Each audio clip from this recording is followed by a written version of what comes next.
Shalom, shalom, shalom, Shabbat, shalom. All praise to the Most High. Really, this ain't about nothing. I was just gonna sit here and watch this debate / discussion with the SOT Israelites versus the Genesis Israelites, two Christian Israelite groups, believers in the Christian Testament, and they're debating if Paul taught idolatry. If Paul allowed or taught Israelites or believers in Jesus to eat food sacrificed to idols. Right? So I was gonna sit here and just watch it, but I'm like, know what? I'm gonna just go live, and if people want to pull up and watch it with me, they can watch it with me, right? So that's what I decided to do. So I'm gonna put the link, and again, I'm not about to really get into nothing as far as teaching or anything, but I was just gonna sit here and watch it. So I said, why not just go live and watch it, right? Content, right? content, right? So this is what we're gonna do. If you want to pull up and join, if you want to join up and join the stage and watch it with me, pull up.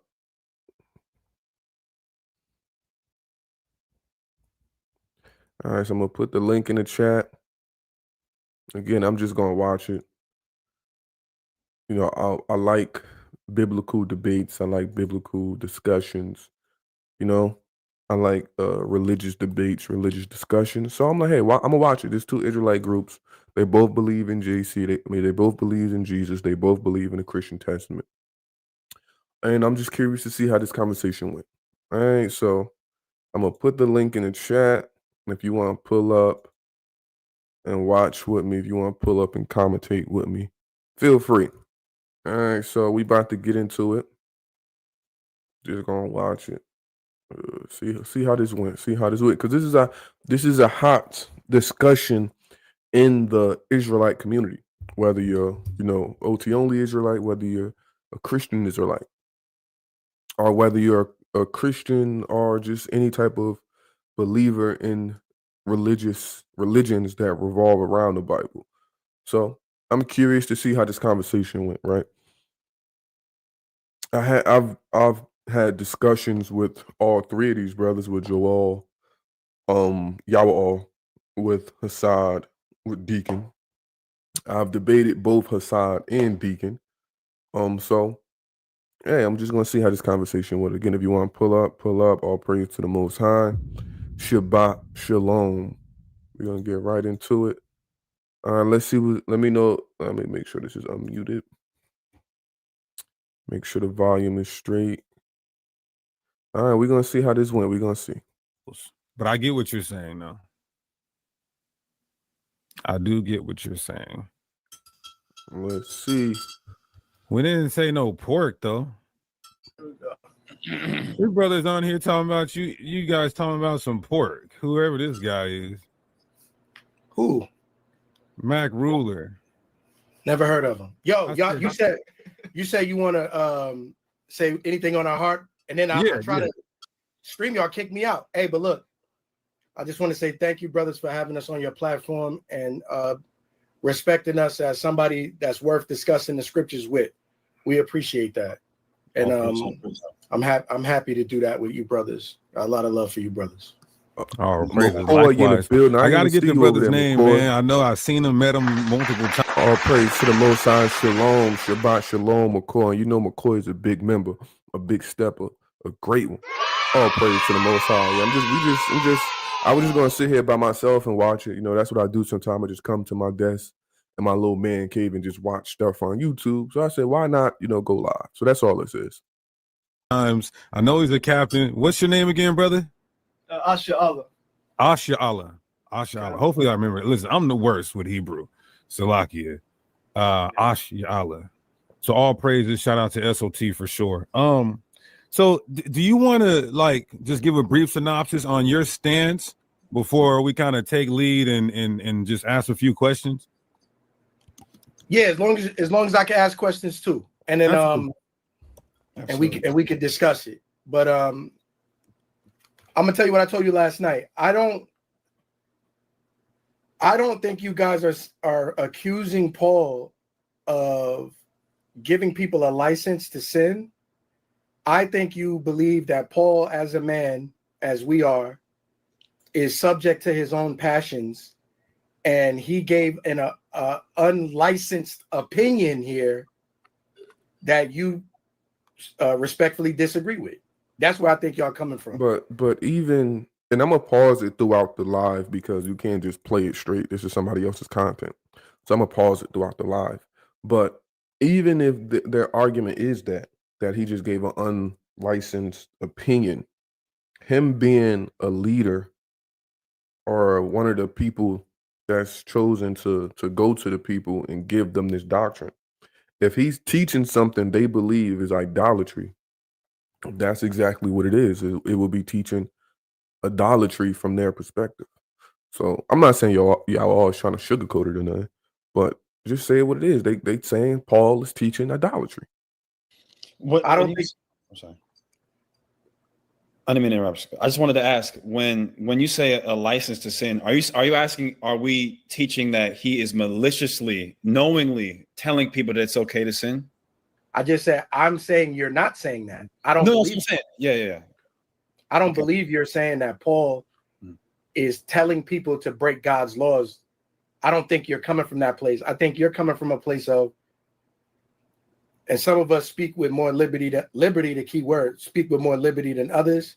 Paul is a man, and we are men, and we have a certain dispensation of wisdom and authority that we can speak. Look, I don't know if you can, with Paul, right? And again, I'm not picking either side here. I'm just listening. I don't know if you can say, oh, Paul is just men, like we're men, so he can make mistakes like we. I don't know, because according to the narrative, Paul he saw Jesus after death, talked to him through this light and got told what he needed to do. He is like directly to JC. So he shouldn't be able, he shouldn't be afforded that same luxury as, oh, we're men, we can make mistakes. I don't know what that burden, if I believe he met JC and talked to JC and woke him up and had that great miracle. I don't know.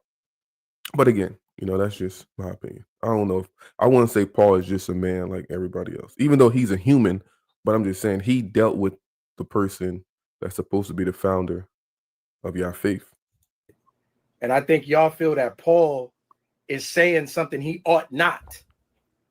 But I don't think you're saying that Paul is telling people to break God's laws because he says so. Live, would you say? I don't think that's where y'all come from. Let me mute it real quick. Yeah, absolutely. I don't think he's teaching that it's like maliciously, like he knows it's wrong and he's yet and still telling people to break the law anyway. I definitely don't think, because ironically, I think it's 1 Corinthians 10. In the middle of the chapter, he says, flee from idolatry. So his intention before, right?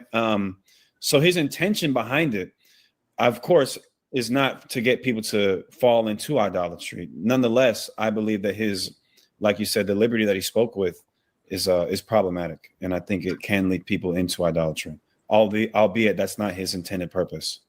I think his entire intended purpose is to avoid leading people into idolatry, and that's the whole purpose of this letter.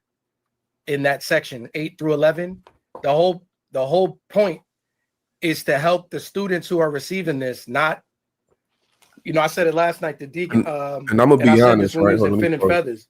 I'm gonna be honest. Paul didn't write. I've read the narrative, and I've been discussing this narrative on Clubhouse. And I'm gonna be completely honest with you. I agree with y'all all. I don't think Paul is teaching them purposely to get into idolatry. I'm gonna say that clear. I think Paul, from the narrative, and this is unbiased, right? I'm not one of those Tanakh onlys that's just gonna go and just make a bunch of false claims on the Christian Testament just because I don't believe in it. I'm not going to do that. Anybody that knows me know I'm not going to do that. I'm going to be fair to what the text says, even if I disagree with the text, right? So I don't think Paul is doing that purposely. The narrative, he is telling people like, yo, we not rocking with idolatry. We're not doing that, blah, blah, blah, blah, blah. But he does give the people a license to eat the food that has been sacrificed to idols.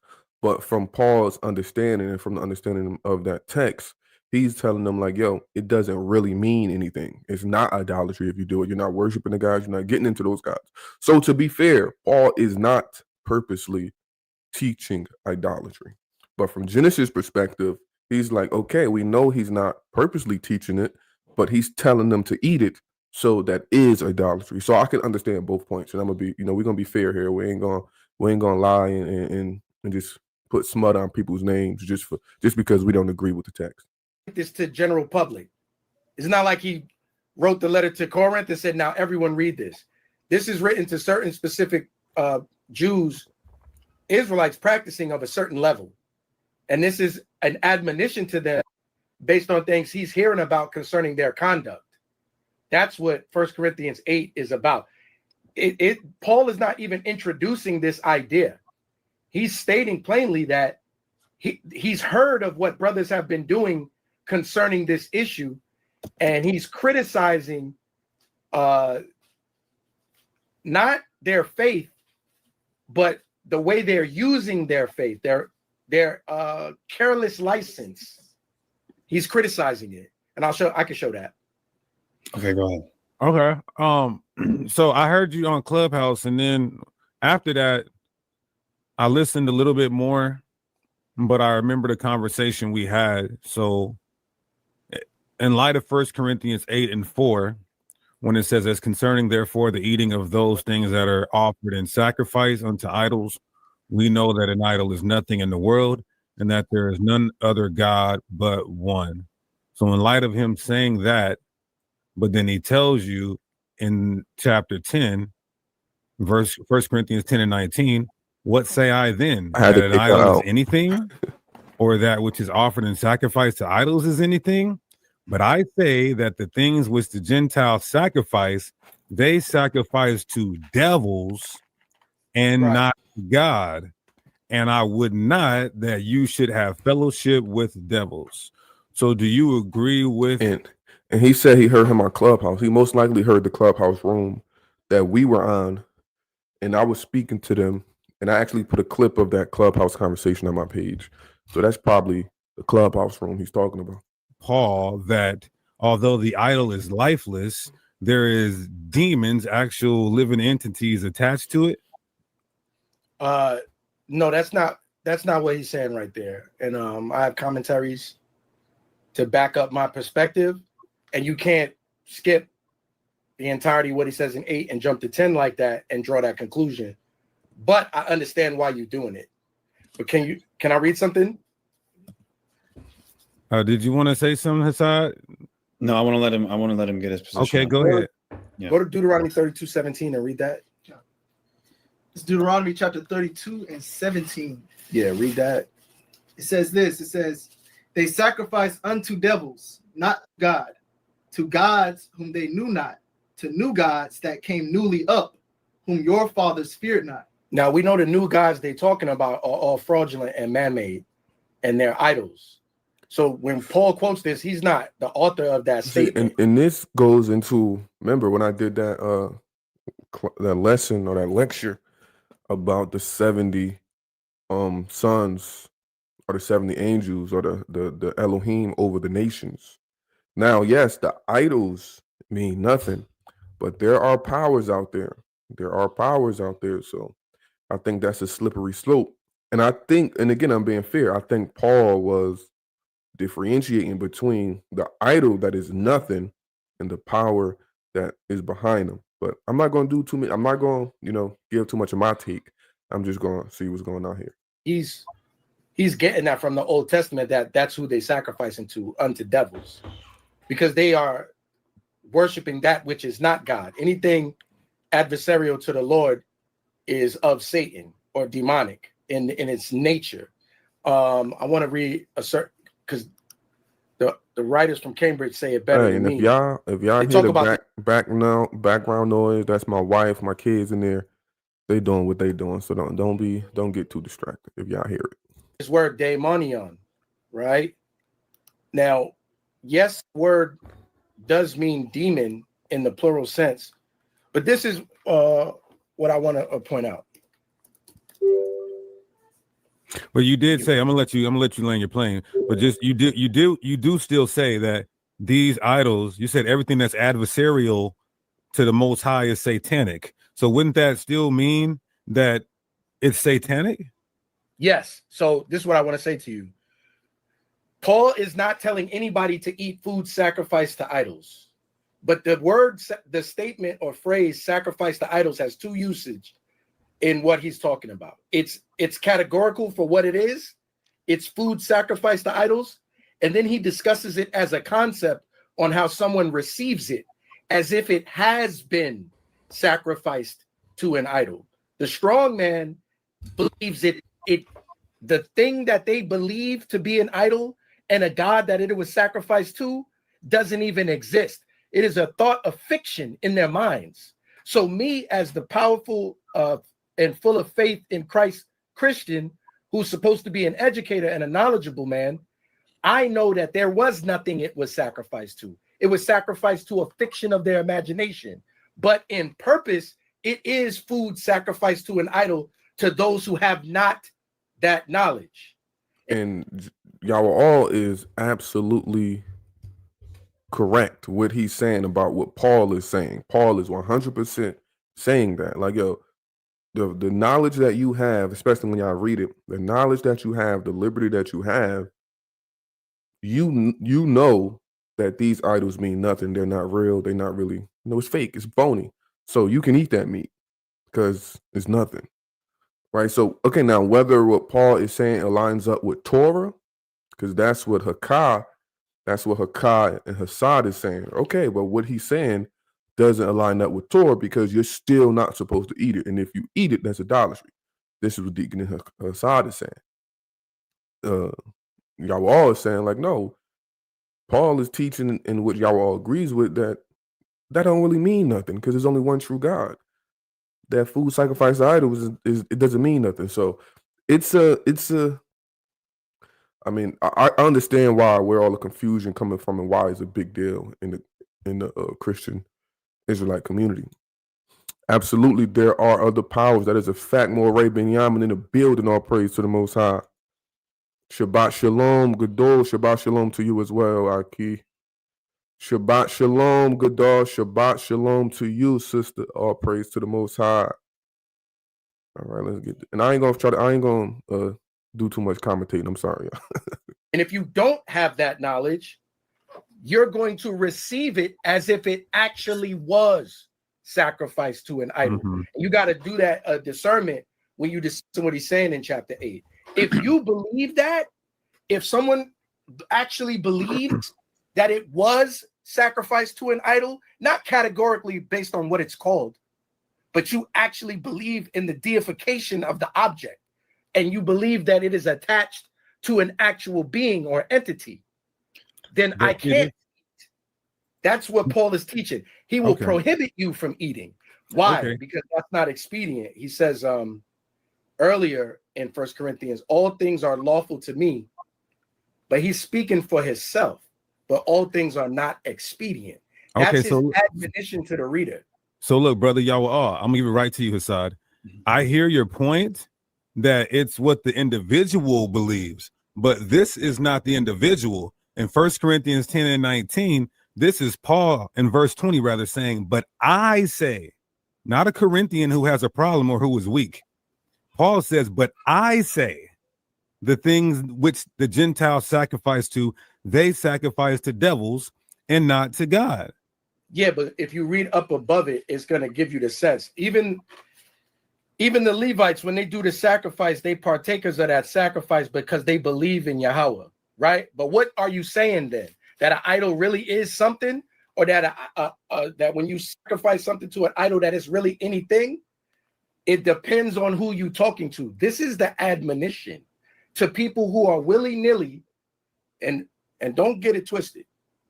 Paul is not giving you a license to eat food, sacrifice the idol with the knowledge of the idol. Because I wanted to go through 1 Corinthians 8. That's the I won't say problem, but that's the detail that need to be wrinkled out, because he is giving them a license to eat the food sacrificed to idol. He's allowing them to do it. Like what y'all all just said, it's the knowledge that if you have the knowledge that idols are false, the powers behind them are false, it's not really real, it's just one God, you can eat it. But there's people that believe the idols are something and believe the powers are real. So when they eat it, they really think they're doing idolatry. So this is the conversation. Now, we got to ask, well, Hakah got to act, not Hakah, y'all all got to ask yourself, okay, even with that knowledge that you know or you believe is not real or is false, the idols are not real and they're false, when you eat it, is that going against the Torah? That's what the conversation needs to be held about. Because all the other stuff, we get it. Is that going against Torah? Is that going against the words of Most High? Is that going against what they believe their Messiah is teaching? Now, if it is, then what do? He completely explains himself. No, we're gonna go back there. I just wanted to. He's wrapping it up, and he also touches on it in Romans 14. But what he's saying here in verse 20 is the Gentiles actually believe in the thing, and you are not moving in love if you taking advantage of your Christian liberty to eat whatever you want because you have knowledge that there is no such thing. Knowledge puffeth up, but love edifies. You edify no one by eating. That's why he gives the strict prohibition that if somebody acts, even though you eat in liberty, if somebody walk up to you and say, eat, this has been sacrificed to Dionysus, he prohibits you from eating, because in the presence of that person, you must make the stand for Yahweh to show him that you are contrary to him. And this is one of the arguments too. Like you have JC believers like Hakad and Hassan, the Genesis dudes, that believe Paul is teaching directly against what their Messiah teach. So that's the issue, and that's been a conversation for a long time, even before this food sacrifice to idol thing. There are people that say what Paul was teaching is different from what JC was teaching. Now, if this is true in a Christian Israelite community, what do you do about that? You have Christian Israelites that's starting to drop Paul's writings, and that's the controversy really in the Christian Israelite community. Shabbat shalom, Shabbat shalom. All praise to the Most High. Shabbat shalom. And that there is only one true and the OT only community is like, we've been telling y'all this. The OT only, we've been telling y'all this, right? So that's the hilarious part. In God. But when you make the choice of your own volition what to eat, he is saying that you've got the liberty through your knowledge to know that this food becomes sanctified based on the knowledge that this is Yahweh's food and there is no idol. So we're gonna go to chapter 8 and chapter 10. I just wanted to. If you force me to deal with chapter 10 before laying my premise, I do have to. Like, no, we're not gonna. I just wanted to build off of this idol being nothing and all of that. But go ahead, Hassad, because Hassad didn't get a chance to really chime in. But so for example, if you worship anything other than the Most High, that you have turned whatever that said thing is into an idol, right? Absolutely. Right. So what if somebody sacrificed food to you? Would they be allowed to eat that food? I mean, that's like when Paul's saying eating in the idol's temple. That's an ultimate hypothetical. Right. Somebody, I'm answering you. Somebody somebody sacrificing food to me, I can't eat that because they have polluted the food, and I have to make the Christian stand to correct them, to bring them to my God. But say it's me and Asha Allah, and we looking at the plate, and he just left talking about this food is sacrificed to you, or we know that in this city of where we at, College Park, College Park, they just so enamored with my teaching in 5 points that people is dedicating foods to me, right? Right. Me and him is not going to eat with knowledge of the idolatry. We know that that's God's food, and what they've done is fiction and nonsense. That is Paul's entire conversation. But the problem. Point is, eating food sacrificed to idols is part of taking part in covenant loyalty with their deity. Paul's entire mission was to evangelize Gentiles to come to JC. It was really about Torah, right? So, and that's the issue right there. Eating food sacrificed to idols, if it's a part of the worship, if it's a part of that stuff, in which I don't understand Paul to be doing that. I'm gonna just be honest with you. But if Paul is telling them to partake in this, would that be going against Torah? And that's what Genesis Israelites are saying. Not gonna lie, my Christian family is apostolic, so they immediately go after the apostle doctrine. Shake my head. They don't even go by what JC says. See, that's always been a thing with Paul and the other writings of the Christian Testament. Joshua the Levite, shalom, shalom, all praise to the Most High. Shabbat shalom. Wasn't. Okay. We should always pray over our food because we really don't know what people have done with the foods we eat today. That is a fact. And this is what I was saying. That's why I always tell, when we're doing Torah at the dark, what do I say?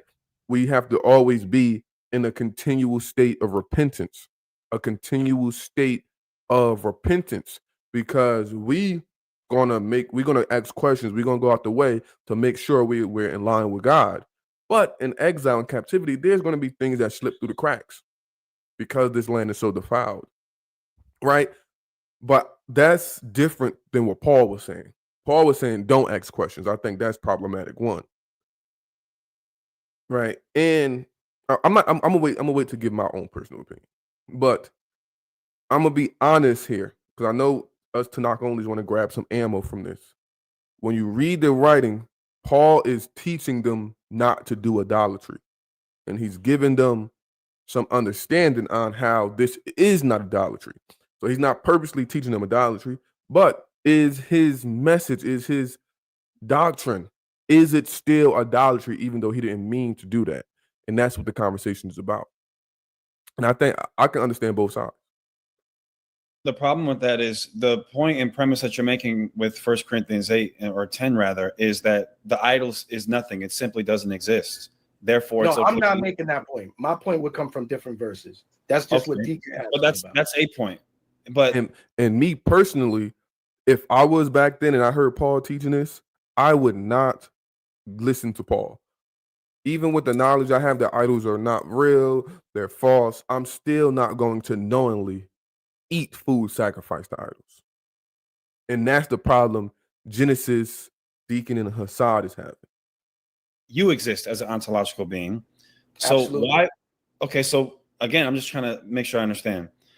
The food that somebody sacrificed to you, they've now turned you into an idol, which is a sin. Are they allowed to eat that? By definition, that food would be sacrificed to an idol, correct? If they did that, yes. Right. Would they be able to eat that food? No, I can't eat and they can't eat, but to teach them that they can't eat, I am to abstain. That's what he goes into in 1 Corinthians chapter 10. That person, whoever sacrifices to Bro, you, I can't make them not eat, right? I could tell them you're going off, you're in complete idolatry, and you're turning me into an idol. Yeah. And I rebuke you. So I'm not gonna eat, but I can't hold him and make him not eat. By me abstaining teaches him to abstain, because he would ask me of my faith. He would say, well, why do you abstain? I say, because you've polluted the food with your idolatry. And y'all let me know if my background noise is loud, because they out there, kids. If my background noise is loud, let me know so I can put the denoiser on. But crazy question. But should we pray for our food before or after we eat? Because me and other Tanakh only brothers was talking about this last month about how Christian it was to pray for your food uh before eating. No, I don't think there's nothing wrong with praying for your food before eating at all. Um, you have certain ideas that mirror what the Tanakh teaches. Or mirror what Israelites do. For example, you got Islam, they pray a lot. They pray multiple times a day. So do Israelites. You got religions that wear mitris and things like that and cover their head and things like that. It's similar, but that doesn't mean it's wrong just because they do it. So no, praying over your food, blessing your food that you're about to eat, especially in exile, to make sure hey, Most High, there's something in here. I'm not aware of it. Blah blah blah blah blah. It's nothing wrong with that at all. Giving any blessing to the Most High at any time is nothing absolutely wrong with. There's nothing wrong with that for sure. So I bless before we eat in my house, we say the Shema and then we do blessings and prayers. So and that's before. When I wake up, I do it. In the afternoon, I pray. At night, I pray if I want to give a blessing throughout the day before I drink some water. Hey, Most High, thank you for water. That's just so. There's nothing wrong with blessing the Most High for anything, especially before you eat. How do you rebuke Paul but still follow him? Make it make sense. Yeah, and I watched one of their videos about it. They said that they don't agree with everything he said, but I don't know. Yeah, I don't know. I don't know. I don't know. I always pray for my food before, so that's a good question. Yeah, I don't see. Me too. I don't see nothing wrong with that at all. Bless the Most High, pray for everything. You got the Jews, the the Ashkenazi Jews and stuff. They pray before they brush their teeth. They bless the Most High before they brush their teeth, before they get up. So giving any blessing at any time for the Most High is nothing wrong with that at all. Nothing wrong with that at all. Well, after I shop for groceries and I prepare my food, I pray to the Most High to cleanse the food. Then I cleanse it myself physically. Then I pray. Then after I eat, I pray. And yeah. So I don't see nothing wrong with that at all. I don't see nothing wrong with that at all.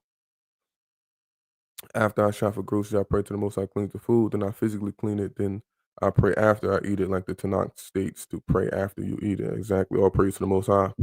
Yeah, I don't see nothing with praying before your food or after your food. All praise to the Most High. And again, if my background noise is loud, let me know, because I don't want it to be all loud, distracting from the video. But let's get into it. But this is somebody that's weak. He actually believed that I'm some type of demiurge. Right. Hey brother, I'm not a god, and what he did was absolute foolishness. And by the blood and power of Christ, if we pray over this food and give thanks to Yahweh B'Shem Yahweh Shai, I believe we can dine. Okay, well that. I mean, I don't agree. I want to revisit that, but there's one thing that you said in particular that I definitely find interesting. You said that the food has become polluted because somebody sacrificed it to an idol, and I agree. The disciples say in Acts 15, one of the things they wrote to the Gentiles in Acts 15 is verse 20, that we write unto them that they abstain from the pollutions of idols. And when you take a look at the pollutions of idols, food sacrificed idols. So you agree that we're supposed to abstain from food sacrificed to idols? Yeah, but that teaching is not for a brother who's doing evangelizing. That teaching is for a new convert. Where does it say that in Acts 15 though? Right. Hold on, we know that because are you telling me that you would teach a brother in the knowledge is going to fare well by only keeping those few commandments? No, but notice what's interesting about all of those commandments. Oh, no. Those are all general for everybody, though. When it says sexual morality, that's not just for new believers. That's what I want to ask you about. Are we saying that that's a teaching that Paul is going to do when he sat in the synagogue and he read from the law and brought out the history? That teaching is for them, or is that teaching for new converts being brought into the truth? And it actually says it. It says if you keep these laws, you should fare well, because that's their. Oh, what happens to the brother? 1 second. I think that's an important point. My bad. And this is one of those things too, because again, y'all going this conversation up, man. I don't know, man, but hey, man, Hit the wrong button. knock only is the way to be. I just say that. I meant to hit back. So the point that I'm making is what's being taught in Acts 15 is for a new convert. That's not being taught as general instruction. If you think that, you have to show me why you even think that.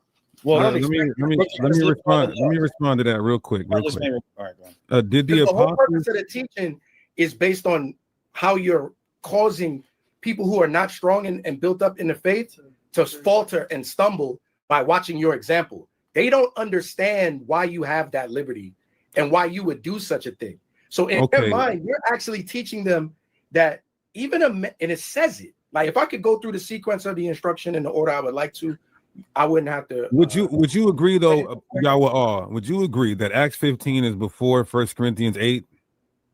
Yeah, irregardless, it's taught to new converts. Okay, so did the apostles in Acts 15? Let me finish what I'm saying. I will have you and Hassad. I will have you keep the Sabbath. Whether you keep it lunar or not. Yeah, but in verse 21, to answer your question, in verse 21, they said they're going to keep learning the laws of Moses when they enter the synagogue weekly. So my question is did the apostles say? So who's the teaching for? Is it for men strong in the faith that even understand the advent of Christ, or is it for? I think this is big in the Christian community, I keep saying Christian Israelite community, because if you drop Paul, you drop most of the Christian Testament. And my boy Captain Tazariak said when people drop Paul, they end up out of the when he said, I'm paraphrasing, but he said something like when New Testament believers drop Paul, they end up out of the Bible completely, because he believed that's a first step. And they also believe when you become OT only, you end up out of the Bible completely. So that's why it's so big, because once you start seeing and asking questions about Paul, that's going to open up your mind to ask further questions. So you said it right, Christian Knight. So when you start asking questions about Paul, you know your eyes start opening up, right? And now Genesis doing this, that's putting a thought in a lot of Israelite people, Christian Israelite people mind, that they're gonna go OT only. That's what I'm hearing in the streets. They've been saying that. They're already calling them OT only for some of the stuff they teach. Right. So that's why this is big. This has been going on for about 4 or 5 days that this conversation been going on. This is a huge problem for them. Paul indirectly preached idolatry, and Paul wrote the majority of the Christian Testament. So of course, when you drop Paul, you're going to come to the light. All praises, all praises, all praises, man.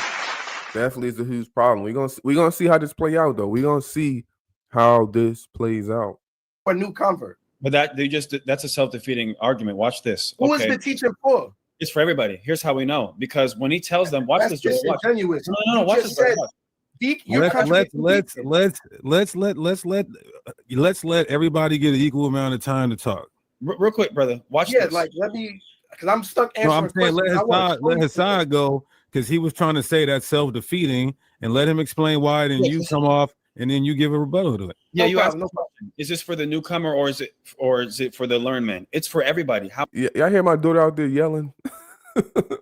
We know is he gives them these basic laws in Acts 15, verse 20: fornication, things strangled, blood, and then he says you'll get the rest later. We agree in verse 21. He says you'll get the rest later in the synagogue, right? Who's going to get the rest later? The new believers. That's what I just asked you. Watch, no problem. But maybe you're misunderstanding. We agree that that's talking about new believers, but they're going to get. No, it's for everybody. No, specifically, those things are spoken to the new believers, but the laws themselves are general for everybody. That's what I'm saying. So Yeah, watch. but that's neither here nor there. No, it isn't. It's not neither here nor there. Because watch this. You're saying that these are just basic things for the new believers. They're going to get taught about everything else in the synagogue, where all the law is going to get read, including eating. Right. So these are general laws for everybody. You know, my question. Go ahead. Go ahead. And that's the problem they're facing right there, because if I don't know why this girl keep yelling like that, but if they told them you can't eat meat sacrificed to idols, and then Paul tells them later, but if you have this certain level of understanding, you can eat food sacrificed to idols. That means Paul is going directly against the council they had in the Christian Testament.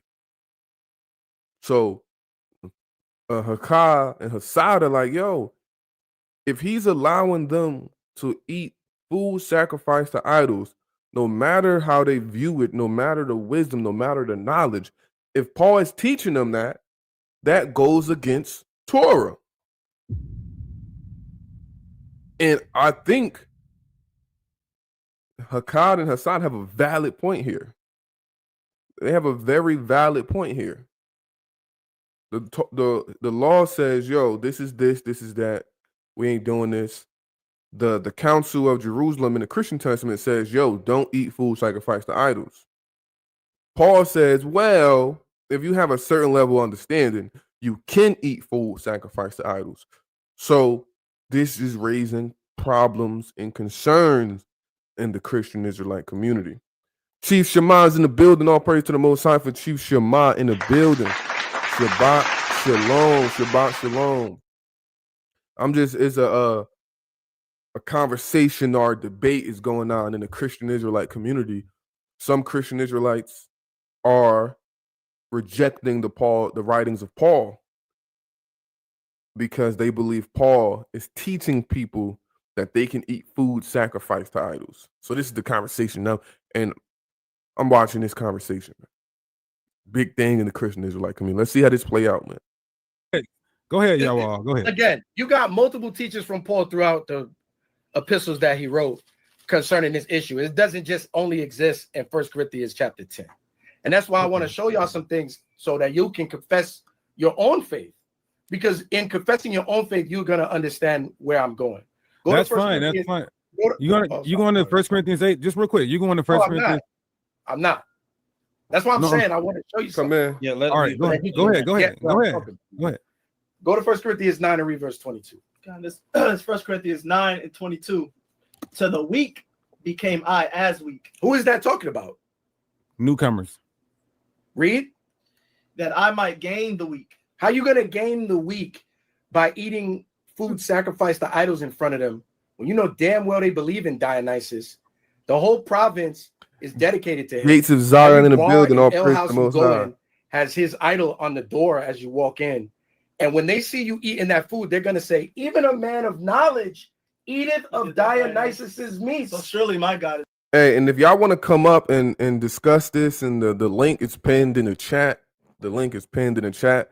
I'm just watching, reacting to this controversial subject that's happening in the Christian Israelite community. Is Paul teaching people, Israelites and Gentiles, that they can eat food sacrificed to idols? He's definitely is teaching that. Is that going against Torah? And what's bigger for the Christian Israelite community, is Paul teaching against JC? So this is a hot topic in the Christian Israelite community. A lot of Christian Israelites are dropping Paul's writings. A lot of them are rebuking Paul. So this is very interesting how this is playing out. This is very interesting. We might have a lot of newly Tanakh onlys coming into the community because this is bad. This is bad. So surely I can eat. But he's eating with Sidnisis, knowledge of the idol. Paul's argument is not, damn, see, I gotta leave. You gotta carry this argument for like 5 minutes. Paul's argument is not for you, me, and Hassad. Paul's argument is, I found out that y'all eating food sacrificed to idols, and you don't even care how it's affecting the people around you, and you're actually moving in hatred towards them because you're placing them in a condition of sin. Paul's paradigm, not mine. I told you this last night. If I wrote an epistle, I would say, eat nothing in the province and make your own food. Having of your own is being of God. And see, look, that's I'm not gonna say that's weird, but you yourself, and Yahweh all, he's a Torah keeping Christian Israelite. Torah keeping Christian Israelite. He has a love for the Torah. And he said if he was to write an epistle, he would say, don't eat nothing and stay away from it. That's his stance because he loves Torah. How can you then say, Paul writes this, though, and I'm okay with it? Because Paul is 100% saying, yo, if you have this certain level of wisdom, you know these idols mean nothing, you know there's only one true God, it's not idolatry, you can eat it.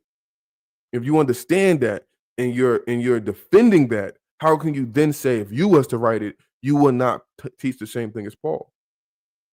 So you on record saying, yo, I would not teach this. I would not teach Paul's doctrine. The actual demonstration of the faith. That's what Yahweh all would write. But right now we're talking about Paul's sentiment. All praise to the Most High. You arguing for Paul's sentiment like it's mine. I'm just saying that y'all don't understand Paul's sentiment, and you agree with his sentiment. No, I agree with his Christian liberty. So what I'm telling you is Paul is saying to the weak, you're actually harming them because you agree with his sentiment. He said no. Believe in the idol. To us who are strong in the faith, we don't believe in the idol, and we have so much faith in Christ. We believe that if we pray over it, that it sanctifies the food. It stops becoming polluted. It's one thing I have to say just real quick. Absolutely, because you was once polluted, but Christ coming into your life made you an entire new creature. Why didn't the apostle say that? Oh, tell them to stay away from polluted meats. Oh no, don't tell them that. Just tell them to pray over the polluted meat. Why didn't the apostles in Acts 15 say that? Read 1 Timothy 4:4. He does say that. No, Acts 15, not Paul. Yo, the chief apostle. We discussing Paul's. I know, but you're arguing. Shalom, shalom, family. All praise to the Most High Yah. All praise, all praise, all praise. So again, Paul is saying, don't ask no questions. Eat out in the public, right? But you can eat it. Just don't ask no questions when you're out in the public, and make sure you don't offend your brother and not allow them to see you eat it. And pray over it. So Paul and Yahweh all is agreeing this what Paul is teaching. But Yahweh all is saying, Yahweh all stance is that it's not against Torah. It's not against JC, what JC and them taught, and it's not against the Most High. So this is the conversation. What do you do with Paul? What do you do? How do you synchronize this? My question is based off of Acts 15. My question is based off of Acts 15. I hear you, but we're talking about Paul's sentiment. So I need you to denounce this first before I go to Acts 15. You got to take a position. Read this. 1 Timothy 4. That's fine. Watch this. I got it.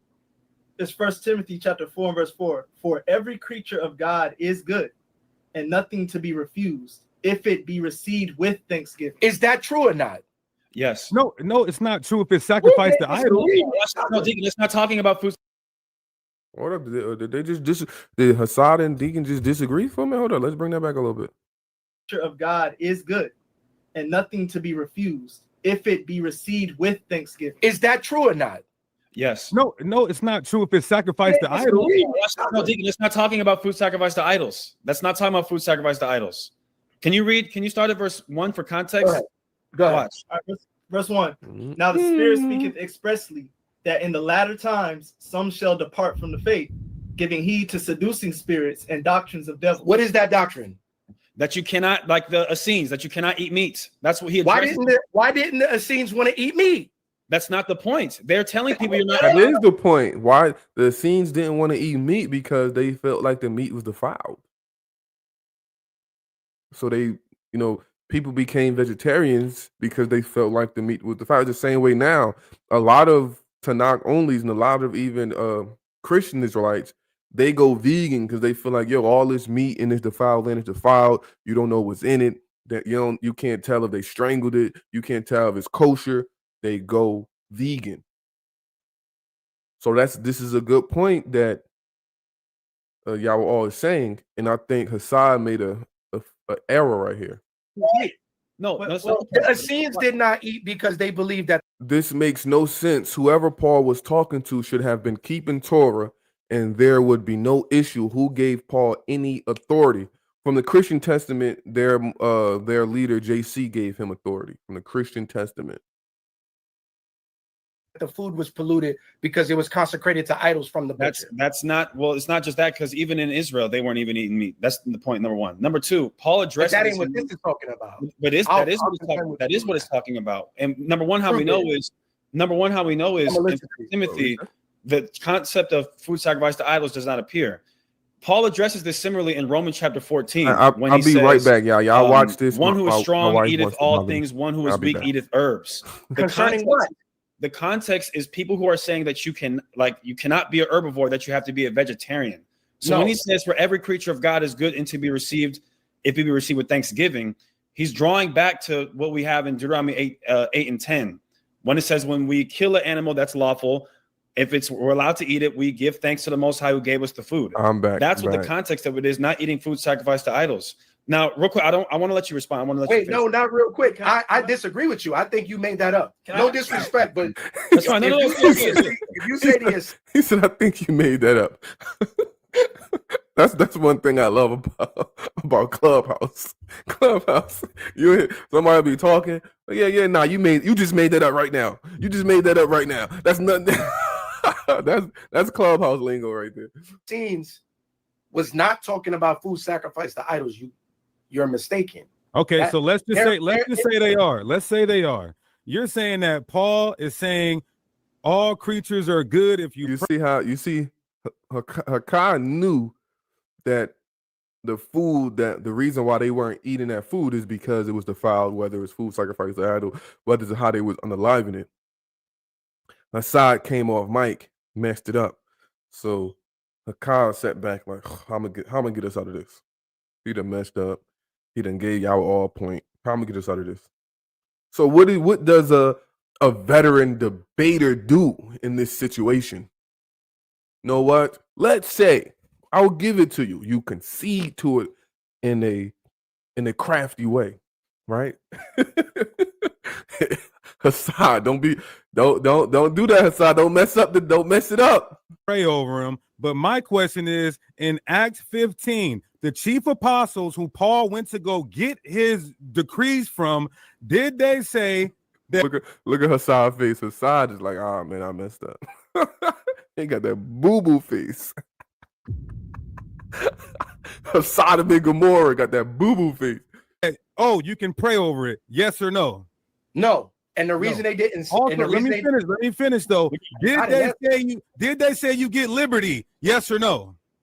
James says it later in his book. James 2 and 12. In Acts 15, in that council, in Acts 15, in that council, did they say you get liberty? Yes or no? Is James there? Yes, James is there. I'm asking specifically. Did James write an epistle? Yes, but was that epistle written? Was the epistle written during the council? It don't matter. Can we read what James said? Yes, we can read it. It wasn't. We can read it. I want to let you. Thank you. What? I don't understand his point. No, brother. No, my point. Let me explain my point so you can respond adequately. You said that Paul is going to new believers, so he's teaching them liberty. Then you agreed that in Acts. So wait, in this epistle was written to people who are strong in the faith, and they abusing their liberty, and he is correcting them about their public behavior. I'm gonna show you that. And that's important because that's true. That's true. He's rebuking them about their public behavior. Paul is saying, like, yo, you guys are doing this in front of people that's weak. Don't do this in front of people that's weak. You're causing them to stumble. But he says they can eat it. Okay, so just to be clear, though, in Acts 15, the council, did they teach that you have liberty to eat meat sacrificed? No. Okay, now are those decrees binding? Yes or no? The apostles have the power to bind in earth and it'll be bound in heaven, and they have the power to loose in earth, and it'll be loose in heaven. So they're laws then? No, it's not fair to say it's a law because it's a sin. It's definitely communal laws. Don't play Stephen in the building. All praise to the Most High. Shalom to the chat and shalom to my brother, the dog. Shalom to you as well. Shabbat shalom. Add to the law, and there is no thou shalt not eat food sacrificed to idols. Is what Christ says law? I have a distinct, eloquent answer. So there is no law that says thou shalt not eat food sacrificed to idols. Okay. There is a law that says thou shalt have no other gods with me. Okay, perfect. And anybody eat. No, go ahead. Go ahead. Anybody eating with sidnesis of the idol is eating with acknowledgement that there is such another deity. And in the moment that you do that, you are acknowledging another God. Now you're conscious. In the whole idea of acknowledging another God is idolatry. Is going against Christ sin? You're not going against Christ. That's Paul's point. I'm saying, answer the question. Is going against Christ sin? Yes, because Christ would have you keep the law. Thank you. Revelations 2:20. Notwithstanding, I have a few things against thee, because thou sufferest that woman Jezebel, which calleth herself a prophetess, to teach and seduce my servants to commit fornication and to eat things sacrificed unto idols. Is this binding by Yahushua? Yes. Now, to eat things sacrificed, and this is one of the problems, right? Because right, and I've been listening to the conversation. It's a distinction here, right? So the distinction that's being made, and I'm not going to say whether I agree or disagree. I'm just giving you guys the distinction that's being made. The distinction that's being made in the Torah, it condemns the worship of other deities. So when you go into with a people, you make covenants with them, you join to their practice, and you join to them to eating the foods of their ritual practices. Some people make the argument that whole thing, it takes all those points to be called idolatry.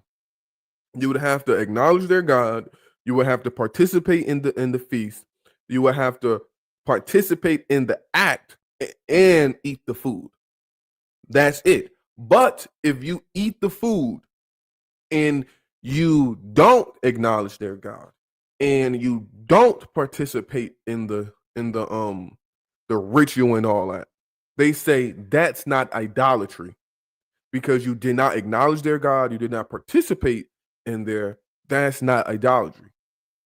Now, this is the distinction that y'all were always trying to make. Hakah and Hassad, they're saying, no, if you eat the food, that's still idolatry. You don't have to participate in all that. Y'all were always saying, no, you have to participate in all that and have the idea of the deity for it to be called idolatry. So this is the distinction. That's the distinction, right? So this is the conversation they have. Sacrifice the idols with first of all, she got them committing fornication. She's going off. Number two, she shouldn't even be teaching. Eating the food dedicated to the idol is still worshiping it, especially if it's ritualistic. Shalom, shalom, Tyrone. All praise to the Most High. Shabbat shalom. Shalom, Israel bound. Shalom, shalom. That's a lie. Eating it is still idolatry because Paul went over there with the understanding of the economy and the way they prepare the food. Now, this is what I'm gonna say, right? I'm gonna be completely honest with you guys in forefront. I think if, say, it was food sacrificed to idols and you ate it, you didn't worship their deity, I don't believe that's idolatry. Now, is the food defiled? Yes. The food is defiled, you become defiled. But I don't see, only way it can be idolatry if you worship and recognize the God. That's idolatry. Leaving the Most High, turning away from the Most High and worshiping another deity. That's idolatry. That's why idolatry is compared to cheating. You have a wife, you turn from your wife, and you be with another wife. You have a God, you turn from your God, and you be with another God. Or you have your God and you couple another God with your God. That's idolatry. So if you eat a food sacrificed to idols without worshiping their deity, without participating in their ritual, that's technically not idolatry, but the food is still defiled. The food is 100% still defiled. For example, in America, if you eat, you don't know. You eat food sacrificed to idols by mistake. You did not participate in idolatry. You participate in eating defiled, unclean food. So I think that's a very clear distinction that has to be made. People throw idolatry with around too much, right? If I make a mistake and eat a food that sacrificed to idol, I did not worship another God. I made a mistake and did that. I'm defiled. Yes. Did I sin? Yes. But that's not idolatry. The food is 100% unclean, 100% defiled, 100%. You're not supposed to eat it, but you can't just say a person that worships one God only acknowledges the Most High God if they make a mistake and they make a mistake and participate in a food that was sacrificed. You can't say, "Oh, you an idol worshiper." No, I'm not. I just ate it. If that's the case, we got to be careful with that because I'm pretty sure when we go out, when we eat, we don't know. We order at restaurants, we don't know if these foods are sacrificed to idols. And if you're gonna throw that label, you're gonna have to say, "Look, I made a mistake and got into idolatry." That's not idolatry. So I agree with Yahweh all here that the act of eating food sacrificed to idols is not idolatry in itself. It is still a sin, and it is still unclean food and defiled food, though. And you're not supposed to do it. So Yahweh always kind of he's tiptoeing back and forth. You gotta pick one. Right. So I just wanted to make that clear because I don't want to be up here acting like not telling the truth. The truth is, I agree with Yahweh. It's not idol worship. Idol worship, you have to worship this deity, believe in other gods. If you don't believe in other gods, you don't worship this deity, but you intake some food that was sacrificed to idol by mistake. You didn't participate in idolatry. You did a ignorant sin of defiling your body and eating unclean food. All right, just to be clear. Number 3, she's not telling them to eat things. Hold up, my bad. I got some comments here. Blessings, Shabbat Shako. Shabbat Shako. Blessings to you, Lanier. All praise to the Most High. Blessings. The lacking autonomy in the land, not your own, and understand the way they prepare the food is given into assimilation through their ways. Eating food was covenantal in community today is different. That is a fact. When that's why it says eating at the table of these other guys, because you would go to their idol temple, you would go to their shrine, you would participate in the ritual. You would accept that deity. That's what the children of Israel did. Remember with the story of the woman of the Midianites and the Moabs. They went away from God. They went whoring. They tied themselves to that God and they ate the food of that God. That's covenantal and communal. That's idolatry. But like it's the same thing. If you make a mistake and eat a food that was strangled by mistake, that's a sin. So it's because it's defiled food. So that food becomes defiled once it's done that. But if you eat that by mistake, you didn't just participate in idolatry, you participate in eating unclean food. To be a part of idolatry and idol worship, you have to be a part of that feast, of that communion, and that covenantal practice. So we got to understand the distinction. The food is still unclean. That is 100% fact. Still unclean, still defiled. And that will be the sin. And this is what Yahweh always trying to show the distinction.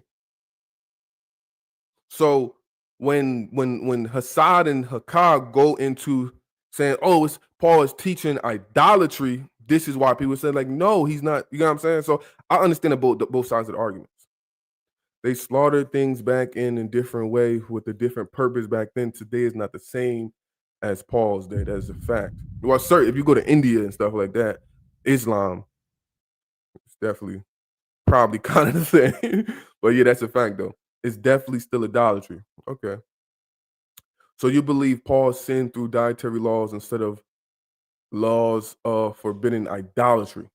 I think Paul. Yeah, you can say that. Yeah, 100%. He told them that they can eat that food that's sacrificed to idols. So that would be the sin. I do not. When I read the text, both 1 Corinthians 8, because I was having this argument, so I was reading it. He's not telling them to go participate in idolatry. He's not telling them that. I'm not. Again, I disagree with the Christian Testament. I disagree with Paul, but I'm not going to lie. And as to not only, we can disagree with stuff without just trying to lie and push false narratives. So I'm not going to push a false narrative here. Paul is not telling them to go practice idolatry. He's telling them, no, don't practice idolatry. Don't go into those temples. Don't sit at the table of these guys. He's telling them that clear as day. But he's allowing them to eat that food. That's still problematic. That's still a sin. All camps have horrible doctrine.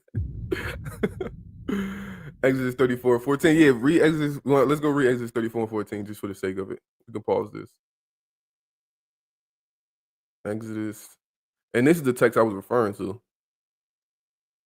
Exodus 34.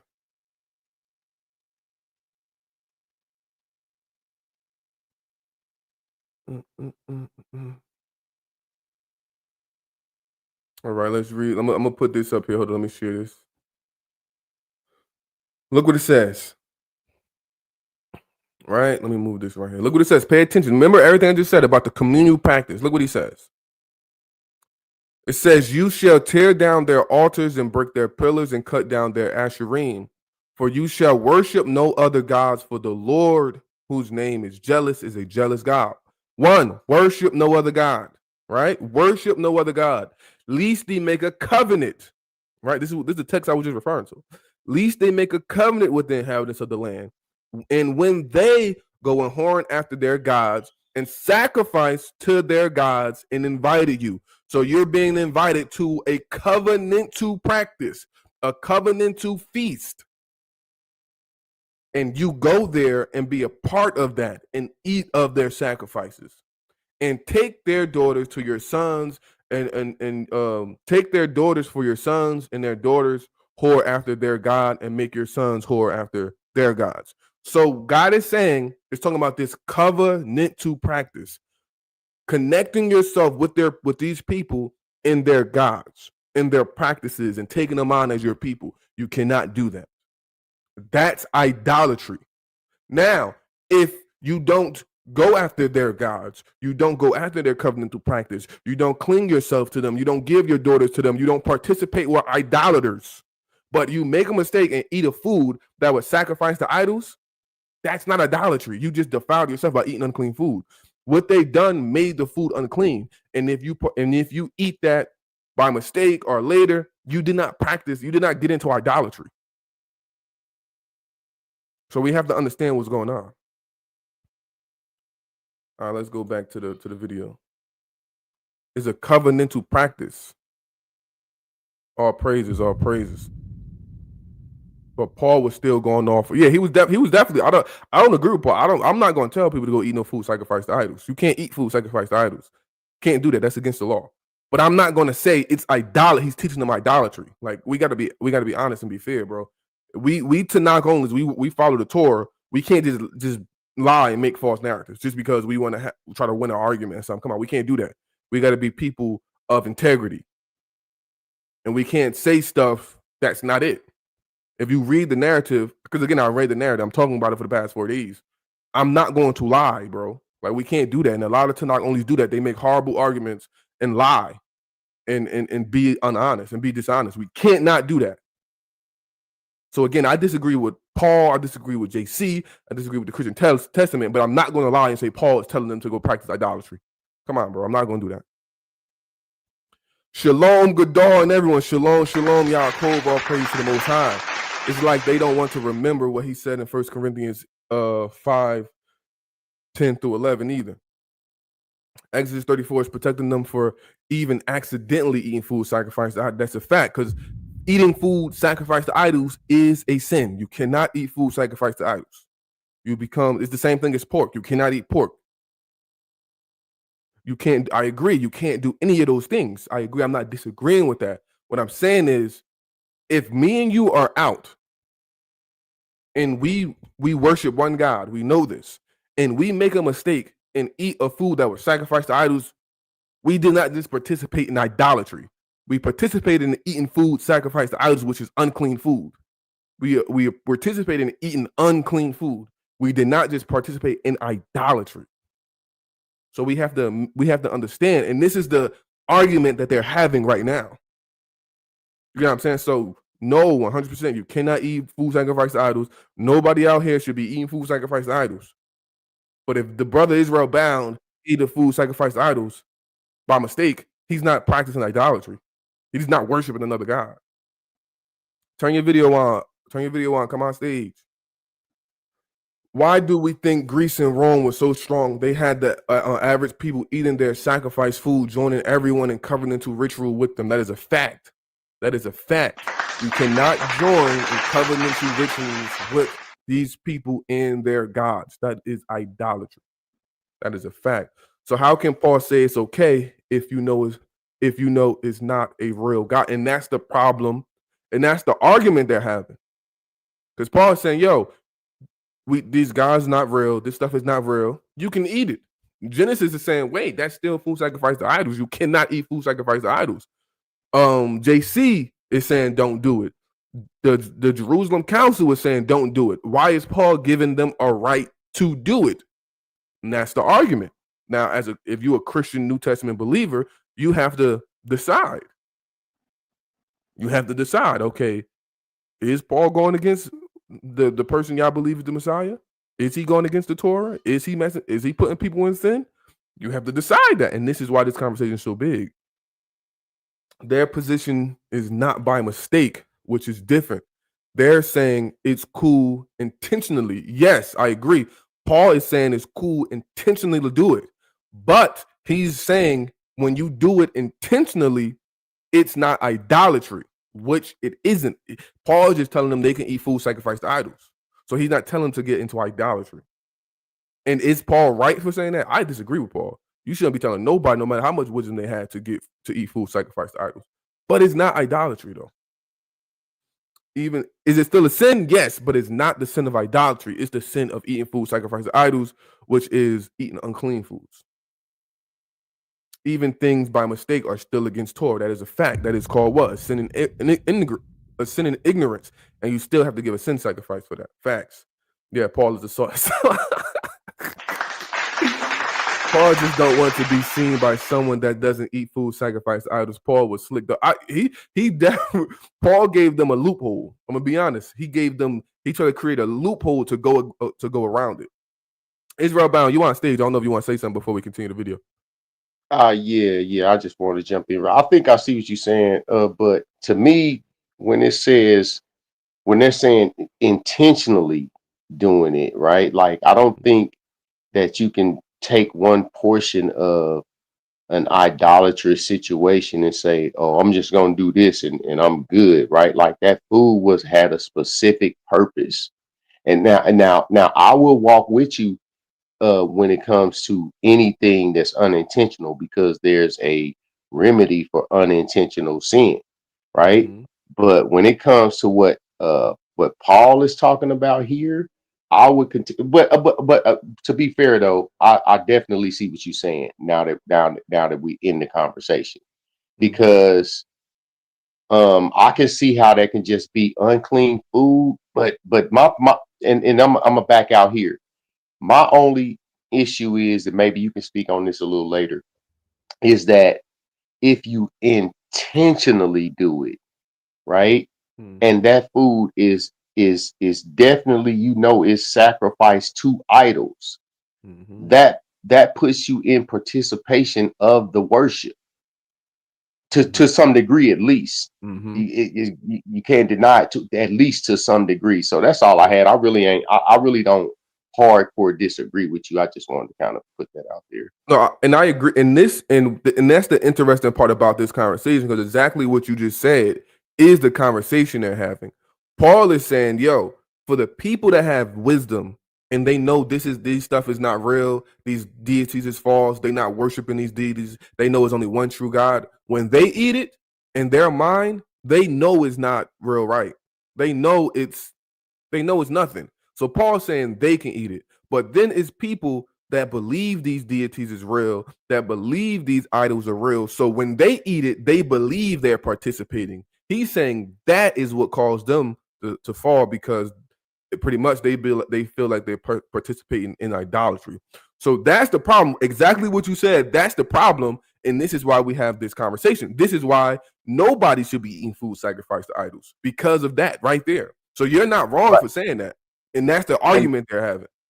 Last thing, Gadal. So would you think that if by Paul saying that that these idols are not real, to me that's like a form of witchcraft, because how can an idol not be real?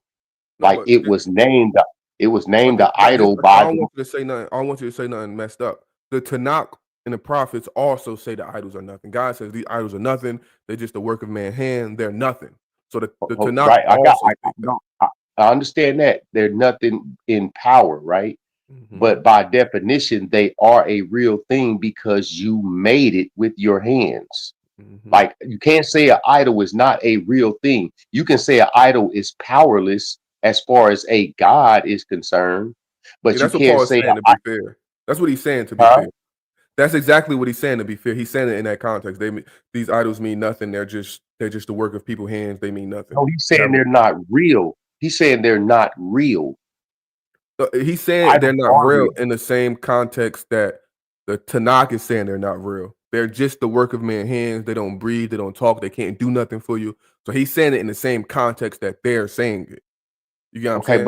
But the Most High said that if you go and worship these idols, in fact, when they did go and worship the idols and calamity fell on them, he told them, "Hey, go get the idols to save you." Exactly. Right? So they can't save you, but they are real because you're here because you were worshiping them. So I ain't gonna hold up your show, Gadal.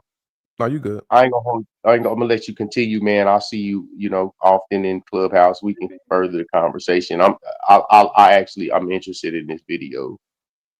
Indeed. And I agree with everything you're saying. I'm just, and again, I don't want, because the Christian Testament, the Christian Israelites gonna make it seem like I'm up here defending Paul. I'm not defending Paul at all. I'm just gonna be honest to what he's saying, right? So when he says these idols are nothing, he's saying it in the same context. Yes, baby. All right, give me a few, okay? Give me 1 second. He's saying it in the same context that the Tanakh is saying it. These idols, they can't do nothing for you. They're false. There's only one true God. So he's not saying like the idol, the crafted thing is non-existent. He's just saying they have no power. And this is why he's telling them they can eat it, which is wrong. He should not be telling them they can eat it. And this is the problem that's bubbling up in the Christian Israelite community. But let's continue this video real fast. All right, I feel you. All right, I'm out, Gadal. Indeed. Shalom, man. Nice talking to you too. Shalom, bro. Sacrifice the idols off of the same principle that Paul is discussing in 1 Corinthians chapter 8, Romans 14, and 1 Corinthians chapter 10, 1 Timothy 4:4. They're not discussing, and 1 Corinthians 6. They're not discussing the same thing. When he says food sacrifice to idols, when John the Revelator says it, he's talking about you got these people eating with knowledge and acknowledgement that whatever idol that food was. You made that up. Show that in context. Hold on, man. Yeah. I love what people tell other people. You made that up. I love that. Y'all always tell people that you just made that up. I think Garfield made that famous, because I heard Garfield saying that first. Garfield be like, man, you made that up. You made that up. What that said? Just let me finish, please. He's saying that you telling these people to eat. First of all, you're telling them to commit fornication, spiritual and physical, and you telling them to eat food sacrificed to idols. The complex would be that you got them eating with acknowledgement that God actually exists. Can you show that in context? This to Paul becomes the sin. Paul is telling the people in Corinth that are reading his letter that you guys are puffed up with your knowledge because you know that an idol is nothing in the world. And you're moving through Corinth. I would disagree with y'all all day, because Paul never says you eating with the knowledge of it is a sin. The only thing Paul says is a sin in Corinthians is that you cause your brother conscience to be offended. So he never says anywhere, and he doesn't say in 1 Corinthians 8 or in 1 Corinthians 10 that eating of the idol, whether you know it or not, is a sin. He never says that. He says, he says wounding your brother's conscience and making them believe is real is a sin. So we got to be honest with that. Eating food sacrificed to idols like it don't mean nothing because of the liberty that you have. But the people that are watching you are being led astray by the action you're doing. Don't do that. As a matter of fact, if me eating food sacrificed to idols, facts, Azriel, facts, would cause my brother to stumble, I won't eat flesh as long as the world stands. This is his teaching. So it's not Yahweh or it's not Deacon. It's let's evaluate what Paul and is. That's how you know Paul is teaching that eating the food sacrificed to idol is not a sin. Because he said, if my brother felt some type of way about me eating any meat, I'm not even going to eat that meat because it's for his conscience. So even the lawful things, the lawful foods that he can eat, he wouldn't eat because of his brother's conscience. And he's comparing that to the food sacrificed to idols. So he never says in this context that eating the food sacrificed to idols itself is a sin. And that's problematic because it is a sin. You cannot eat defiled foods. Actually saying, is he telling people to eat? Now that's a question. Yeah. Is Paul telling people to eat food with knowledge that the idol actually exists? Yeah, I'm going to show you that. Make sure y'all hit that like button. Hit that like button. If you're not subscribed to the channel, subscribe to the channel. We're here every night at 9:30 for Torah After Dark Eastern Standard Time. Make sure y'all hit that like button, subscribe. And in 1 Corinthians 8 and 10. I'll be right back. You got it. I'll be right back. Real quick before you go, if I may, just I'll be right back. I promise you. Let him. We'll wait till. How long is he gonna be gone? Like 3 to 5 minutes tops. Okay, so I want to ask you real quick, brother, if that's okay. When Joel read the scripture in 1 Corinthians 9 and 22, I've been meaning to ask this question. It says, "To the weak I became as weak." You guys are saying the weak. You can share your screen, brother. Well, it's fine. I don't even need to. All right. To the weak I became as weak. Who are you saying the weak is right there?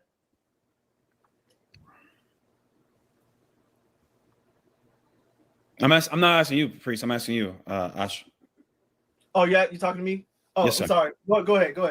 Who is the weak? In 1 Corinthians 9 and 22, to the weak I became as weak. Who are you saying that is?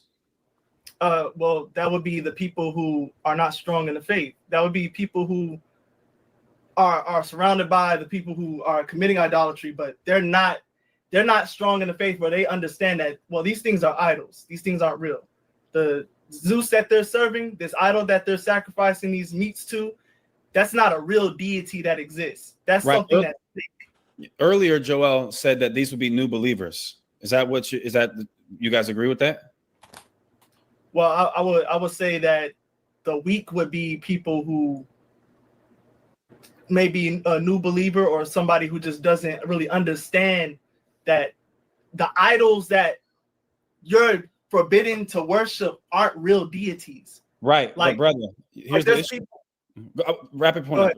Go ahead. No, I don't want to cut off your wisdom. I want you to make sure you get out your whole. No. You want to make a point. Go ahead. Joel earlier said, and he can correct me when he gets back, but I vividly remember him saying it, that in 1 Corinthians 9 and 22, to the weak I became as weak. He's saying those are new believers. How are these believers if they believe in Zeus as an actual ontological being? You're saying, how are they believers in God if they believe that Zeus you can't is real? be a believer in God. You don't believe in the Most you believe Zeus in the Greek pantheon. That's why I was real. They're running over you. That's why I was real detailed in my Joel. So I wanted to ask you a clarifying question. I didn't even get it. I didn't even ask that. And first, maybe you misspoke, or I guess. Well, let me clarify. No. What I was going to ask, because let's deal with the whole. We hear you. Go ahead, brother. Hey, let me clarify what I was saying. What did you say? He was asking about the weak. Are those to the weak I became as weak. Who is that? How are they new? They disagree. Yeah. How are they new believers if they believe that Zeus is real? You already said they disagree. the point I'm making is it's not necessarily that somebody believes, oh, this is a real deity that exists and there's a pantheon that exists in heaven. What I'm saying is somebody whose conscience is against him, that I fear that if I eat of this meat that's sacrificed to Zeus, if I eat it, then I'm gonna be stricken down because that's a different God that I'm serving now. His conscience is against him because now he believes that this is idolatry. If he Stricken eats down that, by who? that's against himself. That's against him now. Earlier, Rico, I want to ask you. I gotta ask for clarification. And that I don't know if y'all noticed, but that's the issue. The conscience is the people that, even though they don't believe in those deities, when they eat it, they believe they're sinning. So they're weak. He's calling them weak for believing they're sinning by eating the food sacrificed to idols.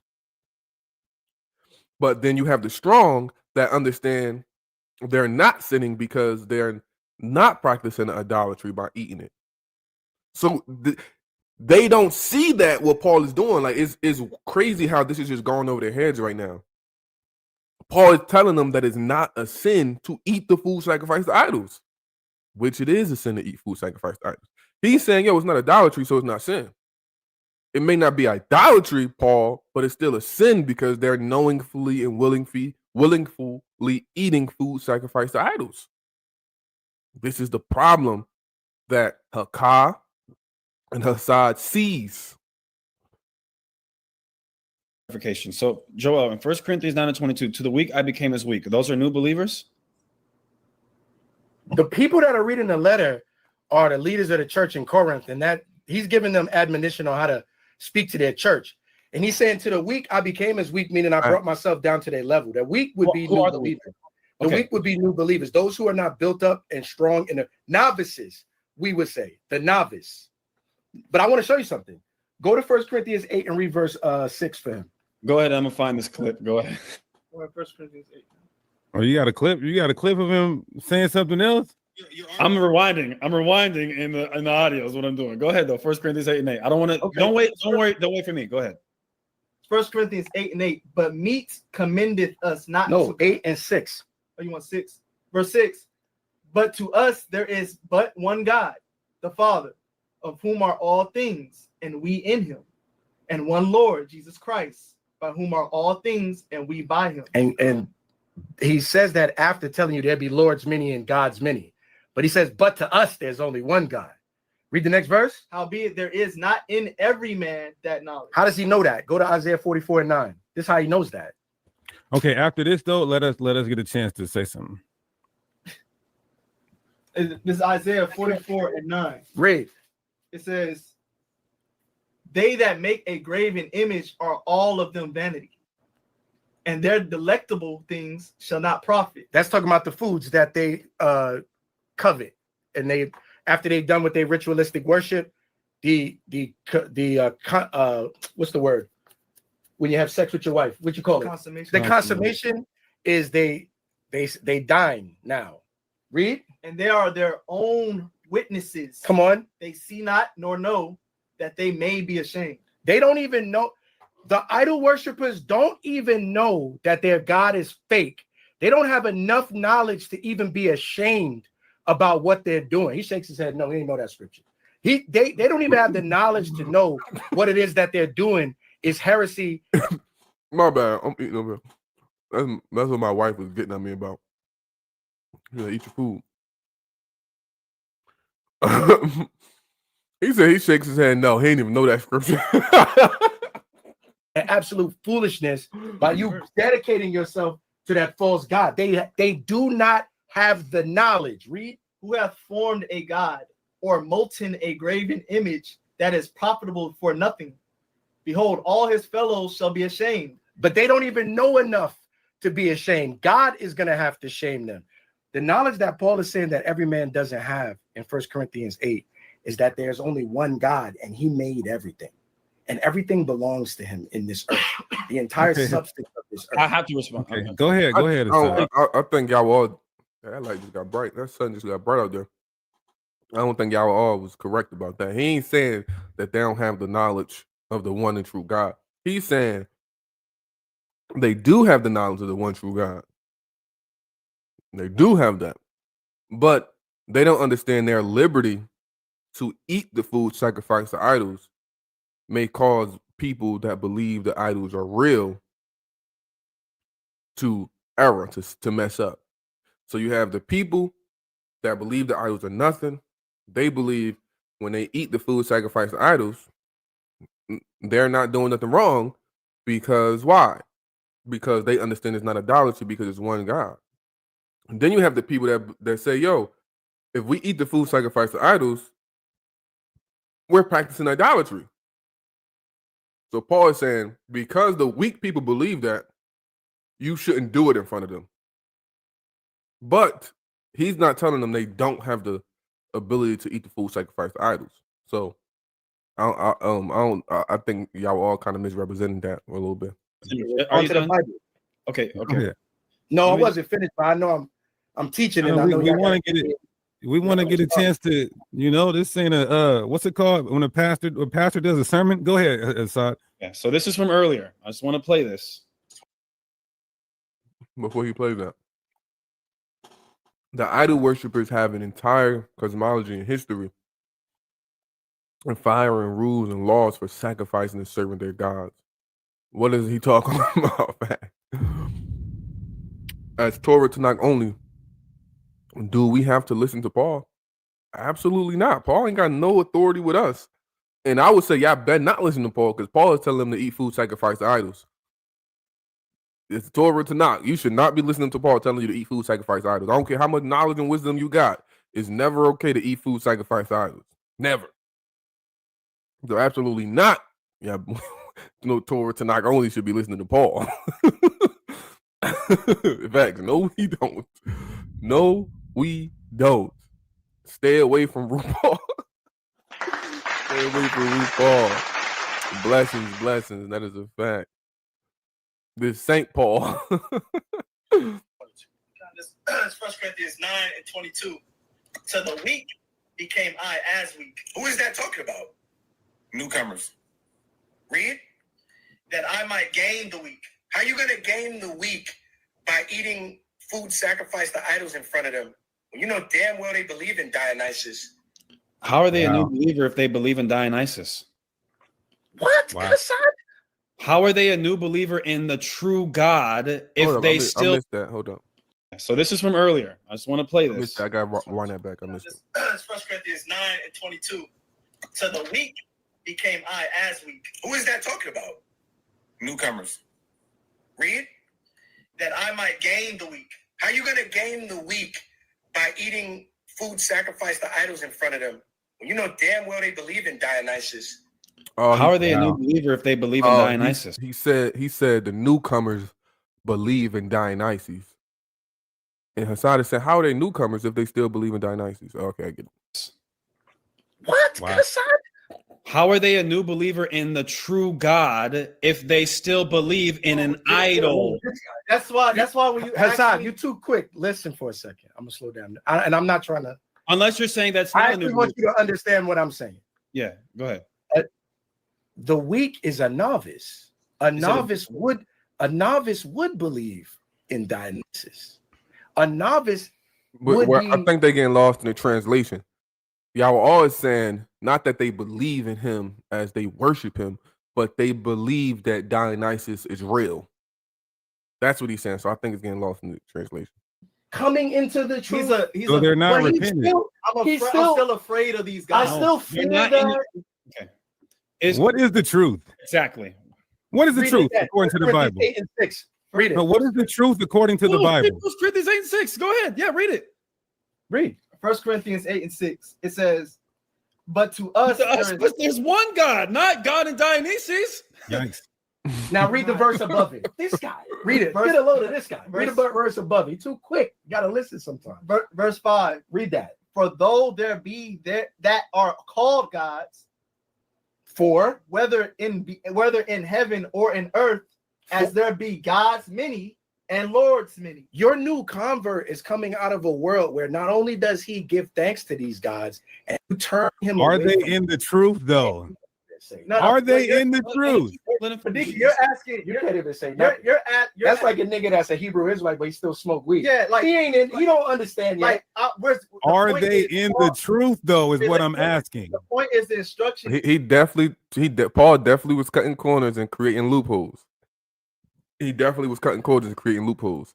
And it's crazy because this is not a shot, but neither one of them right now is understanding what Paul is saying. And that's crazy. That's why I labeled my video teaching Christian Israelites what Paul is saying. Right. So one side is believing that Yahweh is saying that the people actually still believe in the other deities. This side is saying they're coming out and they still have fear and stuff for these deities. That's not what Paul is saying. Paul is saying the weak people, because they're because they're weak, they believe if they eat the idols, it's idolatry.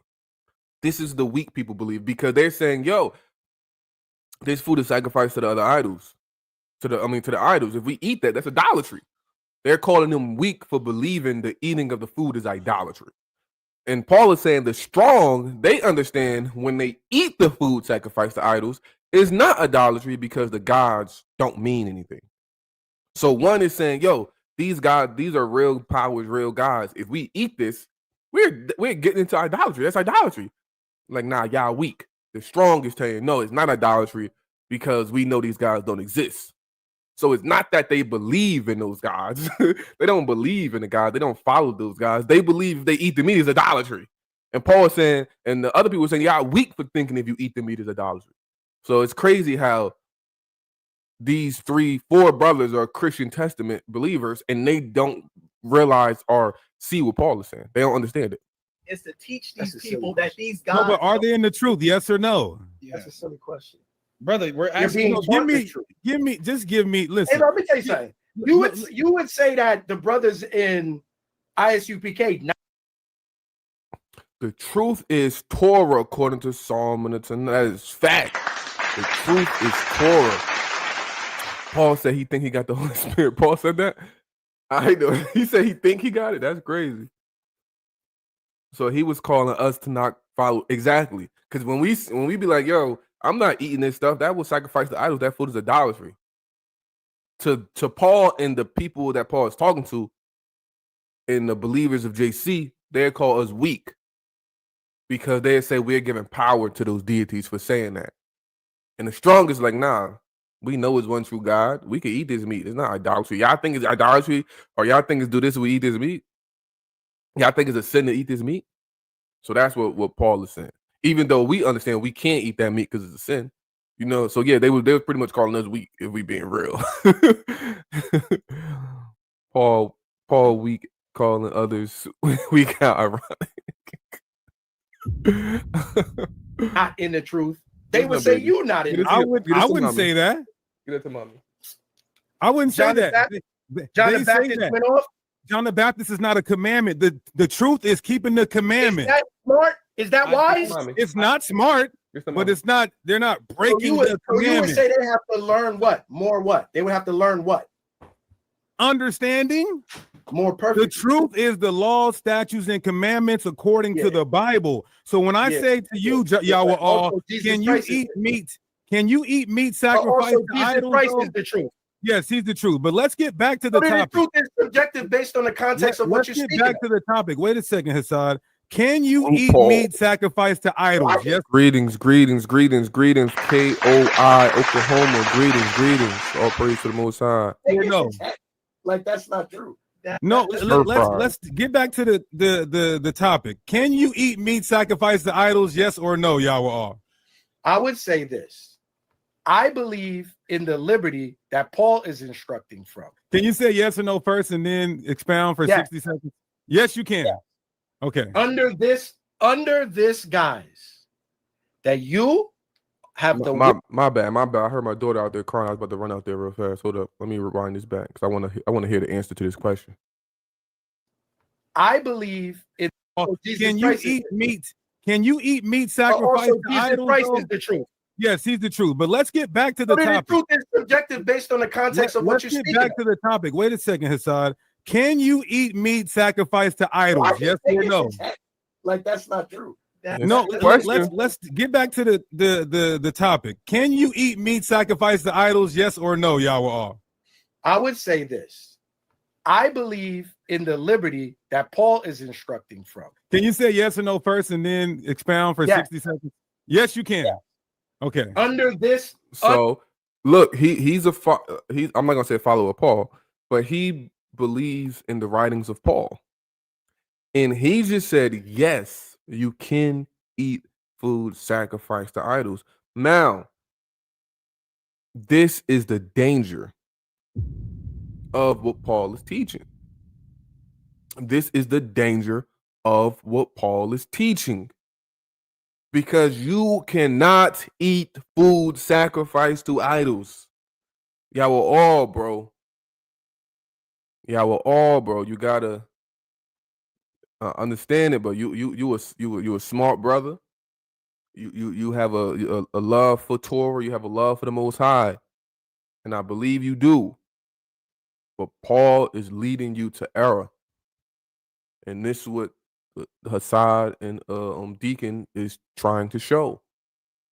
It's never an instance where a person that says they believe in the Most High God, follower of Torah, could say they can eat food sacrificed to idols. It's no way. And this is why, and I want to commend y'all all for this.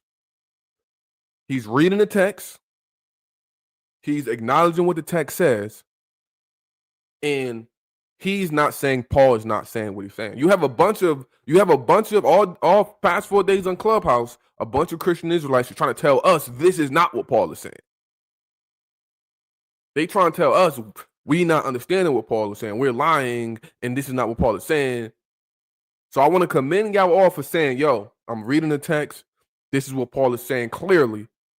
But the problem is, y'all all, if you reading the text and you understand what Paul is saying clearly, you have to understand you can't hold that. If you cannot hold that, if you any type of Israelite, whether you Christian, whatever, if you see anybody teaching that it's okay to eat food sacrificed to idols, you cannot do that, bro. You cannot do that, bro. Come on, y'all all, like, brother.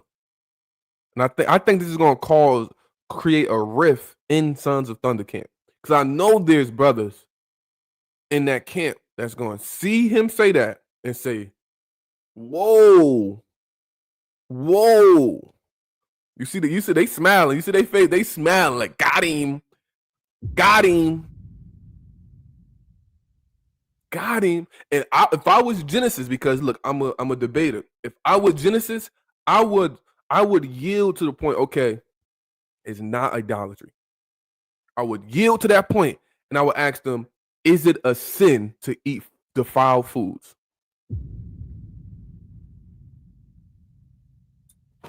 Now you gotta say, okay, it is defiled. It is defiled. You gotta say it is defiled. Can you lawfully eat defiled food? Any person that's honest is gonna say, nah, you can't lawfully eat defiled food. Is Paul teaching you can eat defiled food? You gotta say yes. If it ain't to the Torah and the testimony, finish it off. There ain't no light in them, man. Whoops, exactly. Whoops. What's crazy is if Paul's vision is not true, what do you do with idolatry that's taught even with JC, Deuteronomy 13? Hey man, I'm not even going there yet. I'm not even going there. I'm just sticking on this topic of this debate. And I'm gonna say this, right? Genesis. Every time I see them talk to other Israelite camp, look, y'all know my history with Deacon and Hassad. Y'all know my history with Deacon and Hassad. I don't got no beef or no love lost for them, but y'all know we go at it. But I'm gonna be honest. Every time I see them brothers go against other Israelite camps, I don't know, brother. We're gonna continue. Under this guise that you have the wisdom and intellect to know that an idol is nothing in the world. It is a mere fiction. And that which you are about to eat, not only did the Most High God provide it for you, he made it. Give thanks for that. Bless the name of his son and eat. But if you're around Deacon and Hassan, I'm not gonna eat. I can't because they're not there. I'm not. They weak. I'm not gonna eat. So this and look, you see that, right? They're saying, bro, you crazy. All praises. Put that work in, right? So you see, Deacon and Hassan are the ones that saying, yo, this is a sin, bro. We can't do this, bro. This is a sin. We know we can't do this according to Torah. They're hearkening on Torah, and they are aligning with Paul. Paul is saying, you're weak for aligning with Torah in this instance. I'm not going to say in all instances. In this instance. I don't want to misrepresent Paul. But they're calling Deacon and Hassan weak for aligning with Torah because they're aligning with Paul in this instance. Paul was 100% calling people that see this act as sinful, weak. Even though I agree with y'all all on the side that it's not participating in idolatry, but it's still a sin to eat defiled meat, bro. Chinese food from no, I already talked to y'all all. I didn't say that. But listen, so can you guys Raven, I'm not gonna the lucky cat. So that man a Christian. I mean, that's what I call them, Christian Israelites. Super Christian standing on. Hey, look. I always tell people, if you're gonna stand firm, he's standing firm on what he read in the text. Hey, stand firm on it. Whatever. I don't like the dudes that be on. Now I ain't gonna say their names, right? I ain't gonna, because they're gonna think I'm throwing shots at them. But I can't stand the dudes that be up here acting like Paul is not saying what he's saying. Come on, bro. Can you guys said you can eat meat offered to idols according to Paul. Can you eat meat offered to Satan? Like that. Yeah, no, even though I just said it like that. No, you you see how you gonna say it like that. You said that. You said you can eat meat sacrificed to idols. If you can say you can do a sin and then try to explain your way how it's not a sin. It's a sin to eat food sacrificed to idols, bro. You cannot eat food, defiled food. You cannot eat food strangled of itself, that died of itself. You cannot eat food strangled. You cannot eat the pork, all that stuff. And you cannot eat defiled meat. Oh, man. This is crazy. Offered to Satan, yes or no? Then All demons. You walk in the idol temple, you're doing all the rituals before you eat. Mandatory. That is a fact. That is a fact in which I'm going to be fair. I don't understand Paul to be teaching them they can go into the temple and eat. Paul is telling them outside of the public, they can eat. So let me put it in these words. Paul is saying, hey, you could do it, but if somebody sees you, stop doing it.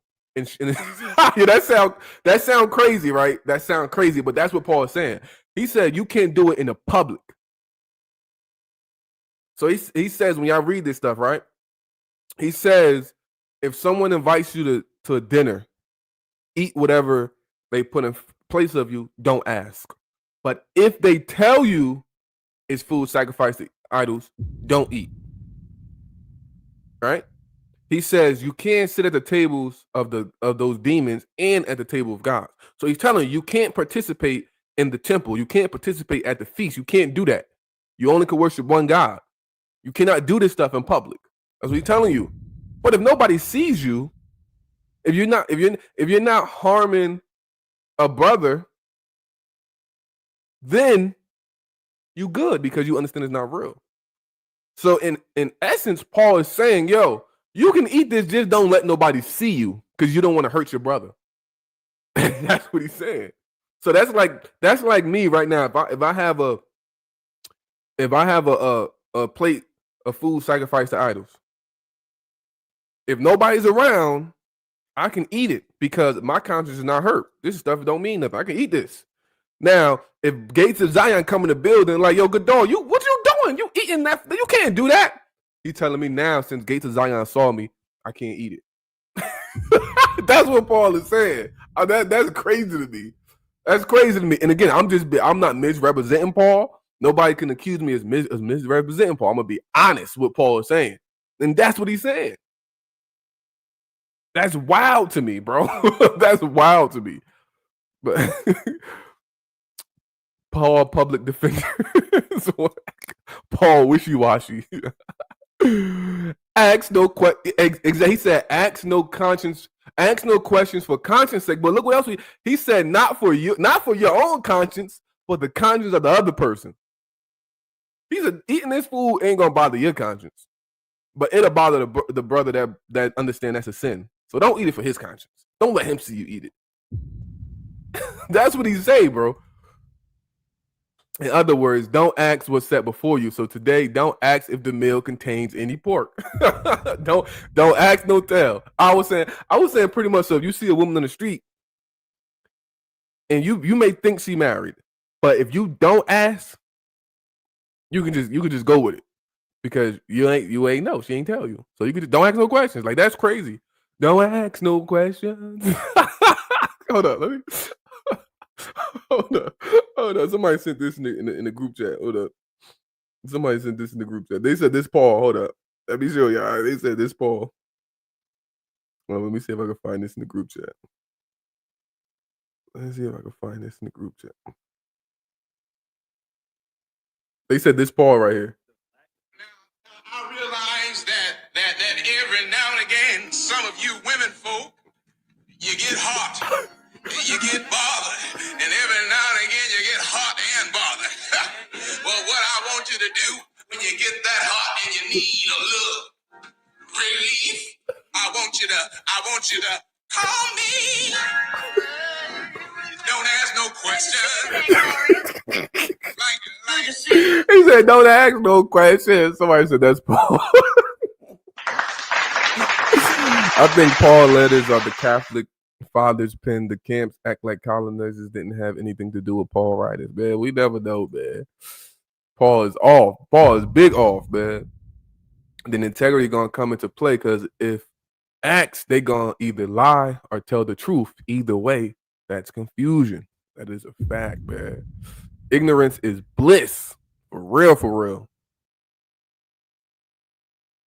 Yeah, this is crazy. Facts. I said, don't ask. They said that's Paul. Who's our Satan? Okay. Can you eat meat to demons? Yes or no? Asmodeus. It's all Satan. Every I'm gonna ask again. I'm gonna ask again. Can you hold on? Let me make sure. If you, can you eat meat offered to demons? Yes or no? Then expound. No. If you like Deacon and her side. He just gave two separate answers. First he said you can eat meat sacrificed to idols, and then he replaced idols with demons. But I cut him off. Let me not cut his. I'm not cut him off. Go ahead. Can you hold on? Let me make sure. If you, can you eat meat offered to demons? Yes or no? Then expound. No. If you like Deacon and her side, and you believe that the idol actually exists and has a patron demon that acts on its behalf. That is. That's not what I. That's not what I'm asking. Hold on, that's not what I'm asking. Let me answer. I didn't say anything about an idol, brother. What do you mean? Asked for a yes and no. I said no, and I'm expounding. That's like Deacon, okay. That's like if I ask you, can you not go up and make the sacrifices to the temple? Yes or no? No, that's not. But he says no. Oscar Allah. He says no, but then he starts painting a straw man that I didn't say. I didn't say anything about an idol. I said, can you eat meat offered unto Satan? I'm giving you my condition. I'm giving you my condition. Wouldn't okay. Satan be? I won't use your name. Wouldn't Satan be an idol if someone sacrificed it to Satan? Yeah, but how can you not eat? You guys just said you can eat meat to idols, but then you said you can't eat meat to idols. Yeah, I keep saying that. I'm gonna say it again. Hold on, let me be precise. Oh man, y'all, I like y'all all too, man. This is why I always tell people, man. Y'all all, bro. This is bad. This is bad, man. You just gotta come on, y'all. Well, you can't hold down the Paul that much to have you out here looking like this, man. I believe in the liberty that Paul speaks of and James speaks of, and Christ taught, because the truth shall set you free. And the real truth is there is no such thing as that idol. The real truth is that's Yahweh's creature. The real truth is there was no consecration because it's fiction. That's the real truth. But Satan's not fake. Satan's not fiction. Hold on. Are you saying this? Are you saying this?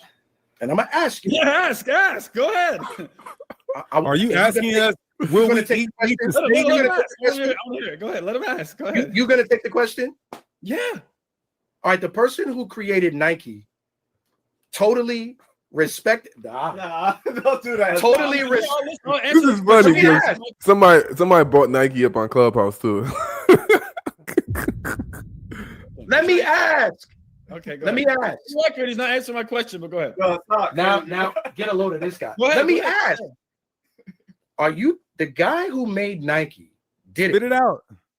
Wait, how fast I gotta say it? Let me enjoy it. Crazy. Having fun.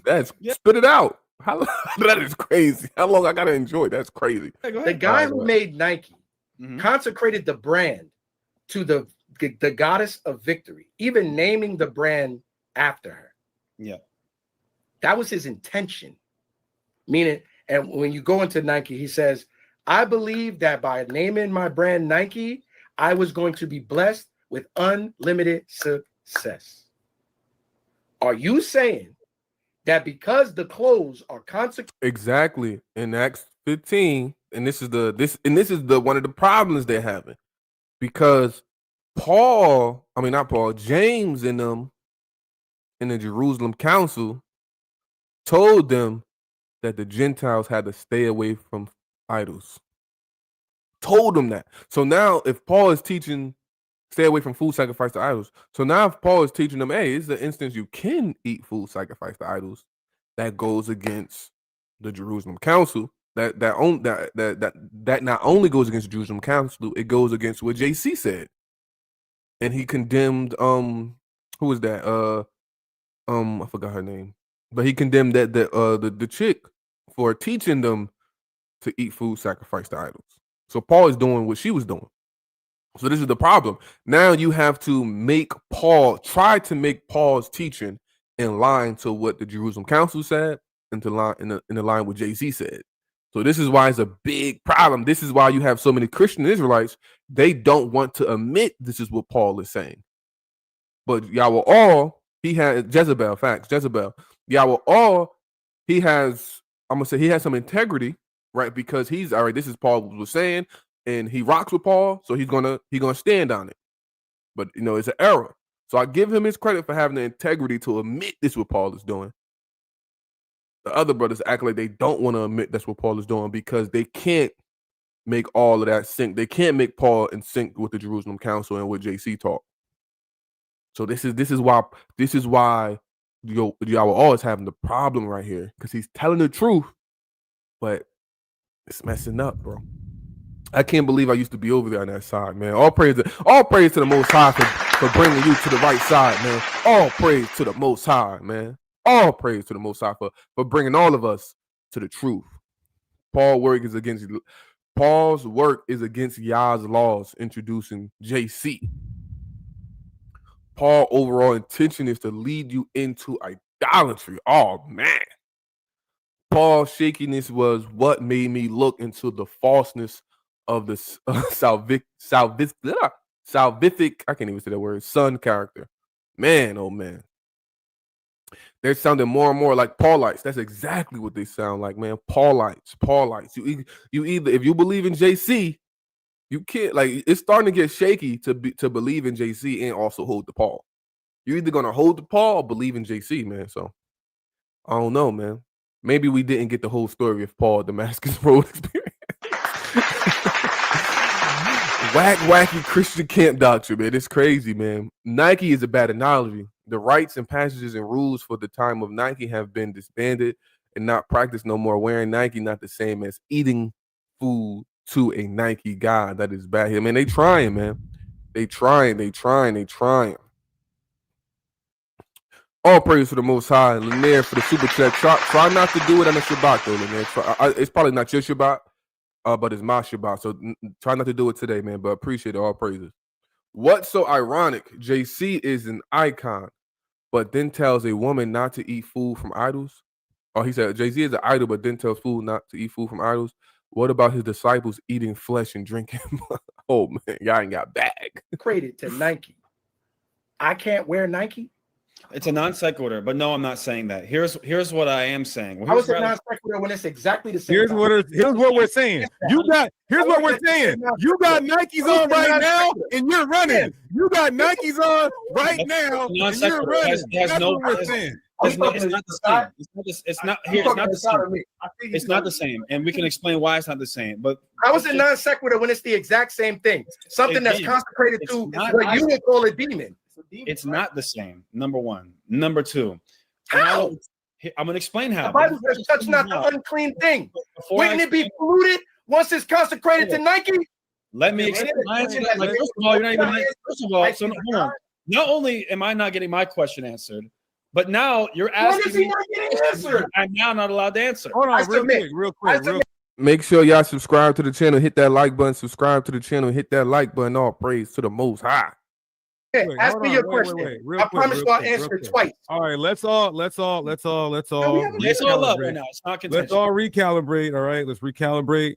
Hassad, actually respond why you believe that's a non sequitur. Joel, you're saying that this food, the truth is, I can't remember what verse you went to. I think 1 Corinthians 8.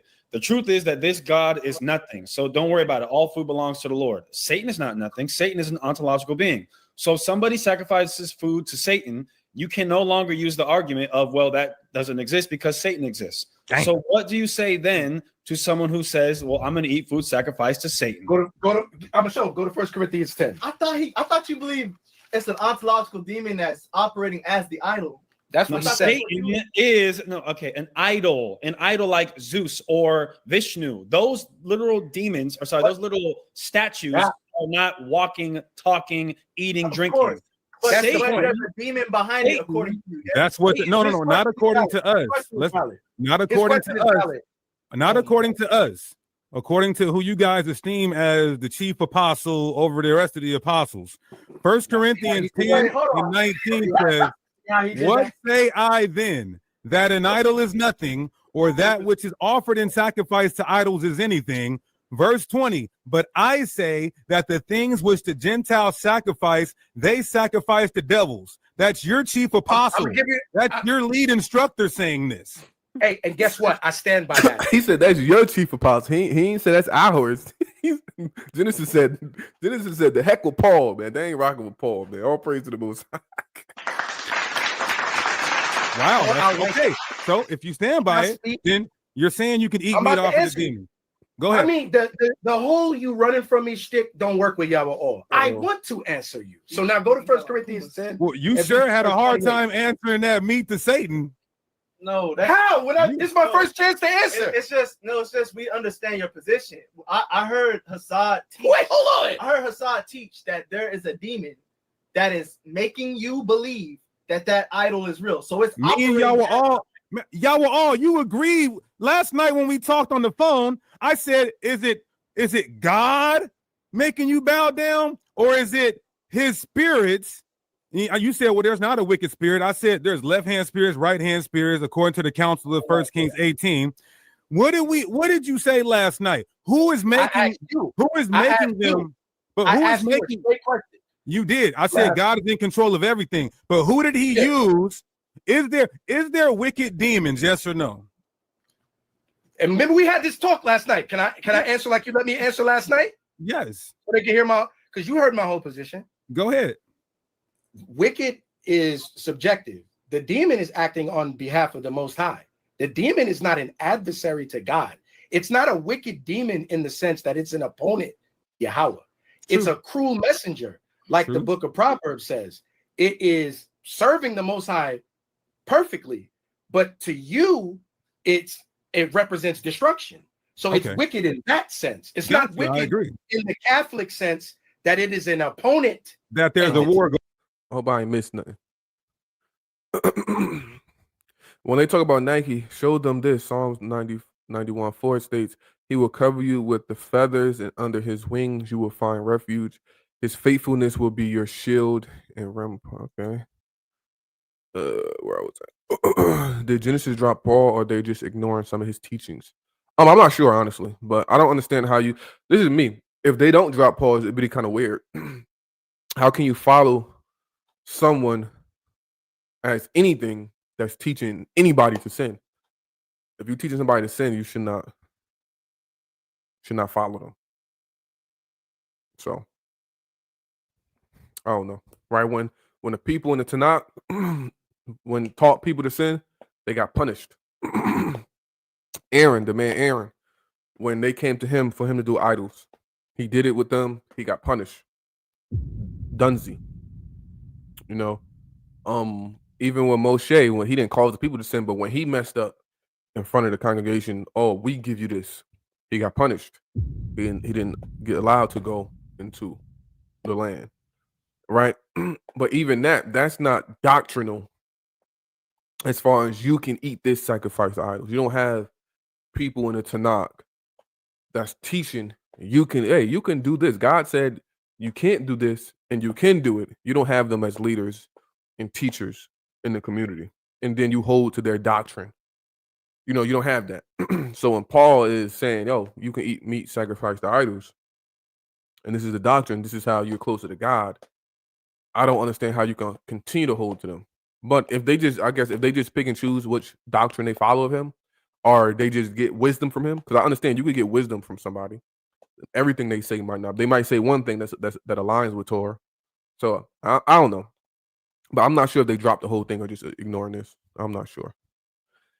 Deacon gonna end on this side. I'm calling it now.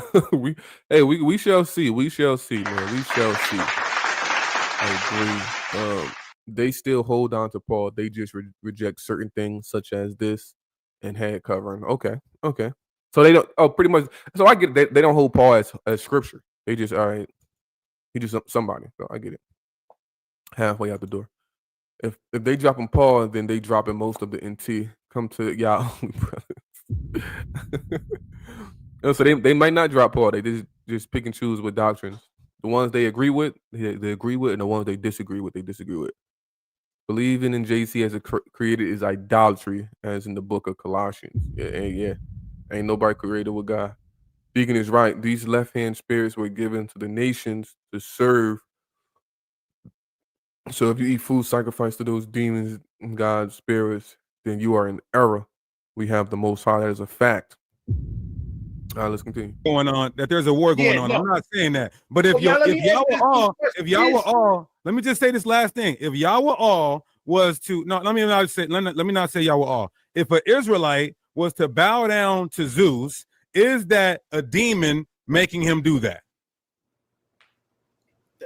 Damn. If he knows that's a good question. If he knows the truth and he's still being tempted to worship Zeus, he's being given Isaiah 66:4. Let's say he's not in the truth. Oh man. I have an answer. Then he's Romans. They struggling, man. Oh, you should have a clean answer to stuff like this, bro. Clean answer, and that's what happens, man. It should be clean answers. No, we not. No time can we eat food sacrificed to idols. No food sacrificed to demons. No, none of that. It's always no. It's that simple. Just man, it's that confusion doctrine, man. 1:26 is the answer. Read this. 66. Is it a demon though? Yes or no? This anything against God is adversarial. Is Satan? It's demonic, and that means it's demonic. Wait, may I say this? So meat offered to idols or what? Wait, I can't read the scripture. Wait. Deacon, let me say this. We're going right back there. Wait. Listen, let me say this. I'm right in the paint, baby. Sirach 16:68 says that your sins will stand as your accusers in that day, which means you have the autonomy to make the decision whether or not you're going to choose virtue or wickedness. If you choose wickedness, I did say that to you last night, Deacon. Listen, Deacon. If a Hebrew chooses wickedness and diverts his away from the Most High God, he made that conscious decision. That man, a demon, can't be blamed. But guess what? A demon. Wait. a demon can be a punishment to that man for doing that. A cruel messenger. Which is why a cruel messenger can be sent, or that man can be given up to his what? Or as it says, go ahead, Hassad. Hassad is itching and scratching. Go ahead, Hassad. I agree with them there. Like I don't hold to know that a demon makes you sin. I don't hold to that. I don't know about that.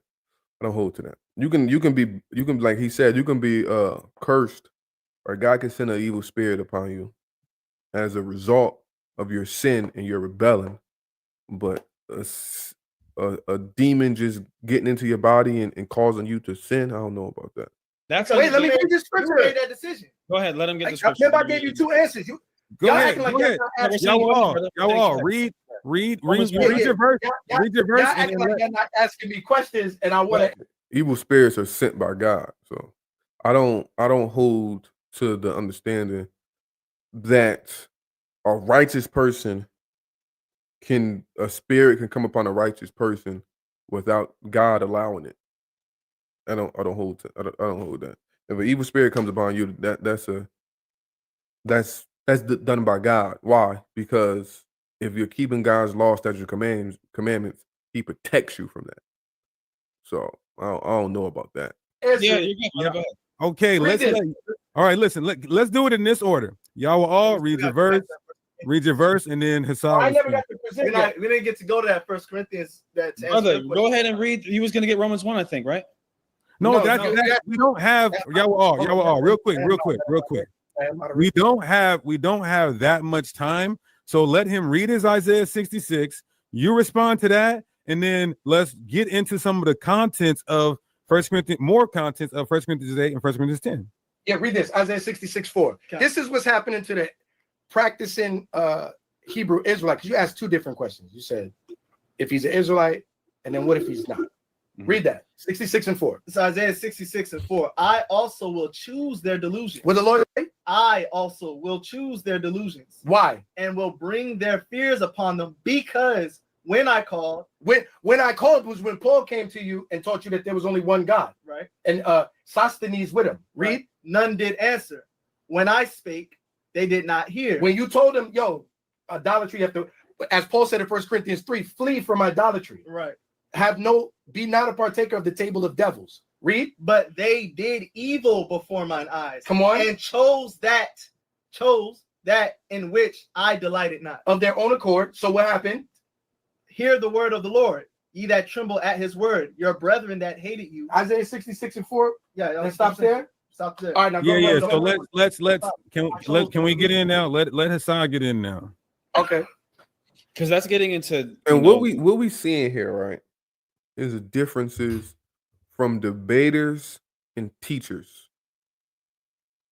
Y'all are all in those brothers. They're in teacher mode, right? So what they're doing, you gotta go to every scripture, read every scripture, teach on every scripture, and this is what they're doing. As you see, Hakkad and Hassad, they are not doing that. They're in debate mode. So it's question.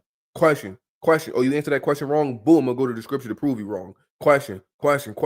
Boom, boom, boom. That's what they're doing. In the Sons of Thunder dudes, they're in teach mode. So this is why I always say there's difference between teachers and debaters. And teachers should never try to debate. Because this is what you're seeing. This is why when you look at Sons of Thunder, they look so, I don't want to say unstable, but they look just so off. Because they want to have time to go to verse, read this verse, let me get his teaching, or let's get this other precept, read it, get his teaching. You can't do that when you're having a debate. And these two, they just in debate. I'm gonna ask this question, okay, you wrong. Now I'm gonna go to the scripture to cut you. I'm gonna ask you another question. Oh, you wrong, I'm gonna go to the scripture to cut you. Right, so it's two different styles, and these two styles don't match. Divine free will or not. Yeah, exactly. So that's going to get into another subject. That doesn't end. That right there is happening in Corinth. I mean, that's fine, but let Hassad get 30 seconds. Go ahead, bro. I had one question, but one just came to mind. This is a crazy hypothetical, I know. So, and I know that you would never do this. Hopefully. It's the ultimate hypothetical. All right, okay. you're gonna take my question after. Yeah, go ahead. I know the question is off the wall. It's crazy. Okay, it is going to be crazy. You don't partake in the festival, right? But somehow you stumble there. It is a you ain't listening if you're talking to him. It is a satanic festival. Somehow you go on the festival. You're at a festival, just randomly. You just walk to a festival, and you didn't know what festival it is. You're not even there to partake in it. You just walk in, and all of a sudden, you're in there's a satanic festival going on right in front of you, and they're sacrificing goats and rams and other lawful foods to Satan. They're all hail Satan. There's no believers there. They start to asked him this last night, but go ahead. They start to cook some of the food that you watched it get sacrificed to Satan. And they say, hey, Joel, want some? It's not a sin, right? You're going to say what? I'm going to say you all are in idolatry and the Most High going to kill you. Okay, are you going to say yes or no it's a sin? To eat that idolatry food? is a sin, yes. No, to eat the food.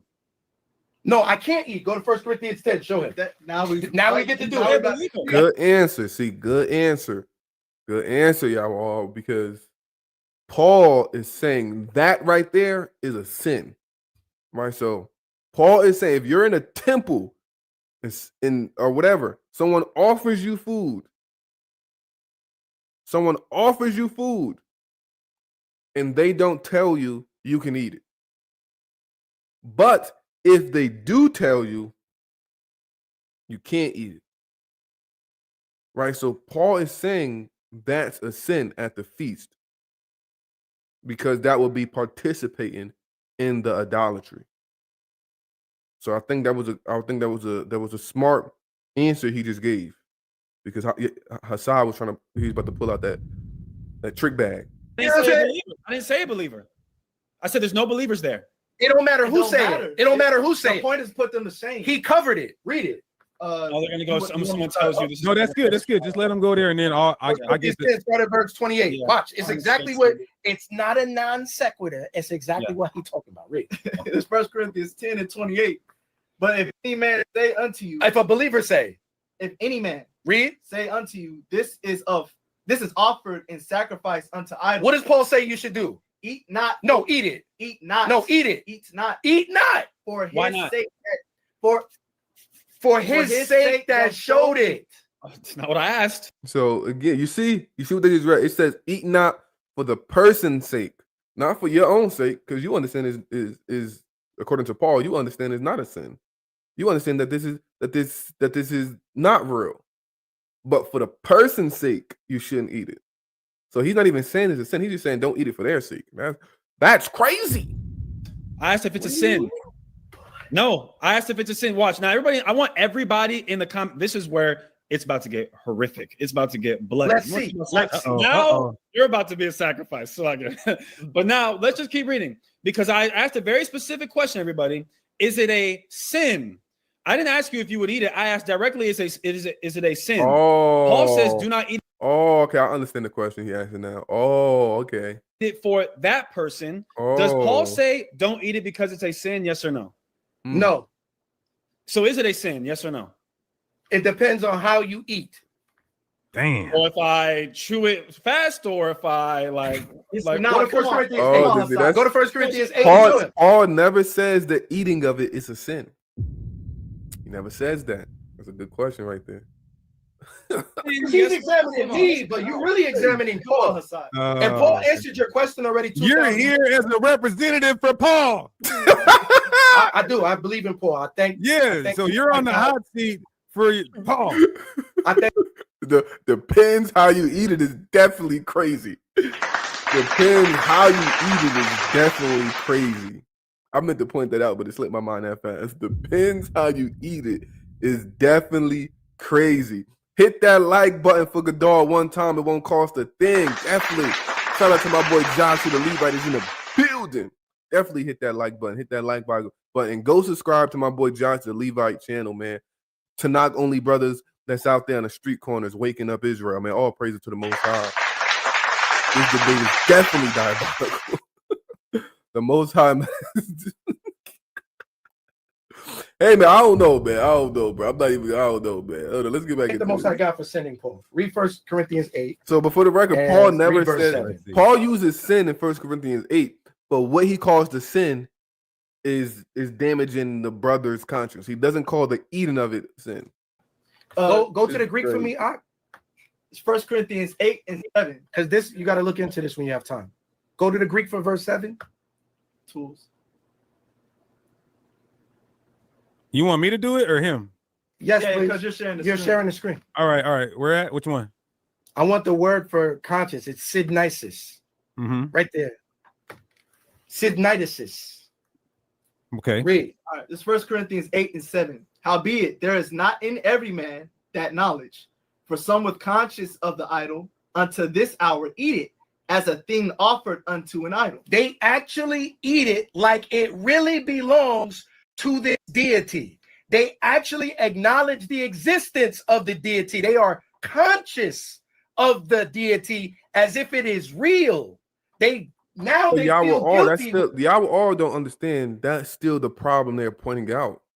Paul is saying if you eat it with the conscience that is belongs to a deity or the deity is real, that's problematic. But on the other hand, he's saying if you don't have if you do have the understanding that these things aren't real, the idols aren't nothing, if you eat it then with the knowledge that it doesn't mean nothing, that the knowledge is one true God, he's saying that that's not a sin.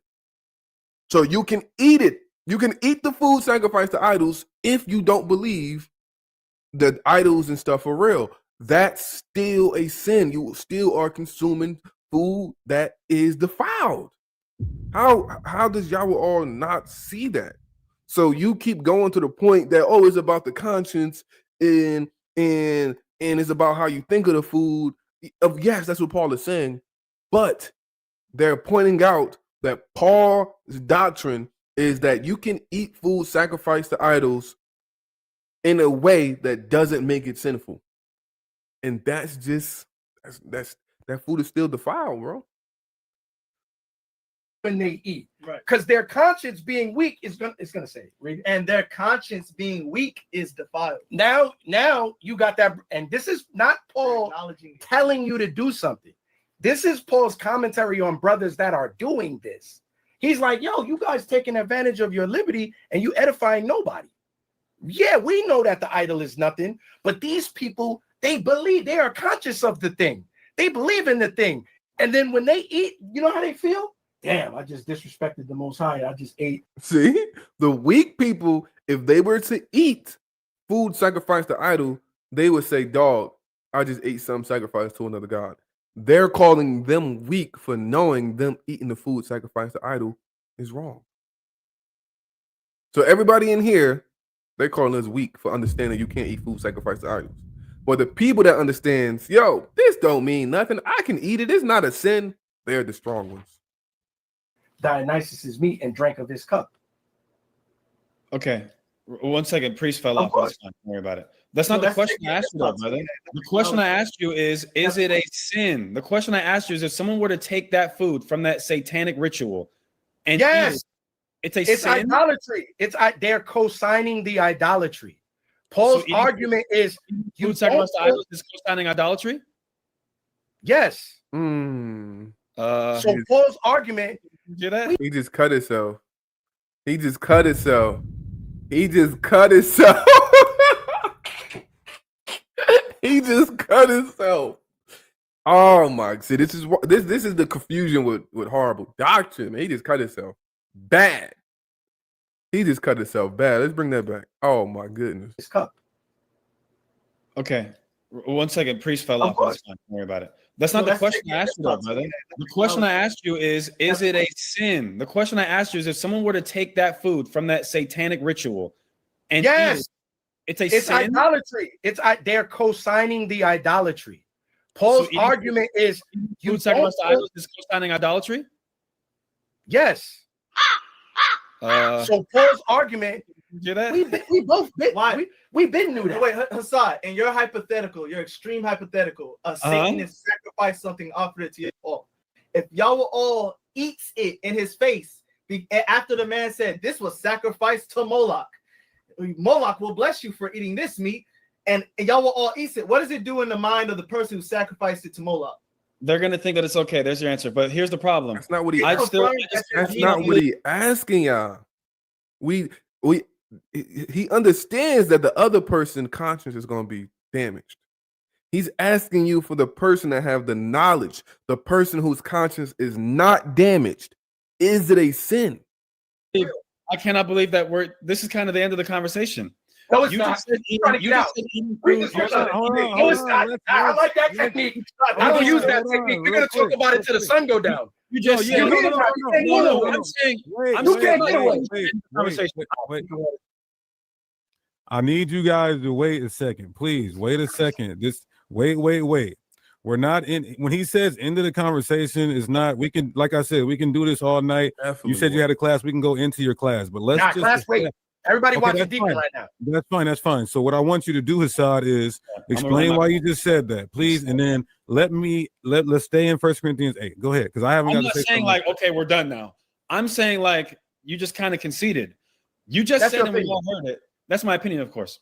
You just said that eating food sacrificed to idols is co-signing idolatry. Damn. Is co-signing idolatry? Yes. So eating food sacrificed So to idols. I can talk. So I can talk there. So I can talk there. Wait. Let me just say this real quick. Let me just say this. In 1 Corinthians, because I haven't got the chance. If you, what happened? I went through it went through a thingy. It's time to ask more of our browser. Hold up, it went through all right. But that's bad, because if you concede to the point that eating food sacrificed to idols is idolatry, you cannot say in any way you can eat food sacrificed to idols. You just conceded to that.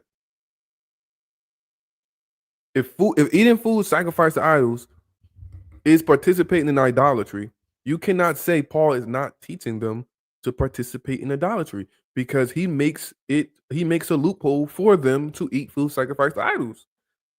This is hey man, this what Paul is having people look like. If this is Paul is what having people look like, is crazy. Because y'all, when I hear y'all all teaching and doing his thing, he sounds like a strong, wise brother. But him holding and defending Paul right now is making him look bad. They're destroying them right now on this topic, bro. And wow. No, he can't have that. He can't have the pin. He can't put a pin in that. Okay. Let me just award you guys with this so I can speak on my own platform. You guys respond. Take some time to respond to that quickly, please, so I could ask the question. I believe Paul's instruction. Paul's instruction says it ceases to be idolatry when you have the knowledge that the idol doesn't exist. You can't acknowledge. So the difference is the person that has the knowledge is not idolatry to them, and a person that have the knowledge, it is idolatry to them. Another God with God if you don't acknowledge any other gods. Right. You can't have knowledge of another God if you stand on the principle that ain't no other gods. Right. Nothing else exists but Yahweh. So it becomes idolatry. According to Paul, his instruction is it becomes idolatry when you actually eat with conscience of the idol. And I believe that teaching is wise. Okay, I want to say this. What he's saying here is what Paul is saying. But the problem is when he made the statement that eating food sacrificed to idols itself is idolatry, you kind of shot yourself in the foot right there. But what he's saying, Paul is saying that these people, they understand these idols aren't real. It's not idolatry to them. You can't be in idolatry if you don't recognize other gods. That's what he's saying. That's what Paul is saying.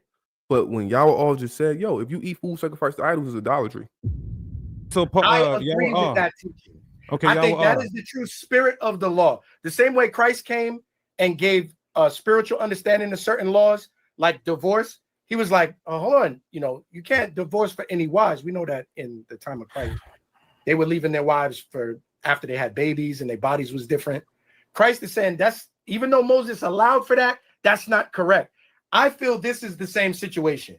Okay. Even though you could be prosecuted for eating food sacrificed to idols as participating in idolatry, the truth of that matter is If you don't believe in the idol and know it don't exist, you're not participating in idolatry. So God's laws change according to one individual's subjective belief and conscience. Okay. Did I say that? 1 Corinthians, in Show 1 me thou shalt Corinthians, not eat food sacrificed to idols. Read Got that you, verse got and read it that way. So this is what he's asking everybody. I want everybody to hear this. He's asking us, show where eating meat sacrificed to idols is a sin. What I did earlier was ask him, is everything Christ say law? He said, yes. I went to Revelation 2:20, where Christ prohibits eating meat sacrificed to idols. What does he do? Because that is fact. But wait a minute, monotheism was not the worldview of the Torah. Instead, it was monolatry, henotheism. Other gods may exist, so Paul is wrong. He's ignoring cultural and historical theology. That's a fact. And, I got a video on that. If y'all want to watch that video, join the membership. The children of Israel were henotheistic, and they practiced monolatry. That is a fact. So interesting, man. But I think Paul hints to something like that too, though. Because he's filtering his Lord and Savior through Paul. He's saying, oh, that means if you believe in it. So let's go to the law and show it in the law. Maybe he'll filter the law through Paul. I'm gonna let you put words in my mouth, but I'm gonna cook you Deuteronomy 12. In Deuteronomy 12, is us eating meat to Yahweh worship? Yes or no? Yes. Thank you. Now in Exodus 34, it's a part. See, people is a part of the worship. It's a part of the worship. You gotta remember that. He said that there's no in Exodus 34. He said there's no thou shalls. Exodus 34 and 14. For thou shalt worship no other gods. Then he goes on to tell you how you worship other gods. For the Lord whose name is jealous. Can I read the Torah? Can I look? You can interrupt Paul, but don't interrupt Torah. Thank you. Ooh, Exodus 34 and 14. For thou shalt worship no other God. For the my boy, God said you can interrupt Paul, but don't interrupt the Torah. You heard him? Spicy. That's a Torah fact. Don't interrupt Torah. That's a Torah fact. Lord, whose name is jealous, is a jealous God. Here's how you worship other gods according to Torah, which is called the laws of God. Lest thou make a covenant with the inhabitants of the land, and they go a whoring after their gods, and do sacrifice unto their God, and one called thee, and thou shalt eat of his sacrifice. All of that is prohibited, is giving you examples of how you worship God, and you already admit that we worship God by eating his sacrifices, and that's exactly how you worship other gods, by eating their sacrifices. How much that crown weigh? How much that crown weigh? How much I'm gonna say this. That was a mean move. That was a mean move. How was that a mean move? Because even though I don't think Exodus 34 is saying explicitly what Hakai is saying. When he went to that Deuteronomy first, he asked him, is eating the food during our festivals and stuff, is that worshiping God? And Yahweh all said yes, cut itself. What he should have said was the act itself isn't. It's a participating in it. So you have to not only go to Jerusalem, not only go to the temple, not only be a part of the slaughtering of the lamb, you have to also eat. It's all of those things that is the worship. All of those things, not just one. It's all of them. You can't slaughter the lamb without eating it. You can't eat the lamb if it's not slaughtered. You can't do it if you're not at the temple. It's all of those things that makes the worship, right? Y'all all should have pointed that out correctly and showed him it's a distinction. So once he said yes to that, then he went to show him this Exodus 34. Bad. That was a good move right there. Cut itself. Crown way. All right, now we back. Yeah, now, please respond. Now, you're awake. I'm gonna ask you the same. Now I'm gonna ask you this between me and you, Deacon. I'm gonna ask you the same question I asked you last night, and I'm gonna see if you answer funny in front of your audience, Deacon. So Israel went into captivity for absolutely none, because after all, the idols are not real. This that is crazy, man. That is crazy.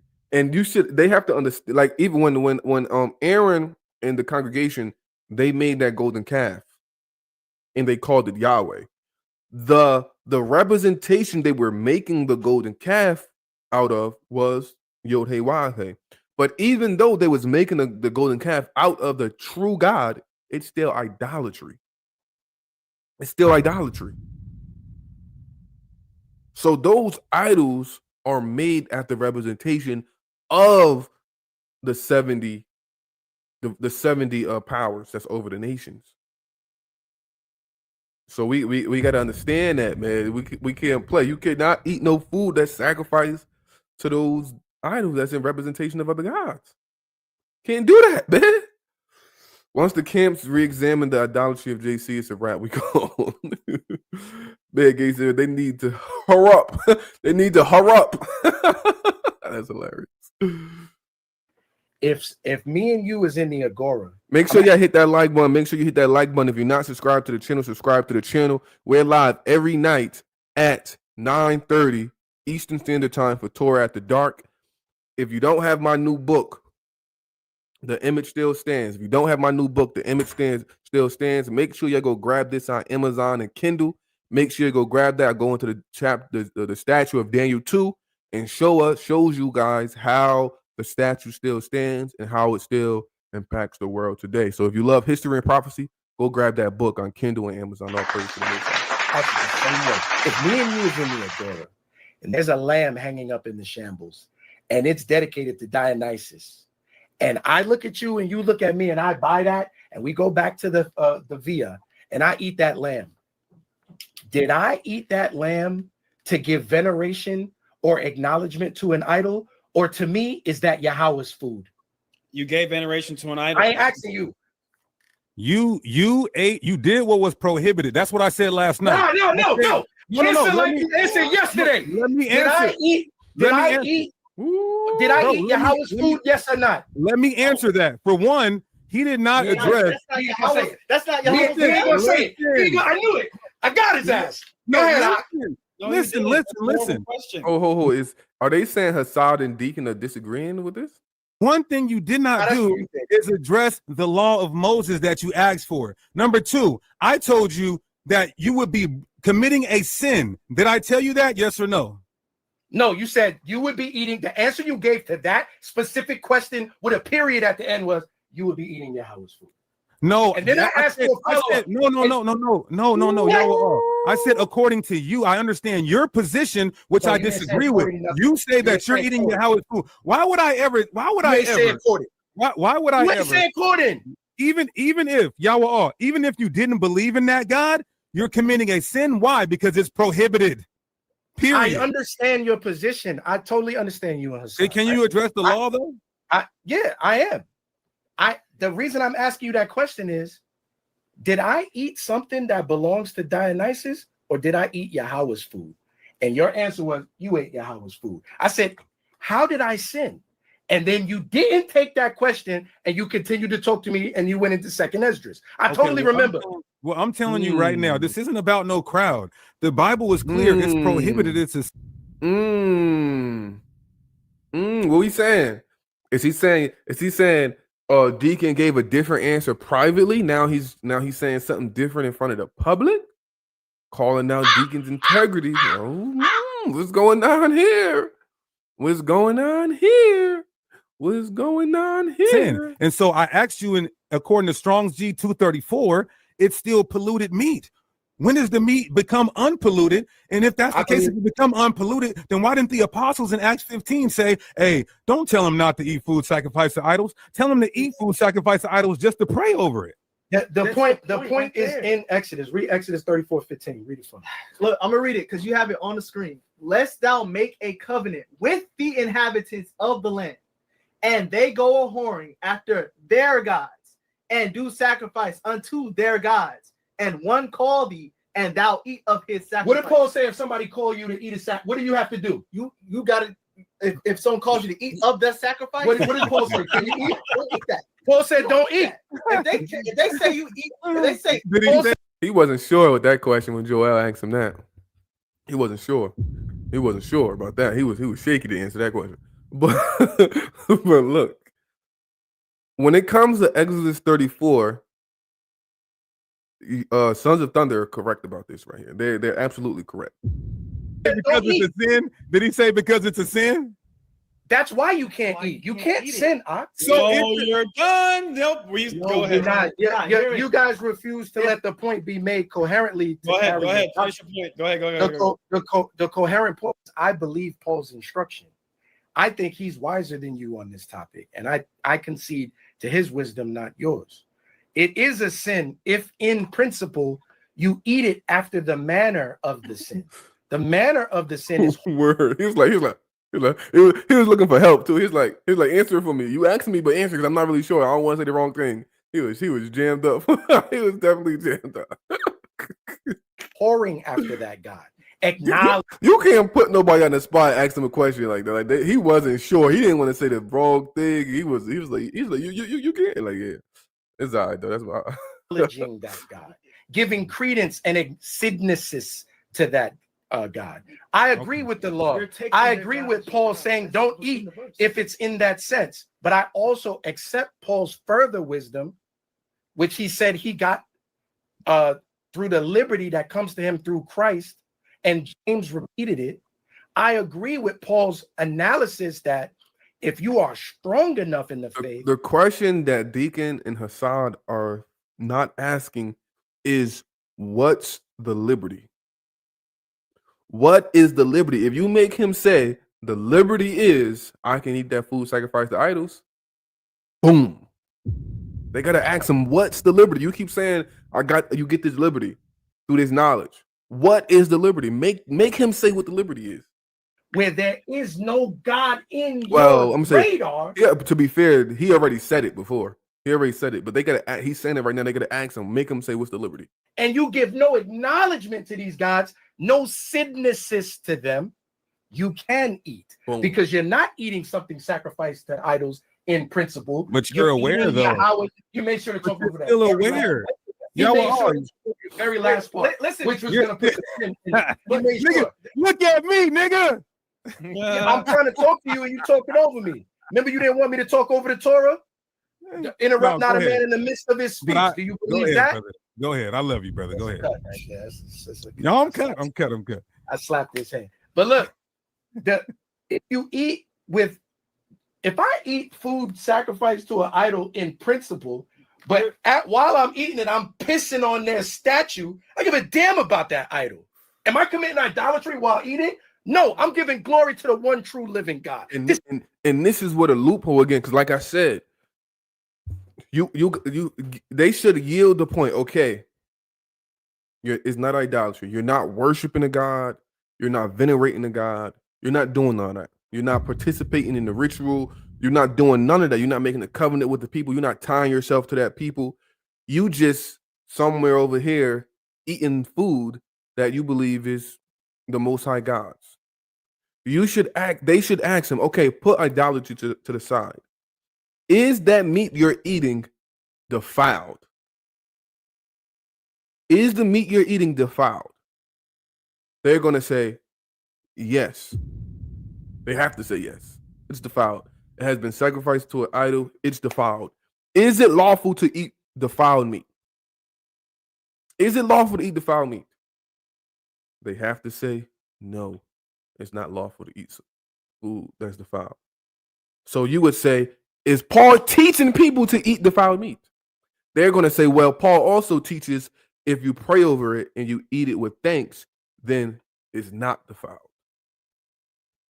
And that's the issue. Paul is telling you, you can eat food sacrificed to idols if you eat it thankfully to God.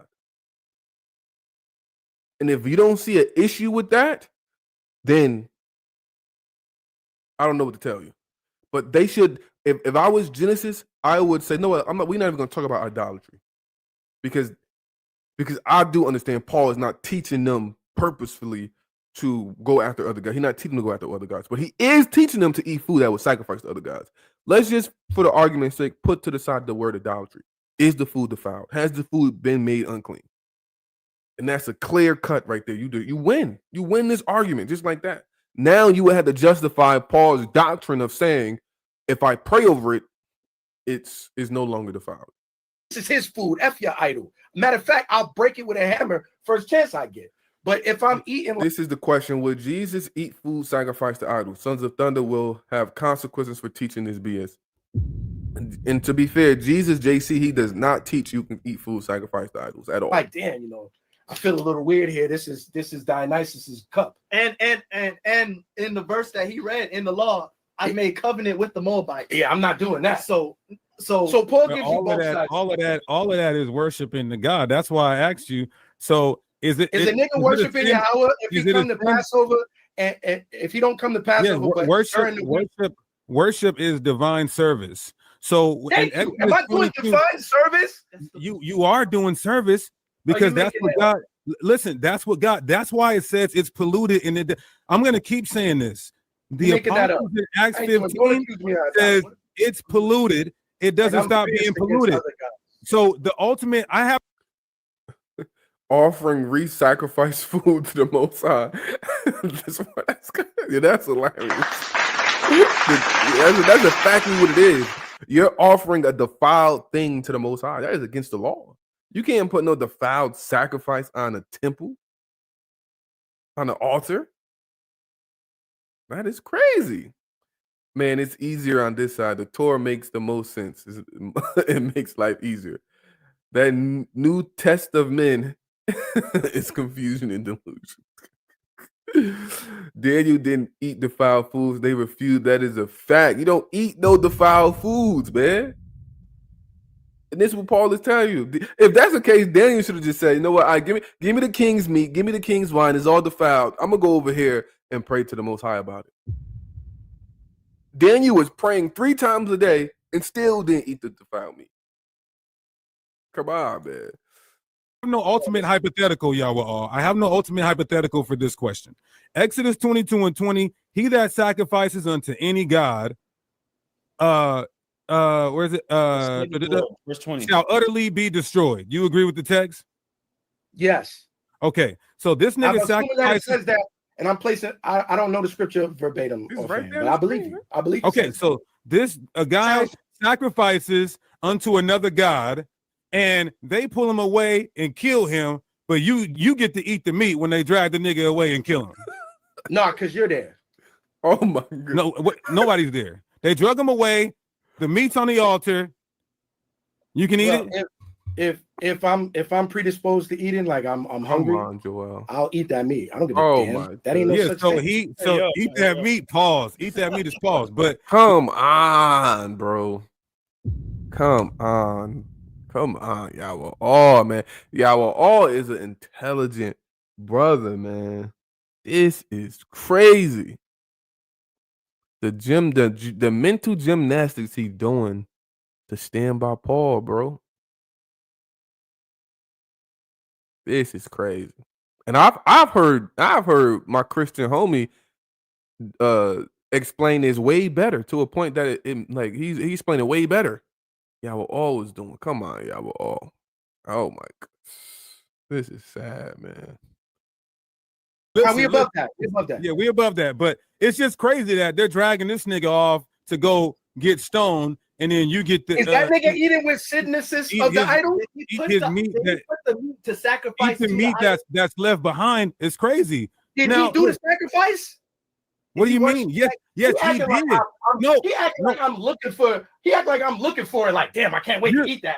He's just asking in principle. I'm giving you an answer in principle. Like if somebody who's poor, if you just watch the man sacrifice the food to an idol, and then they take him and stone him, you really said you would go behind and still eat the meat.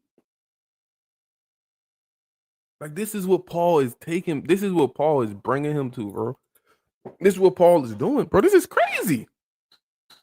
And they come up and they see, oh, damn, some meat right here. I gotta say no, nigga. I gotta say no. Starve. That belongs to Dionysus. You can't eat that. I'm not doing it. Listen, I understand. It's not even that it belongs to Dionysus. It's defiled meat now. It's unclean to eat. Whether you believe the deity is real or not, the food is now unclean. You cannot eat unclean, defiled food according to the Torah. Doing that, but I'm just talking about. The Torah how it looks. You told me last night. I said according to Second Ezra 16 and 68. For behold, Zara in the building. Shalom, Zara. All praise to the Most High. So Zara in the building. You know Zara is a big step, a big member, a great one. All praise to the Most High for Zara. He talking about because you there. So if Deacon wasn't there, he would eat it glad. He would eat it gladfully. This is crazy. Shabbat shalom. Shabbat shalom. This is crazy, man. Eat the meat left behind after the idolater is stoned is hilarious. Wait, Gadar, I thought Joel was on our side of Gadar, that Paul was saying why he said no, he is no, he didn't switch up. He is saying it. He's standing by Paul that Paul allows you to eat meat sacrificed to idols. The problem is Deacon and Hassad are pushing him upon that because they understand that it's unlawful according to the Torah to eat the foul meat. So Yahweh all is having the problem with holding on to Paul, but also holding on to the Torah. So Yahweh all is saying, yes, this is what Paul is saying, 100%. And Deacon and Hassad are trying to show him this is against Torah, though, in which Deacon and Hassad are not wrong, because you cannot eat food sacrificed to idols. The food is unclean, is defiled. And if Paul is allowing you to do that in any instance, that would be going against Torah. And this is the problem. And this is why Zara, Awatazar and them Clubhouse don't want to admit that's what Paul is saying. Because if they admit that's what Paul is saying, they would have to say, yeah, Paul's allowing you to eat the foul meat. So yeah, he's standing on it. He's on the right. He's dead right to what Paul is saying, but it's not looking good to compare it to the Torah. Yeah. It's crazy. Paul is sending niggas to express judgment, no delay. Zara, these brothers be flopping like fish, unstable, just like crazy. That was Israel's problem in the wilderness, choosing their stomachs over the Most High. Oh, that is a problem. Oh yeah, Genesis on their way to Torah to knock only. that's the word on the street, Zara. That's the word on the street. Burning wrath of a great multitude is kindled over you, and they shall take away certain of you and feed you being idle with things offered unto idols. I said, this is talking about us being in a concentration camp and them forcing us to eat food sacrificed to idols. You told me last night, let's see if you keep it real in front of your audience, in front of this simulcast audience. You said you would spit in that martial law truth's face and eat the food sacrificed to the Isaiah's Yahweh's and F you. You still stand on those same sentiments? Yes, because when Second Esdras, which I still believe is Second Temple writing. So you see, Zara, he's standing on the fact that he can eat the meat. He's standing on it. He's not changing. He's 100% agreeing with Paul. After Paul's writing. Second Esdras is written from the paradigm that there is synthesis of that idol. But if you're in a concentration camp and you're starving to death, and a man offers you food sacrificed to idol, it is done to your humiliation. Paul would have you not eat. I would have you not eat. You told me, last night you told me you was going to tell the martial law troops, F you, this is Yahweh's food and eat it. Yeah, but that's Yahweh all. So wait. This is wild. So wait. So the first one, he said, the first time he said, yo, Paul is teaching that you could eat food sacrificed to idols. He agreed with Paul, but then he said he would not teach it. He would not teach it. If he would have wrote this epistle, he wouldn't teach that you could eat food sacrificed to idols. That's what he said. So he said, even though Paul is saying that, if it was up to him to teach it, he would not teach it the way Paul is saying it. Now, this, Paul is an instance when Paul says, don't eat it. He's saying he will eat it. What? So when Paul says, hey, Yahweh all, you can eat it. Yahweh all says, yes, that's what Paul is saying. But if it was me, I wouldn't write it that way. I wouldn't teach that. But then when Paul says, don't eat it, you say, wait, I disagree with Paul. In this instance, I would eat it. What? That's wow. Well, look at verse 69. Yahweh all would be. What I'm saying. Let me just read verse 69. I'll give it to you. I believe is Second Temple writing and actually after Paul's writing. Second Esdras is written from the paradigm that there is synthesis of that idol. But if you're in a concentration camp and you're starving to death and a man offers you food sacrificed to idol, it is done to your humiliation. Paul would have you not eat. I would have you not eat. But you told me, Yeah. last night you told me you was gonna tell the martial law troops, F you, this is your Howard's food and eat it. Yeah, but that's Yahweh all. That's Yahweh all. So look at verse 69. Yahweh all will be. Let me just read verse 69. I'll give it to you. And they that consent unto them shall be had in derision and reproach and trodden underfoot. Yahweh all would have been a 2/3 if he did that. Now, that's what you want me to be. But what I'm saying is, no. Oh my goodness. Oh, I'm just saying what the book says. We're just saying what you are, no plan. because that's what you want me to be. That's what you want me to be. No, we don't. No, if you eat meat food, I want to answer like that. Hey, look, this I'm gonna say it again. This is the difference of debaters versus teachers. In this debate platform or this debate format right now, Sons of Thunder are getting outclassed. They are teachers. Y'all were all watched a couple of his lives. I watched him. I heard him talking in the clubhouse. He's a teacher. He want to stand up there, go to verse, teach. You can't do that in this type of format right here. They get this is crazy. If you That's eat what I the want to food, say first. if you eat the food to idols, you could be a 2/3. So repent, brother. That's what you want me to be by No, we taking. don't. Or I wouldn't even be having this conversation. No, Deacon, I want to answer. Go ahead. Yeah, he's standing out in good now. He getting outs to your next step. Yeah. It's freaking Torah. So now what? Yep. That's the problem that's what the problem Paul is causing. Go ahead. I'm answering the hypothetical. That's what you want me to be, but I am a Christian who's coming from the paradigm of the strong liberty that Paul explained to me that you should have when you come into Christ. Go to James 2:12. Read that. I have a question. Hypothetical. Hold on. One thing at a time. We don't got a lot of time. Reader. Read. They're gonna kick us off. James 2:12. James 2:12. Messed up. Everybody hit that like He yelled at it, then Deacon gonna say read. That's messed up. Don't do that to that man like that. button, share the video, and guess what? After this, we're going hit that like button and share this video. All praise to the most. I don't have these problems here because I'm on a strict diet, but we're not even talking about today. We're talking about what was happening 2,000 years ago. But go ahead, brother Salaki. Of course. All right. This is book of James, chapter 2 and verse 12. And then we got to talk. I got to ask y'all a couple questions. Go ahead. So speak ye, and so do, as they that shall be judged by the law of liberty. That's what we're going to be judged by. The law of liberty.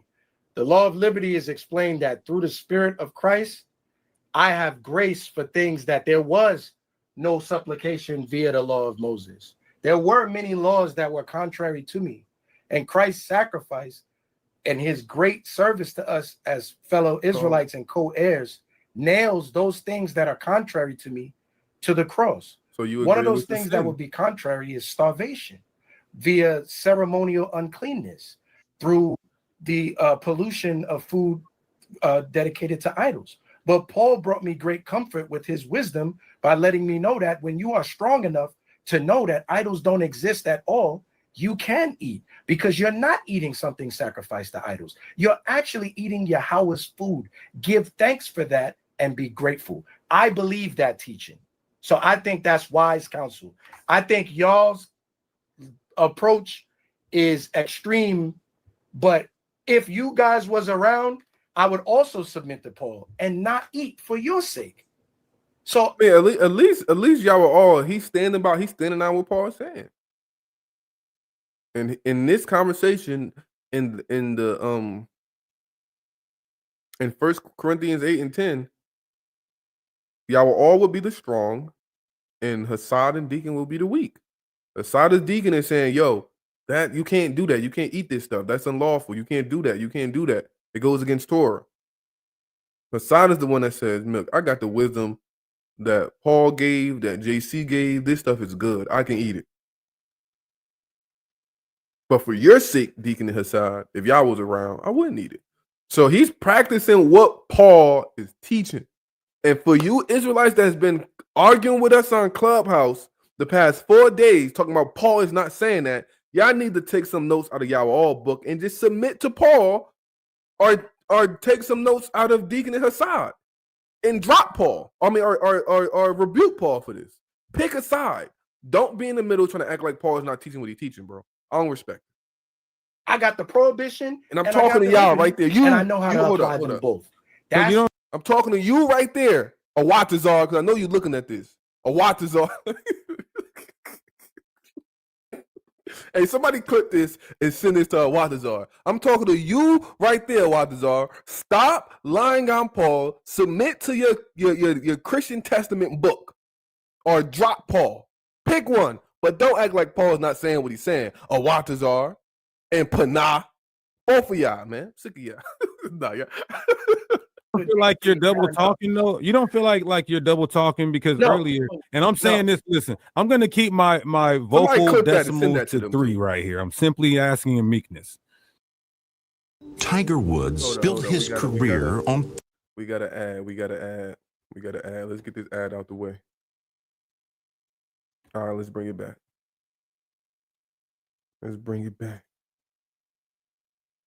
You earlier you said anything that is averse to God is demonic or satanic. Sacrificing to other deities is adverse to the Most High, is satanic.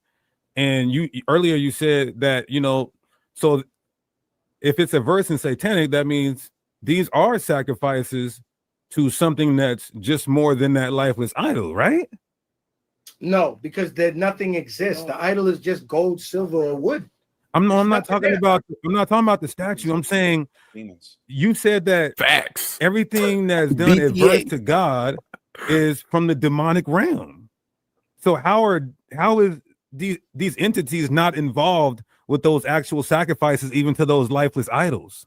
Because those, if you're strong enough to understand that those idols don't exist and you worshiping God in sincerity and truth, you aren't eating something sacrificed to an idol. You're eating Yahweh's food, something you confessed yesterday. And far be it, how can I be punished for eating something that I acknowledge as Yahweh's food? I don't acknowledge the idol. I do not have synthesis of it. I think that is a wise teaching. So can you decorate your studio with idols if you don't believe in them? Why would I do it? Why? Because you like the Why way would they I look. be doing that? You like the way they look. Well, let's say I like the, let's say the way this look. Look, wait. No. I'm gonna directly answer your question. I like the way this look. But what if a nigga actually, what's somebody in Malaysia actually believe that this is a deity? Okay, you believe in Buddha? I gotta throw my transformer away? No, do you believe in Buddha, for example? You asked if I like how it looked. I like how this looks. If a nigga say this is actually a deity, I gotta believe him. That's Tycho. I'm asking about. Okay, let's say Buddha. Let's say an Israelite. Why would I put a Buddha? Let's say an Israelite likes how Buddha looks. Why? Can I join SOT with a Buddhist channel? The question is simply,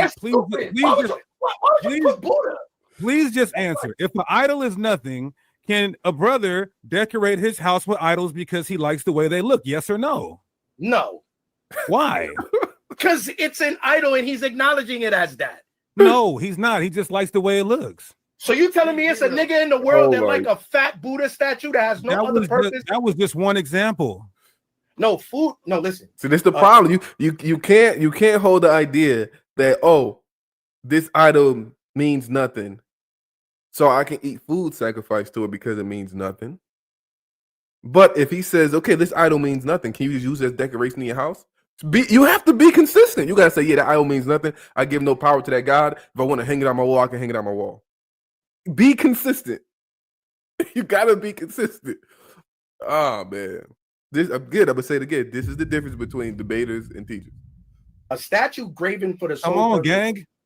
I'm answering you. A statue graven for the sole purpose of representing an idol is made for the sole purpose of representing an idol. But it's nothing. Because some idiot looked at my porterhouse and said that belongs to Demeter. I'm supposed to acknowledge that. I didn't. He ain't answer that. He ain't answer that. It's a false equivalence. Now, how? Yeah, because there's every apologetic term you can think of. Hey, you know why every time we get two brothers who are in the same room, they don't talk. You know what? Me and Hassad gonna get in the same room and we're gonna start doing it like how y'all do it. I'm gonna be looking at the side like, you see how we're dunking on They brought up Nike already. They definitely brought up Nike already. You know, Nike and all the other stuff was going definitely came up. No, but look. You just said I hope that crown. You having fun too. No, I am having fun. That's why I said me and Hassad need to be in the same room while we're having these conversations. Well, I can appeal when I get cut. When I get cut, I can just look to my partner and say, "Man, you see these guys? Man, look at this guy." No. How is it a full? I need that answer. How is talking about what we talking about? Something consecrated to an idol. How is talking exactly about what we talking about a false equivalence? Because Transformers are a cartoon and Buddha is a well-recognized religion. It's not Buddha, sorry. Buddhism and this Buddha statue is a well-recognized religion throughout the entire planet Earth. Not And just food is a well-recognized. Food is a universal thing. It's something you eat. Let them get the. So y'all were all. Let me finish. No, y'all were all. I want to. I didn't mean to cut you off. No, go ahead. Let's do it like this. Let's get Captain. Let's let Captain give a question, and then I got a question. Let's do it like that. Go ahead, brother. And then I got a question. Well, the conversation has been food sacrificed unto idols, right? That's why we're here. And food does not represent a deity. And someone has to decide. The intent has to be on that item that this goes to this quote unquote God. And the sin is dedicating it to that quote unquote God. That's the idolatry. My question is this, since we're giving hypotheticals. First two-part. No, they ducked the Nike. I know. But two-part question, Deacon. If somebody commits a sin unknowingly, did they still sin? Yes. Yes. Yes or no? All right. Yes, that's why it's called ignorant sin. All right. If somebody eats food sacrificed unto idols unknowingly, did they still sin? Yes or no? Yes. Yes. All right. Now, if a person, right? I disagree with that. Well, the Bible talks about ignorant sin. Yes. That's why I asked him, because he has a position to commit idolatry. Yeah. But he thought they was gonna say no to one of those questions. That's why he thought the answer was gonna be no to one of the questions. This is why oh my goodness. Oh my goodness. Hey, if you're a teacher, just teach, man. Don't try to debate, man. But my thing is just to let everybody know, because people are going to watch this. Would you get the same punishment? I don't believe so. Oh wait, hold on. Punishment's universal. Ignorant. Yeah, no, that's not. Let me make it more specific. The punishment for idolatry is the punishment for idolatry. Did he commit idolatry or not? It's very simple. The Bible does deal with intent. For example, I'll give a perfect example. Okay. All right. But here's the point, though. Just to answer your question, it tells you in Leviticus 20, if you lay with a woman and her flowers come upon you, you get put to death. But then it says in Leviticus 17 or 18, if you lay with a woman and her flowers come upon you, you're just unclean for a certain amount of days. One is you knew and one is you didn't know. So there are different punishments for capital. There are different crimes or sins you can commit, and there can be a different level of punishment that is associated with it. So that's what it means. Yeah, but that means you asking the question would concede that you know that eating fruit sacrificed to idols. Wait, no. Listen, you have to try to commit idolatry. You have to try. Listen to what I'm saying, because I totally agree with your sentiment that it's about the intent of the heart, your intention. If my intention is to sacrifice this food item, and your earlier hypothetical, I place it on the altar, and they catch me, and I get put to death, that's justifiable that I die. But if somebody comes up and eats that food, was it their intent to commit idolatry? Did they place it? So let me ask you the question. Let me answer the question. Wait, let me finish the question, because we had to go into his explanation. I'm gonna go back to Nike before we leave. So in my question, you made it very clear that you still sin even if you did not know that this food was sacrificed unto idols. See, this is what they're doing. Okay. They're encouraging that. No, Yeah, let me. Can I go ahead? Hold on a second. Let me respond to all of this that he's saying. He said that the person. Make sure y'all hit that like button. Make sure y'all hit that like button. Subscribe to the channel. I'm here every night live, every night for Torah After Dark, where we read Torah, discuss Torah. If you haven't purchased my new book, purchase my new book. The Image Still Stands. I talk about the Daniel 2 statue. and I explain where we're at today and how the statue still stands. If you love prophecy and history, that's the book for you. Amazon and Kindle. The link is in the bio. Listen, it's worthy of death that sacrifices, but then you get to come and eat the food because you don't have the intent, right? So my question to y'all in response to that is, then why does the Bible say the meat is polluted? Answer simply, what pollutes the meat? The meat is polluted because it's been sacrificed to that which is not God. Oh, okay. Even I said that already. Yeah. Wait. How? So it's polluted because it was sacrificed to this right here, y'all all? This? Yeah. Yes. Okay. And you can eat polluted meat? No. Oh my God. But I said that already. He asked me that question 5 different ways. Every time he asked me that question, let's bring that back. It's been sacrificed to. It's worthy of death that sacrifices. Crazy. But then you get to come and eat the food because you don't have the intent, right? So my question to y'all in response to that is, then why does the Bible say the meat is polluted? Answer simply, what pollutes the meat? The meat is polluted because it's been sacrificed to that which is not God. Oh, okay. But even I said that already. Yeah. Wait. How? So it's polluted because it was sacrificed to this right here, y'all all? This? Yeah. Yes. Okay. And you can eat polluted meat? No. Yo, that nigga's crazy. Already. He asked me that. This is the problem. Hey, look, I'm gonna keep saying it. Y'all all is a teacher. It's a difference between teachers and debaters. I know sometimes teachers they feel like they got a lot of wisdom. That's why I don't call myself a teacher, for the record. I'm a debater, I'm not a teacher. Teachers feel like just because they have the knowledge and certain understandings that they can debate. That is not the same, bro. Dang, y'all will all come on, man. Every time he asks me that question, I say no. It's the same question. But then when I go to he act like you don't hear. Yeah. Why not? Because you're eating with knowledge of the idol. Even Paul tell you can't. No. Without the knowledge, can you eat polluted meat? If you do not believe, Father God, help my brothers. I was in the midst of help them. If you don't believe, they are superstitious. I'm gonna give it right back. I'm gonna give it right back to Captain. If you don't believe it's still polluted, can you eat the polluted meat? Not if it'll cause you to stumble. Huh? Okay, go ahead, Captain. Oh, you know why I said that. Don't say that. You know why I said that. Wait, hold on, Deacon. You're a man of wisdom. You know why I said that. Crazy, bro. You know why I said that. You said me to stumble or yourself to stumble? No, remember, I'm representing Paul. I will take that moniker. I believe Paul, and he thoroughly explained this. If Deacon and Hassad are going to be grossly offended that I eat, I will eat no flesh as long as I live. I'm not going to offend them, brothers. I love them. But what if I said I don't care if you eat polluted meat? Would you eat the polluted meat? If you called it polluted meat, you're not. No.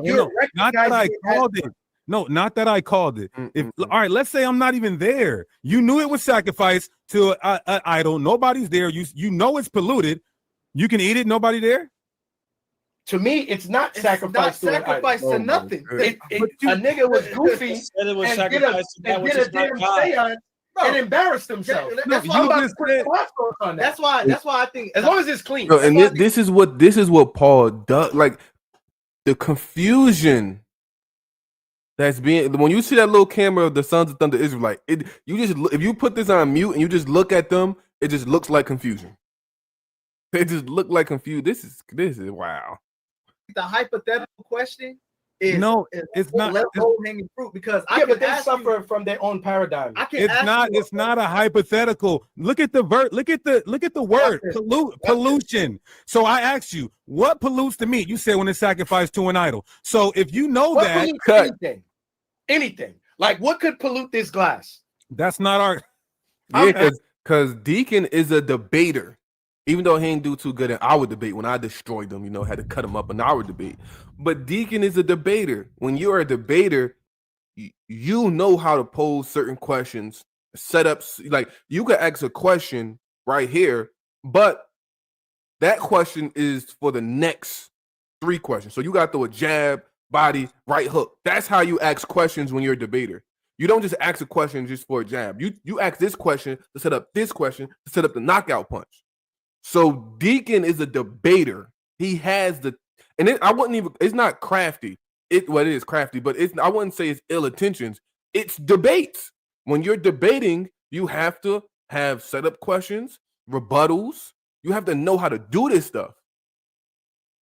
Y'all are all in them. They don't have that. They are teachers. They just want to, this is what this says. Let me read this to you. Boom, boom, book, chapter, verse. I'll give you the understanding of it. That's great when you're in a teaching setting. He has the debate tactics. I just outclassed them in our debate. That's just what I do. But it's like, this is why if you're a teacher, be a teacher. If you have a camp, you should have people in the camp that are the debaters and people that's in the camp that are the teachers. When you see Captain Cesariak out here debating, he's a debater. And then they got people that are teachers. So this the difference, man. This is why this looks so bad, bro.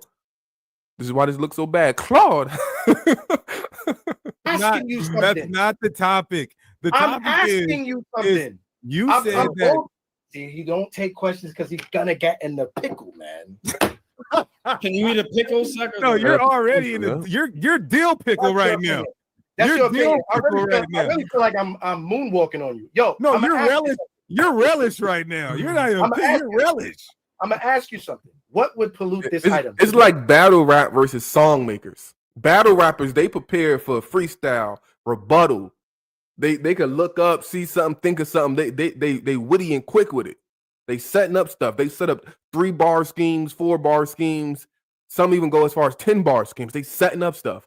A song person, they just doing a hook, something that's, you know what I'm saying? It's different, man. So you can't put a songwriter in the field with a battle rapper, and you can't put a battle rapper put him to challenge somebody that's good at making songs. It's different ballparks. Remember, the Bible says, "Touch not the unclean thing." What could make this unclean ceremonially pursuant to idolatry? What would someone have to do? An unclean animal fell in it and died. No, what would make this unclean pursuant to idolatry? What would someone have to do to this? Wine, I think. A wine offering. The glass, the physical object itself. I don't know. I mean, does the Bible talk about anything of actual physical thing getting sacrificed to another god? Wouldn't the idol itself be unclean? Like dedicating an item to something, like Abraham built up. Now they're gonna act like they don't understand nothing. The children of Israel. Wouldn't the idol itself be unclean? The idol itself wouldn't it be unclean? If you turn that into an idol, certainly, I guess, you would have to destroy it. Just answered exactly how we've been answering. Thank you, Captain. Deacon, you want to? Deacon, you answer this question. What do I have to do to make the item consecrated to the God? Dedicated to. Don't I just have to say this specific item belongs to the God?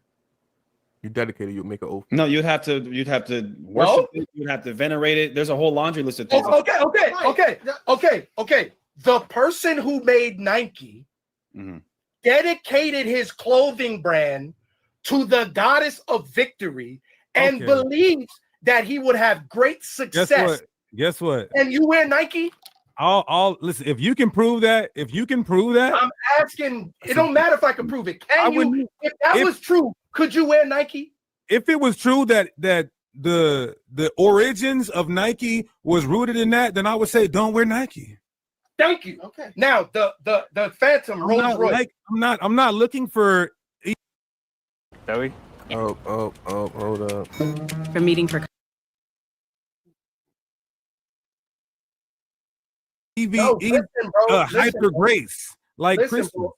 Listen, bro. I'm just making you take a position rather than just constantly on defense. This is good. The Rolls Royce Phantom has a idol on the hood called the Spirit of Ecstasy. The creator of Rolls Royce chose that totem to make his car the living embodiment of enjoyment through that spirit. Did you know that? Can I ride in a Rolls Royce? Well, you got to show me that, or is this a hypothetical? If let's say it's a hypothetical. Let's go. Good angle. Good angle. I Let's see. can Let's take see our if it time and lands. research it. I'm So, asking you on the premise that that's Let me true. answer. Can I Let ride me in a answer. Rolls Let me Royce? answer. Let me. I'm Let me asking answer. you on the premise Phil Knight, the that's founder true. of Nike, is a Christian. He doesn't Nah, actually bro, just believe in the walk free with me. These gift questions are easy and they fast. Okay, And y'all were all. Under that premise, can I ride in a Rolls Royce? Y'all were all. Let me answer the question. For one, we're deviating from the topic. I would Come really on, love bro. for you to. Just take my I would question. really love.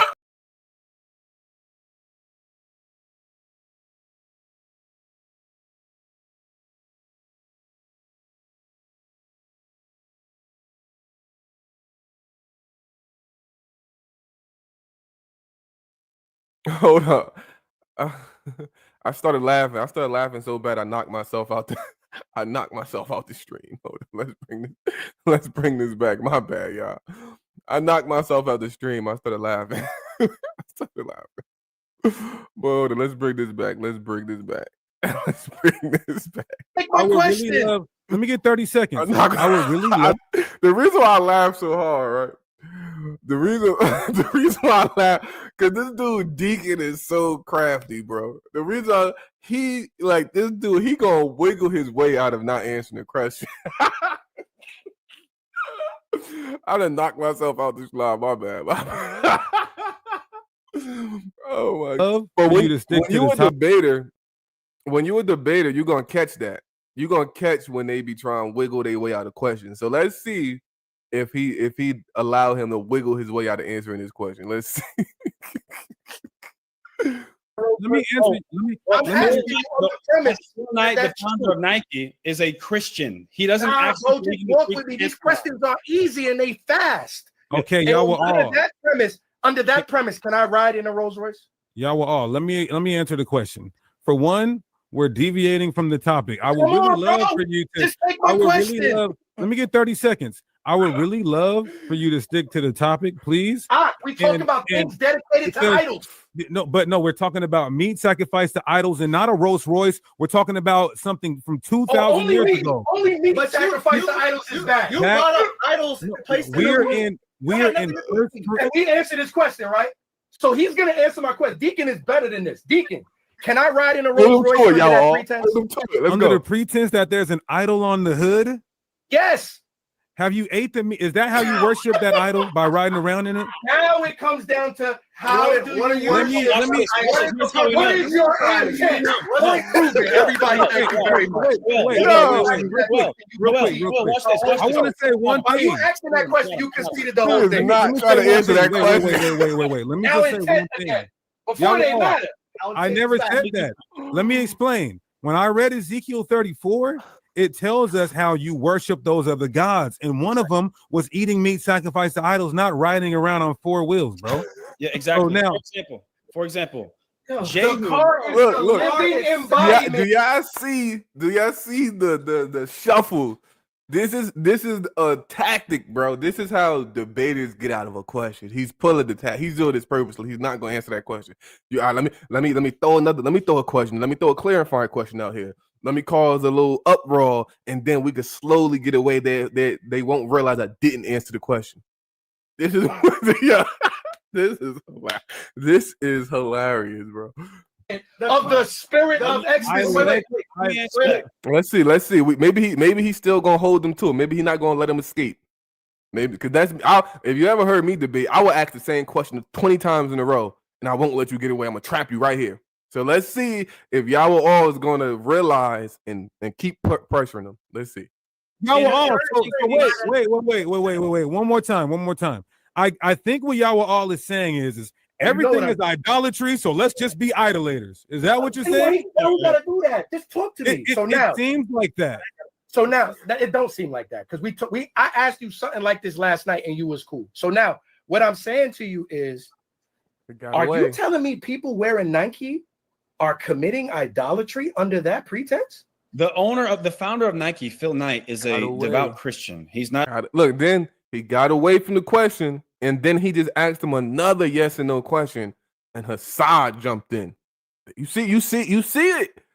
Yeah, when y'all be talking to me, I gotta catch this stuff, man. Y'all can't let them do this. Y'all will all you're not supposed to let them do it. You're supposed to stand on it. I believe in the Greek pantheon. It doesn't fucking matter. Number one. Word. Number two. Hey, real quick though. Real quick though. You can't fix it. You cannot fix it. He gotta did that. My boy Zanron in the building. All praise to the Most High. Zanron is servant, man. Hey, Zanron, both of our teams, the Saints and the Raiders, doing bad, man. So we in the same page. But yeah, man, 2025 is crazy. Man. Oh, he called himself a Christian. We got it. Let me. I'm muting. I gotta mute you guys. Real quick. Listen to me. Let's continue this conversation. This is and good, not. y'all. You should do this.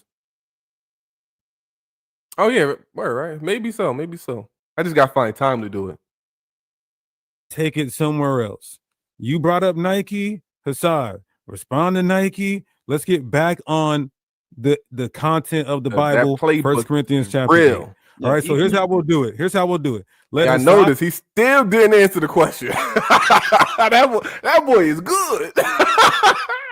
That boy is good. I respond, and then y'all will all you go ahead and respond, and then GOZ let's read in the building. All praise to the Most High for Yo, GOZ. Mano, you gotta stand in the paint. Y'all like to grill people and make them answer your questions. I have fun answering. I'm answering with yeah, but your question should be based off of what we're talking about.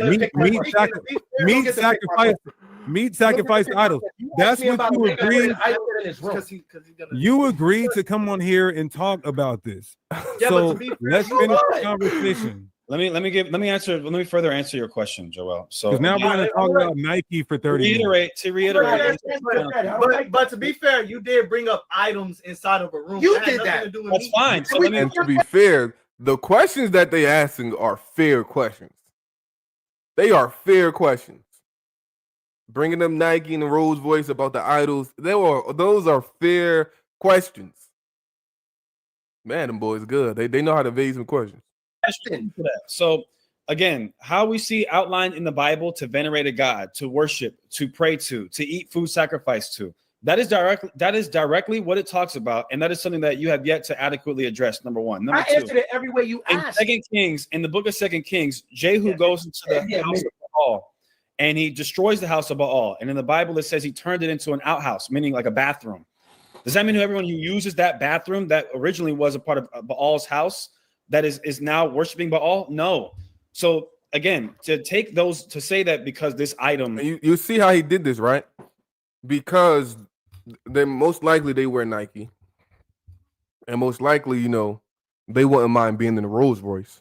They didn't want to answer the question that way because they don't want to get on here and say, "Yo, if you wear Nike, you a part of idolatry." They didn't want to do that.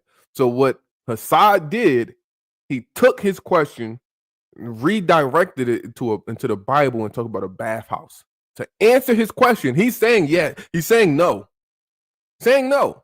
but he didn't want to answer it directly to the Nike in the Rolls Royce. So y'all see the tactic comes from this. That means you're venerating it. It's not the same, not at all. Again, exactly. What we see, but again, here's the problem though. What we see is it food and item directly explains in the Bible is food sacrificed to an idol. Look, I'll repeat the question over and over and over and over. That's why a lot of them don't be like to talk to me. I'm gonna ask you a question and you don't answer it. I'm gonna repeat it over and over. How you venerate that idol. Praying to that idol is how you venerate that idol.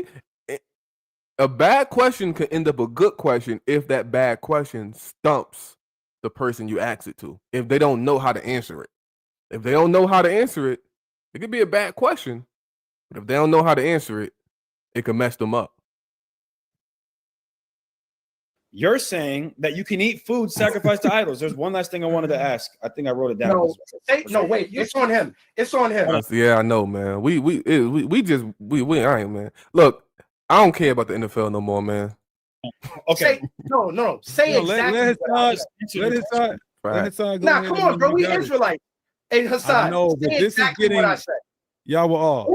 Don't say y'all were all said you can eat food sacrificed to idols. Say my position exactly as it is. I gotta get that drop on your soundboard. You gotta hit that drop. Boom, you hit that GOZ in the building with the bombs. Boom, I gotta get that.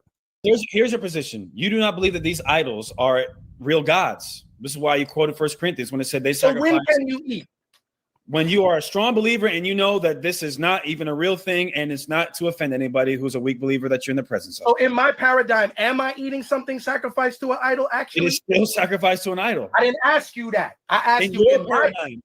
In your paradigm, it is sacrificed to an idol, just No, not an you telling me ontological what you being. think about Well, my brother, So what brother. he's saying is, in his paradigm, since he doesn't believe is an idol, it's not an idol. But I think that's bad because that's like someone says, "Hey, if I don't believe, like it's a brother, Awatazar, you right there, Awatazar, Awatazar." Shout out to Awatazar, but Awatazar believes he can work out on the Sabbath and it's not breaking the Sabbath. So in his mind, in his paradigm, doing push-up, doing bench press, and going to the gym on a Sabbath is not breaking the Sabbath. But that doesn't mean your paradigm is true. That doesn't mean what you believe is true. How you feel is true. So that's what y'all were always saying. Like, okay, yeah, but in my paradigm, how I feel, it's not an idol no more. That's crazy. But he's standing on what Paul is saying. I'm Just asking you to represent my position. Okay. If we can't get some order, we can just end. This is easy. Shout out to the Deacon. chat. Shout out to the chat. Chat lives matter. Make sure y'all bid the chat shalom. If you ask me to represent your position, I can represent it According to perfectly. your position, the idol is nothing. But again, it's still an idol. So are you eating food sacrificed to And I idols? can't do it. Yes, but not an ontological being. That's in your theological position. So in my Can we go position, back? am I eating something I'm sacrificed to an idol? Yeah, well, I'm gonna let you get this last Why one, you and then let I'm him gonna, answer that? I know, I'm saying that. I'm saying I'm gonna let you get this last question, and then Assad, in my paradigm, answer Assad. Assad, in my paradigm, am I eating something sacrificed to an idol? Actually, You do not believe that you actually are. say yes or no. In my No, paradigm, No, not in your paradigm. so that would mean Yahweh does not believe you can eat something sacrificed. But again, that's from your paradigm. So from my paradigm, you So are. represent me correctly. If you would like to give that disclaimer, then that's fine. But I'm just speaking of That's what the scriptures say. from my perspective. Now, Go ahead, Salaki. Go ahead. That's what the scriptures say. was every single Israelite in ancient Israel a believer in the Most High? Were there some atheists? No, there were some atheists. There were some secret idolaters. Okay, there were some secret idolaters. Wouldn't some of these atheists, if they grew up in the Israelite customs, keep Passover and keep the Feast of Unleavened Bread, etc.? Yeah, but they wasn't really keeping the Passover. They was just doing a ritual. They were partaking in the ritual worship of that God. So if I don't believe in Yahweh, but I eat the unleavened, He don't see this coming. Oh my goodness. See, he don't see this coming. I hope he see it coming. I hope he see this coming. If he don't see this coming, this is gonna be bad. And I'm sure everybody that's have the debate minds can see this coming. This is what I'm talking about. This is the setup questions. This is the setup questions. Because remember, Yahweh, all stance is if you don't believe in it, if you do it, it's not idolatry. If you don't believe in it. So now he's saying, okay, there's Israelites. Oh, this is okay. This is all right. Go. Let's see. I'm not going to spoil it. Let's see. Grew up in the Israelite customs, keep Passover and keep the Feast of Unleavened Bread, etc.? yeah, but they wasn't really keeping the Passover. They was just doing a ritual. They were partaking in the ritual worship of that God. So if I don't believe in Yahweh, but I eat the unleavened bread, I worship Were they Yahweh. partaking in the ritual worship of Yahweh despite not believing in him? You're unworthy of it. They were. I just first said that. I said that before you even asked that. They were just doing a ritual. Okay. Now when I eat food that in a bar that got Dionysus and I'm hungry on my travels of teaching Yahweh Bashem Yahweh Shai, am I participating in a ritual? Again, I'm not done with my questioning though, brother. So if you want to ask me a follow-up, that's fine. You agreed that despite the fact that these people do not believe in the Most High, they are partaking in a ritualistic worship of that God.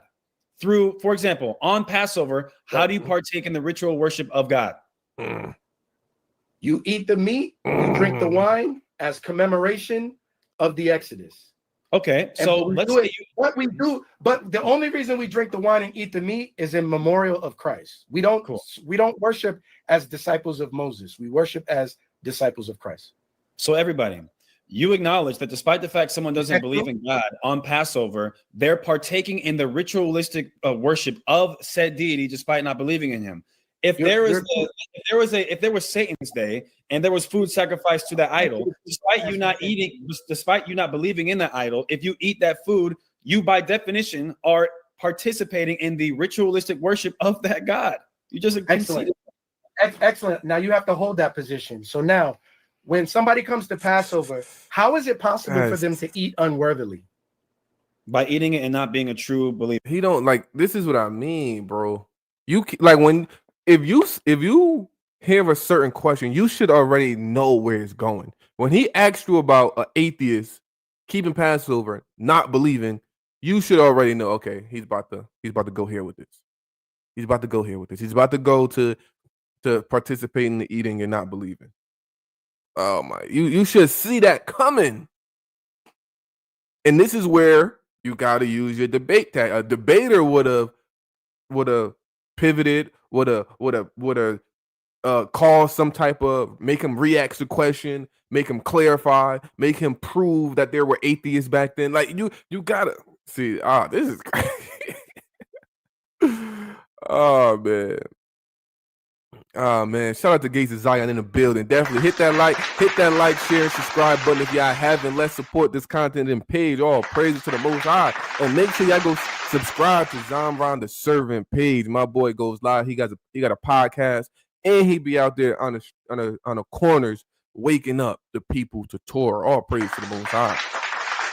First question answer would have been, I don't know. I wasn't there to have been told firsthand. I can't exactly make him prove that. Like, I don't know if there's no. I never heard of no atheists, no Israelite atheists. You gotta do something. You can't just walk right to the uppercut. You can't just walk right to the uppercut. I'd have been forced him to ask a better question. Facts. Definitely a trap. It's definitely a trap. You gotta see those trap questions, bro. You have to see the trap questions. Gaddafi, a Genesis Israelite camper, joined the membership. Yeah, I saw it. I ain't gonna ask no questions to him about it. But if he watching those videos, whatever reason he watching those videos, if he's watching it to learn, and maybe the Most High is moving his spirit to wake up, become to not only may the Most High be with him, right? All praises. But if he's using it to get some information to debate me, hey, either way. But yeah, I saw that too. So. However the Most High is moving him, man, may the Most High be with him. If the Most High is waking him up, all praises. He definitely got him. This is crazy, man. Definitely. All praise to the Most High. Yeah, Big Benji. All praise to the Most High, man. I'm washed up, but I'm still a high school debate team. Hey, let them know, Zara. Debaters gonna see that. Debaters know what to do, man. But I thought you worshiping God. They are worshiping God. No, they're not. So what? No, they're not. They're eating unworthily. How is it worship of they're God? Still participating in it though. How are we supposed to worship? But where he's messing up right now, he should have. If you stand with Paul, you should have go back to Paul said. Paul is not telling them to participate in the feast. So he should have went to the 1 Corinthians 10 and said, no, wait, okay, this example doesn't work, because Paul tells him don't participate in the feast of the other gods. And I'm sure he knows that, but he's a teacher, he's not a debater, so his mind probably not going fast enough when it comes to it. So Paul is not telling them to go participate in covenantal ceremonial feast days with these pagans. He's not telling them that, right? But the way he's answering and following him through these questions is he's giving him this point, even though this is not what Paul is saying. Paul is not telling them you can go participate in the paganism, their feast days. He's not telling them that.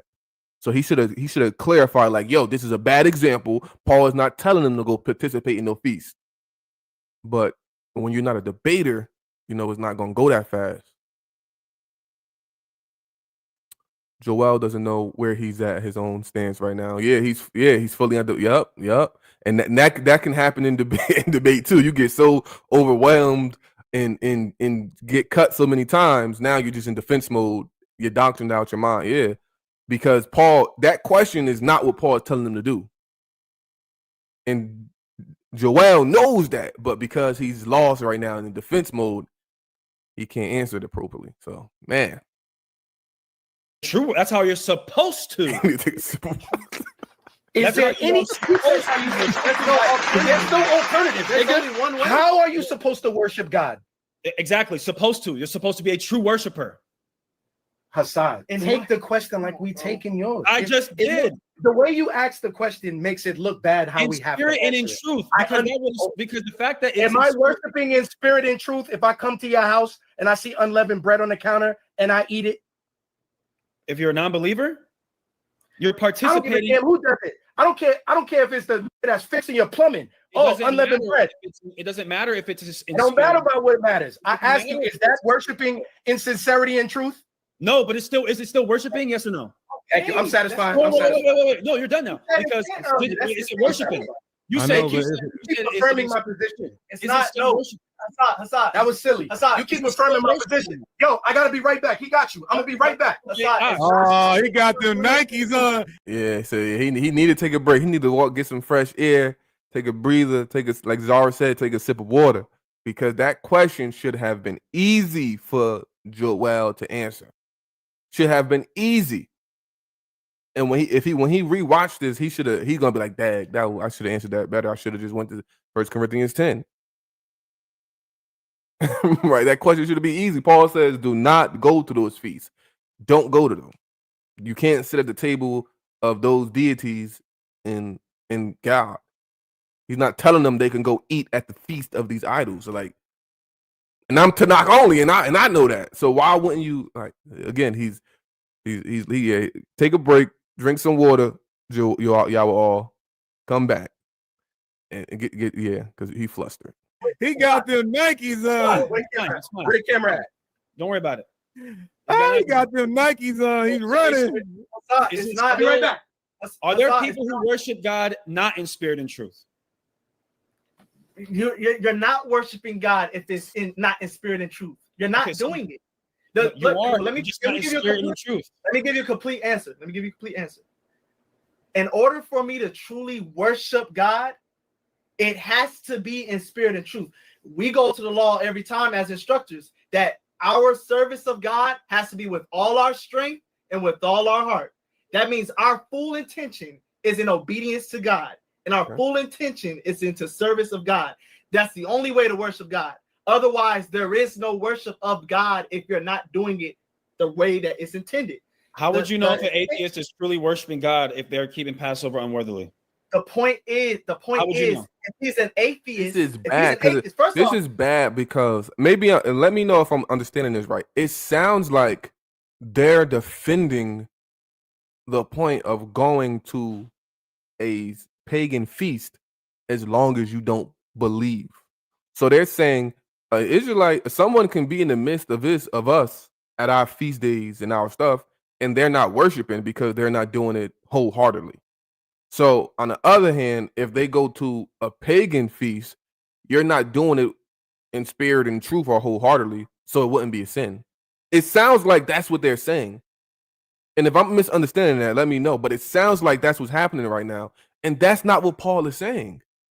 Paul is saying if you go to those feasts, if you go sit at those tables with those people amongst those idolaters and they see you, that's idolatry. That's what Paul is saying. So now they're so flustered, they're not even in line with Paul right now.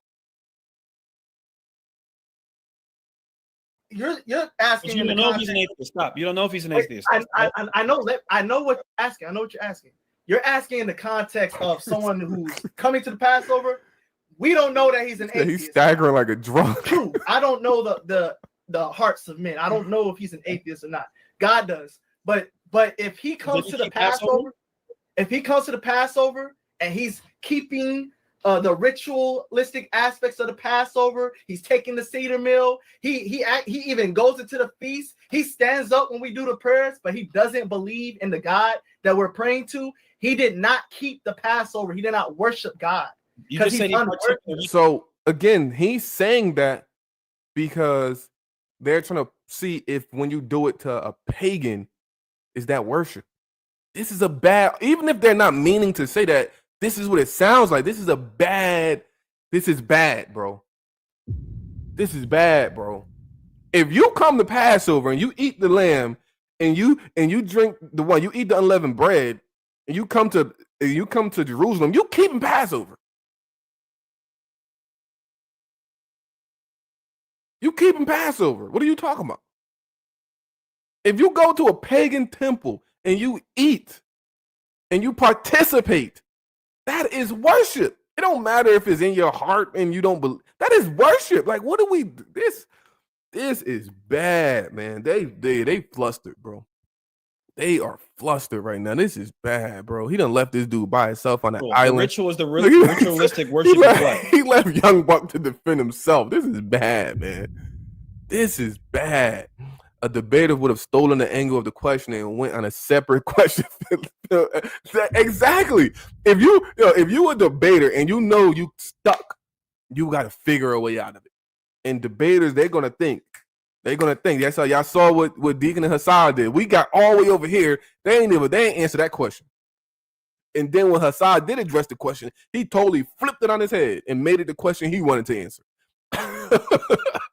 Right? So it's like, bro, this is bad, bro. This is the teachers. Please, if you somebody that is a gifted teacher, be a gifted teacher, bro. If you can do both, if you could teach and debate, all praise to the Most High. But this right here is a clear example of debaters versus teachers. They got these boys all flustered. The ritualistic worship of God, but it has to be coupled with what? What does it have to be coupled with? Again, it's the true worshipers worship in spirit and in truth. Yes, those are the only worshipers. For example, Christ said to one of the churches, "I would that you are rather cold, not hot.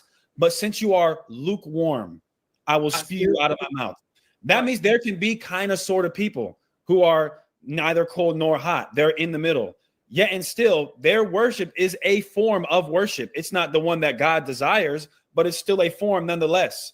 Therefore, if somebody can partake in the ritualistic worship of God and it be lukewarm, but they're still by definition and by proxy of them being there and participating in the ceremony, be a worshiper of God, albeit not in truth, that means on the same token at the other side of the spectrum, someone who may not believe in Dionysus or Zeus or Krishna, yet they eat the food that is sacrificed to him, they are partaker of the ritual. Period, point blank. I understand. Now you see what he just did. Pay attention. He went from talking about the feast and communal, and then when he went to Dionysus, he just simply said, eat the food. Now, Sons of Thunder whole point is that eating the food is not participating in the worship. But Hassad just went from communal to just eating the food and tied it to one point. You have to catch that as a debater. You have to say, whoa, wait. That's not our stance. Our stance is not you can be a part of this. But let's see if they catch it. Let's see.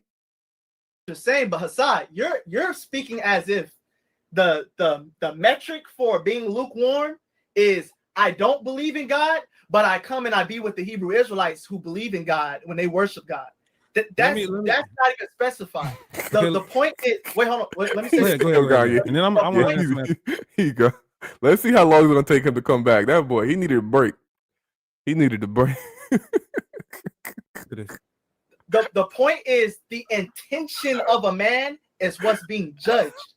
If I go to the Passover and I'm completely unworthy of the Passover, the only reason I'm unworthy is because of my intent. It was never put truly into keeping the Passover in the spirit that Passover is supposed to be kept. So if I go to the Passover in a spirit of I don't believe in God, then I'm not keeping a Passover. I'm not worshiping God. I don't believe in. But you're still partaking in the Passover. You're still partaking in the covenantal communal feast to a God. You're still doing that. So you cannot go to a covenantal communal feast of another God and participate that, even though you don't believe in the God. That's still wrong. And Paul tells you you can't do that. So why are you arguing a point and defending a point that not even Paul is doing? I am not worthy of the rituals that I'm even partaking in. It doesn't even matter that I went and did that. Well, hold on, Hassan. Let's say I have to. Did Judas keep Passover? Well, he kept the Passover with Christ, but did but did he believe? Oh my God! Christ was with them. How could he not? He had him killed. What do you mean? How could he not? Wait, no. How could your question makes that has nothing to do with believing in the Most High God? Christ is walking. You cannot believe. You can believe in God and betray the Messiah. Wait. Christ is walking amongst the disciples. How can he not believe that Christ exists? Not exist. But that's what we're talking about. Atheists believe on Messiah. Believe on him. Of course, he saw Christ do miracles. He saw Christ do all these things. Okay, so was he a true worshiper? He gave himself over to the flesh. Okay, so hold on. Wait a minute. Let's rewind. Hey, you just admitted that. What's his name? Joel. Somebody call Joel. Get Joel back in here. Hey, he needs you. Come help him. Oh my goodness, this is bad. Let me stop. I'm sorry, because I don't want nobody coming at me. Like I don't want no problem. Somebody, hey, Joel, 911, emergency. Passover with Christ. Yet yes, he betrayed Christ. Does that make him a true believer or a not true believer? He betrayed Christ. First off, if I put down Christ and betray him, no, I'm not a true worshiper. Because my mouth professed him, but my heart is far removed from him. In that moment, Judas' heart was far removed from Christ. He was worried about getting his land and the silver, selling Christ out. So right there, Judas ain't worthy of the Passover that he was eating in. He wasn't worthy of the dish he ate out of because he knew what he was gonna do. And Christ just said he believed in God. My phone. You just said he believed in God. He back. He got our call. Joel got the message. 910-4, 911. He back. You just said that he believed in the Most High. Of course, Judas believed in the Most High God. You asked about an atheist. Now you're asking about Judas. Judas believes in God. Hey, how's he doing? Shalom, Shabbat Shalom, Candace in the building. And that's Candace with the big G, not the little one. All praise to the Most High. All praise to the Most High. He believed in Christ. He's doing good. He's doing good. He's doing great. He left again. He left. All right, see, look. If I was Joel, that's not right, Joel. I'd have said, look, conversation over, we out. You can't leave, bro. He done took his phone. He done took his whole setup. Oh my goodness, bro. He's great. I'm playing, brother. I'm playing. Especially if you come back and they telling you he's doing great. Come on, man. He left again. Let me step in and ask a Hold up. Northern Tool and Equipment. This is crazy, man. Ho. This is crazy, man. Don't settle for less. Enjoy a worry-free holiday with Rayovac. Get more savings. Man. Question, bro. I want to ask this to you and y'all all. So let's say, is it okay for you to be in a safe? Oh, you're muted, bro. You're muted. Girl. Say something. Yeah, we can't hear you. Uh-oh. He got the mic. He's got his mic, his Bluetooth on somewhere else, it sounds like. All right. They're smart. Let's give it a second. Distraction. They try and find a way out. Let me stop. Hey, look, I rock with Joel on the Thunder. Oh my god. Oh my god. This is crazy. Everybody like, share, and subscribe. I hope everybody like looking at the chat. I hope you guys are enjoying it. Everybody like, share, and subscribe, man. Let's see. We're gonna see what's going on. That boy, they did the smart thing. They unhooked. They said unhook everything. Unhook the camera. Unhook the mic. Unhook everything. Unhook it. Like, this is bad, man. And this is the confusion Paul have on them brothers, man. This is the confusion, man. Let me put this over here. Let's see if we can get back to hold up. Let's see, hold up.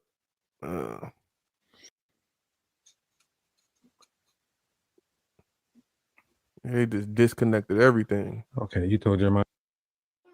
Captain Osh, yeah, they done disconnected everything. They say, yeah, we gotta find a way out. I'd have said my dog died or something if I was getting destroyed like this. Let them try to come on here. This is what happens, man. Y'all got another cut. It looked like the seatbelt won't work when I'm trying to buckle up. Come on, man. That's Sodom and Gomorrah. I talked to Mavu for an hour already. I mean, he can if he wants to. Well, let's see. Bad, y'all. They retreated. I don't even think he disagrees with us on this, so we're just trying to definitely stick to retreat. the topic. Yeah, we want, bro. Yeah, it's over. They done unhooked everything. Come on, Wayne said yes. It's longer. This nigga said long as it's lawful meats. It's crazy. Oh, it's good. It's good. We're gonna end it on this on 1 Corinthians 8 and 10. It's back. I think it's back. Dang, why not Romans 14? Why not Romans 14:15? So well back, man. I mean, if you want to end it on that, that's fine. But I want to address man. Hey, look, man. If you just coming in, right? This is the debate: Sons of Thunder versus Genesis Israelite. So it's a controversy in the Christian Testament community, and the controversy is that Paul is telling certain people they can eat food sacrificed to idols because they believe the idols aren't real. And Genesis put out a video and saying, "Yo, Paul is teaching people idolatry. This is wrong." They rebuke Paul. They're Christian Testament believers, but they rebuke Paul, and they're one of the big camps in the Israelite community. So this caused the rift. So this is what's been going on. This has been a topic for 4 days. So they debating about this, and it got bad for Sons of Thunder. Sons of Thunder are standing on it. Paul said we can eat it. Yep. Paul said we can eat it. If we have this knowledge, it's not real. We can eat that food sacrificed to idols. And Genesis is pressing them about that. And it got bad. Why? Because you have debaters debating teachers. Yahweh, all of them are teachers. Yahweh all is a teacher. He's not a debater. Even though, I don't know if he did a debate before, but his style is the style of a teacher. He reads the text, he explains the text, he gives some wisdom, reads the text, gives some wisdom, explains the text. That's what he does. That doesn't work in debate. Debate, you have to go. Right? So you notice as we've been watching this, it's only been a few times that Hakah and Hassad has actually went to go read a text and explain it. They ask questions, set up questions to cut. And it's not working. It's not working out. So I don't know, man. But let's continue. Let's see. Corinthians 8 and 10. So in 1 Corinthians 8 and 10. I'm sorry, Salaki, Deacon. But before you go to that, I just wanted to know. Hold on. I was trying to get the audio right. But did Hassad? I wanted to make sure you understood the answer to your question that I was giving. Listen, that's going to turn it. Listen, brother. During these discussions, shit gets lost in translation. If you feel like you didn't do well, you should have did better. So in 1 Corinthians 8, I'm just saying, like, I don't want to go back there. You can do a commentary. I want to say this: Deacon wasn't this confident when he was talking. When we was, I'm gonna just say that, man. On it. Listen, this is both of our contents. You can do a commentary on it. That's fine. So for 1 Corinthians 8 and 10, it says, "For any man see you which has knowledge sit in the meat at an idol's temple." Is this a satanic temple? Is an idol temple a satanic temple? Yeah, this Chief Malak in the building. Baruch Ha Elohim Shabbat Shalom Gadol Welakol. All praise to the Most High for Chief Malak. Shabbat Shalom to you as well. Shabbat Shalom. Hypothetical question. This is not Paul teaching you to do something. Okay, perfect. So Paul is painting the hypothetical that if you're in a satanic temple, okay, that's fine, whatever. Extreme hypothetical that he does not condemn for one, but he says if you're in a satanic temple, and you can be in a satanic temple, shall not the conscience of him which is weak be emboldened to eat those things which are offered to idols? So my question is, does Paul... That's a question. Okay, so is Paul condemning being in an idol's a satanic temple within itself, or just because a weak brother sees you and is offended? No, Paul would not have you enter into the idol's temple. Paul wouldn't even have you walk into the middle of a ritual sacrifice where people are having ritualistic sex. Paul wouldn't have you there. You show me in this context where he condemns you being in a state. You can't? No. Okay, thank you. Now, what about you? That ain't what this verse is about. Okay, so cool. Now, let me ask you. Let me ask you, is it okay to be in a satanic temple, eating that meat offered to idols? No. Even though there's nobody around? No? Okay, so you disagree with Paul. What All right, do you mean? What do you mean if nobody's around? How'd you get inside? No believers are around. No weak brothers are around. Why would you? Paul said you should have no fellowship. Then why would you give a hypothetical like this? Because he's rebuking people who are taking. That's the whole point. That's why I wanted to walk you through 1 Corinthians chapter 8 through a few verses, starting at verse 2, and show you that Paul is making a point. And the point is, you guys, with your knowledge, are so puffed up. Yeah. You just living in your liberty. You're not being considerate for the little ones, and you're just eating willy-nilly, not knowing that these people have conscience of the idol, and you being a man of knowledge eating causes them to stumble. You're supposed to win them over. That's the purpose of it. We're going to end it on Romans 14. That's exactly what Paul is teaching.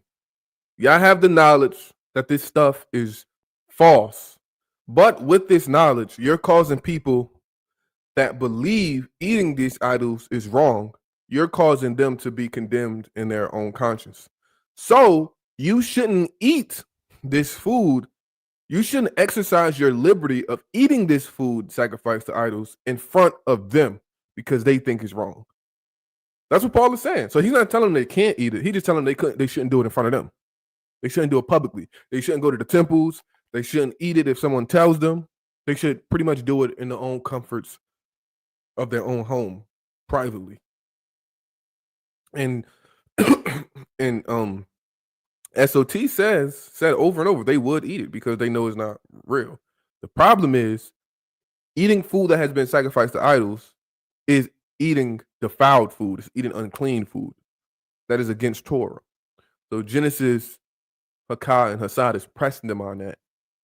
And it's bad. So you either could do two things. You could do two things. You either could say, yes, this is what Paul said, and he gave us this liberty, and I'm going to exercise this liberty, even though I understand it goes against Torah, but this is the liberty we have now. Or you're going to say, I disagree with Paul, and I'm dropping Paul. That's the split in the Christian Israelite community right now. I mean, read it for yourself. If you're in the audience, read it for yourself. A brother said Romans, not to be reading the chat, but a brother said Romans 14 is not talking about food sacrificed to idols. He's mistaken. Well, that's true. He's but right, protect your dream home. And. Oh, another ad.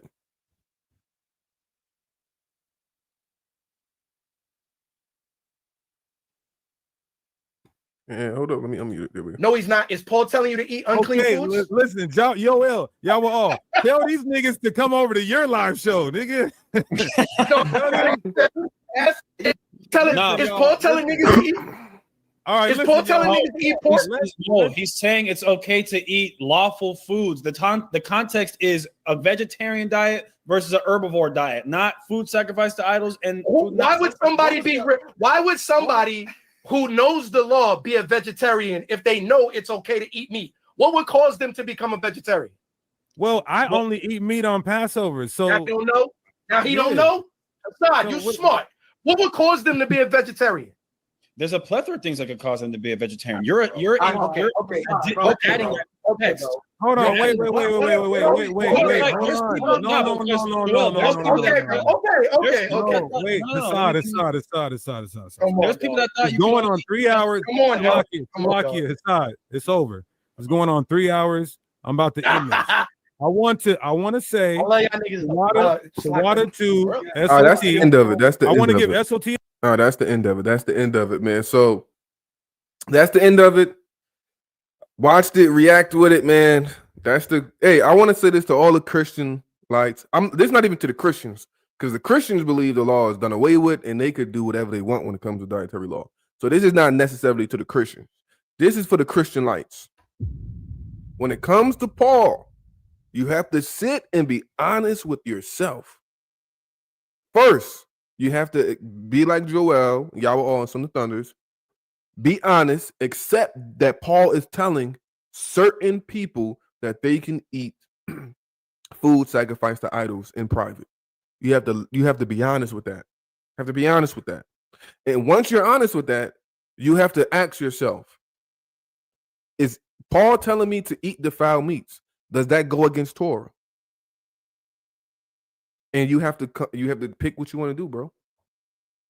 You have to pick what you want to do. We gotta be honest with it. I just wanted to watch this. I was gonna watch it anyway by myself, so I just went live and said, "Hey, I'm gonna just go live and watch it with y'all, kick it with y'all, laugh it with y'all a little bit, right?" But all praise to the Most High, man. All praise to the Most High for being Tanakh only. I just want to say that. In this day and age, the manipulation of all meats, the way that meat is killed, the mixing of animals, that is a fact, man. That is a fact. That is a fact, man. That's why I'm thinking about going vegetarian, man. I've been saying that for a couple months now that I'm thinking about going vegetarian. I might just go vegetarian. Y'all join the membership church. That's hold up. First of all, relax. I don't care how much money I get. I'm not paying for no membership on YouTube. I'm not. So we gonna have to rock with the ads. We're gonna have to rock with the ads, man. All praise to the Most High. All praise to the Most High. If you're not a part of if you're not subscribed to the channel, subscribe to the channel. I'm here. We are here. The Torah After Dark crew are here every night at 9:30 Eastern Standard Time, where we read Torah, we read the scriptures, we discuss scripture, and we extract wisdom from the Torah to implement into our lives to make our walk in Torah better, right? This is every night. We do this every night, right? All praise to the Most High. All praise to the Most High. If you love history and prophecy, purchase my book, The Image Still Stands, a prophetic history of empire, captivity, and restoration. I go into the statue of Daniel 2. I explain it all the way from the time of Babylon all the way to now. I talk about the Romans. I talk about Christianity. I talk about Islam. I talk about America. I talk about a lot of different things, a lot of different history that lines up to today, and show you how we're still living in the time of the statue with these modern governments and religions, right? The image still stands. The link is in the bio. All praise to the Most High. Now, I've been on here live for 4 hours. This is the longest live I've ever done. But I'm about to get off this. I'm about to go spend some time with my family. So Shabbat Shalom, Shabbat Shalom. All praise to the Most High. All praise to the Most High. I'll catch the Torah After Dark crew tonight at 9:30 Eastern Standard Time. All right. Shalom, shalom. Good hanging out with y'all. Good laugh. Great fun. We had a good time this morning, right? All praise to the Most High. Shabbat Shalom. I am Gadol HaGadol, the prolific one. Catch y'all next time. Welcome to Torah After Dark, where scriptures meet the real world, raw and unfiltered. This isn't your typical Bible study. We're diving deep into the Torah, the prophets, and today's world, from prophecy and exile to politics, culture, and controversy. I'm Gadol HaGadol, a Black American student of the Torah, bringing straight truth with no filters, no fluff, and no fear. We stream regularly because Torah doesn't clock out. Whether it's the law of exile, prophecy breakdowns, or what's really going on in the news, we're bringing it back to the Torah. Got any questions, topics, or want to debate live? Hit the inbox or email gadolhagadol@gmail.com. Also, subscribe to the channel, like the live, and join the membership for exclusive breakdowns, biblical challenges to Christian claims, and teachings you won't hear anywhere else. This is Torah After Dark, with the people still seeking truth, even when the world turns their lights off. Let's get into it. Hail Israel, the Lord is our God, the Lord is one. And you should love the Lord your God with all your heart, with all your soul, with all your strength. Hallelujah. Take my hand. Take my hand. Take my Lead me hand. to you. Lead me to you. Love. Lead me to you. Love. All praise due to the God of Abraham, Isaac and Jacob, Isaac and Jacob. God of Abraham, God of Abraham, Isaac and Jacob, Isaac, Jacob. I'm an Israelite, I'm an Israelite, Israelite, Israelite, Israelite. Shema Yisrael, Adonai Eloheinu, Adonai Echad, Ba'ahata, it's Adonai Eloheka, B'kol La'baka, O B'kol Nasega, O B'kol Miodiga. Hallelujah.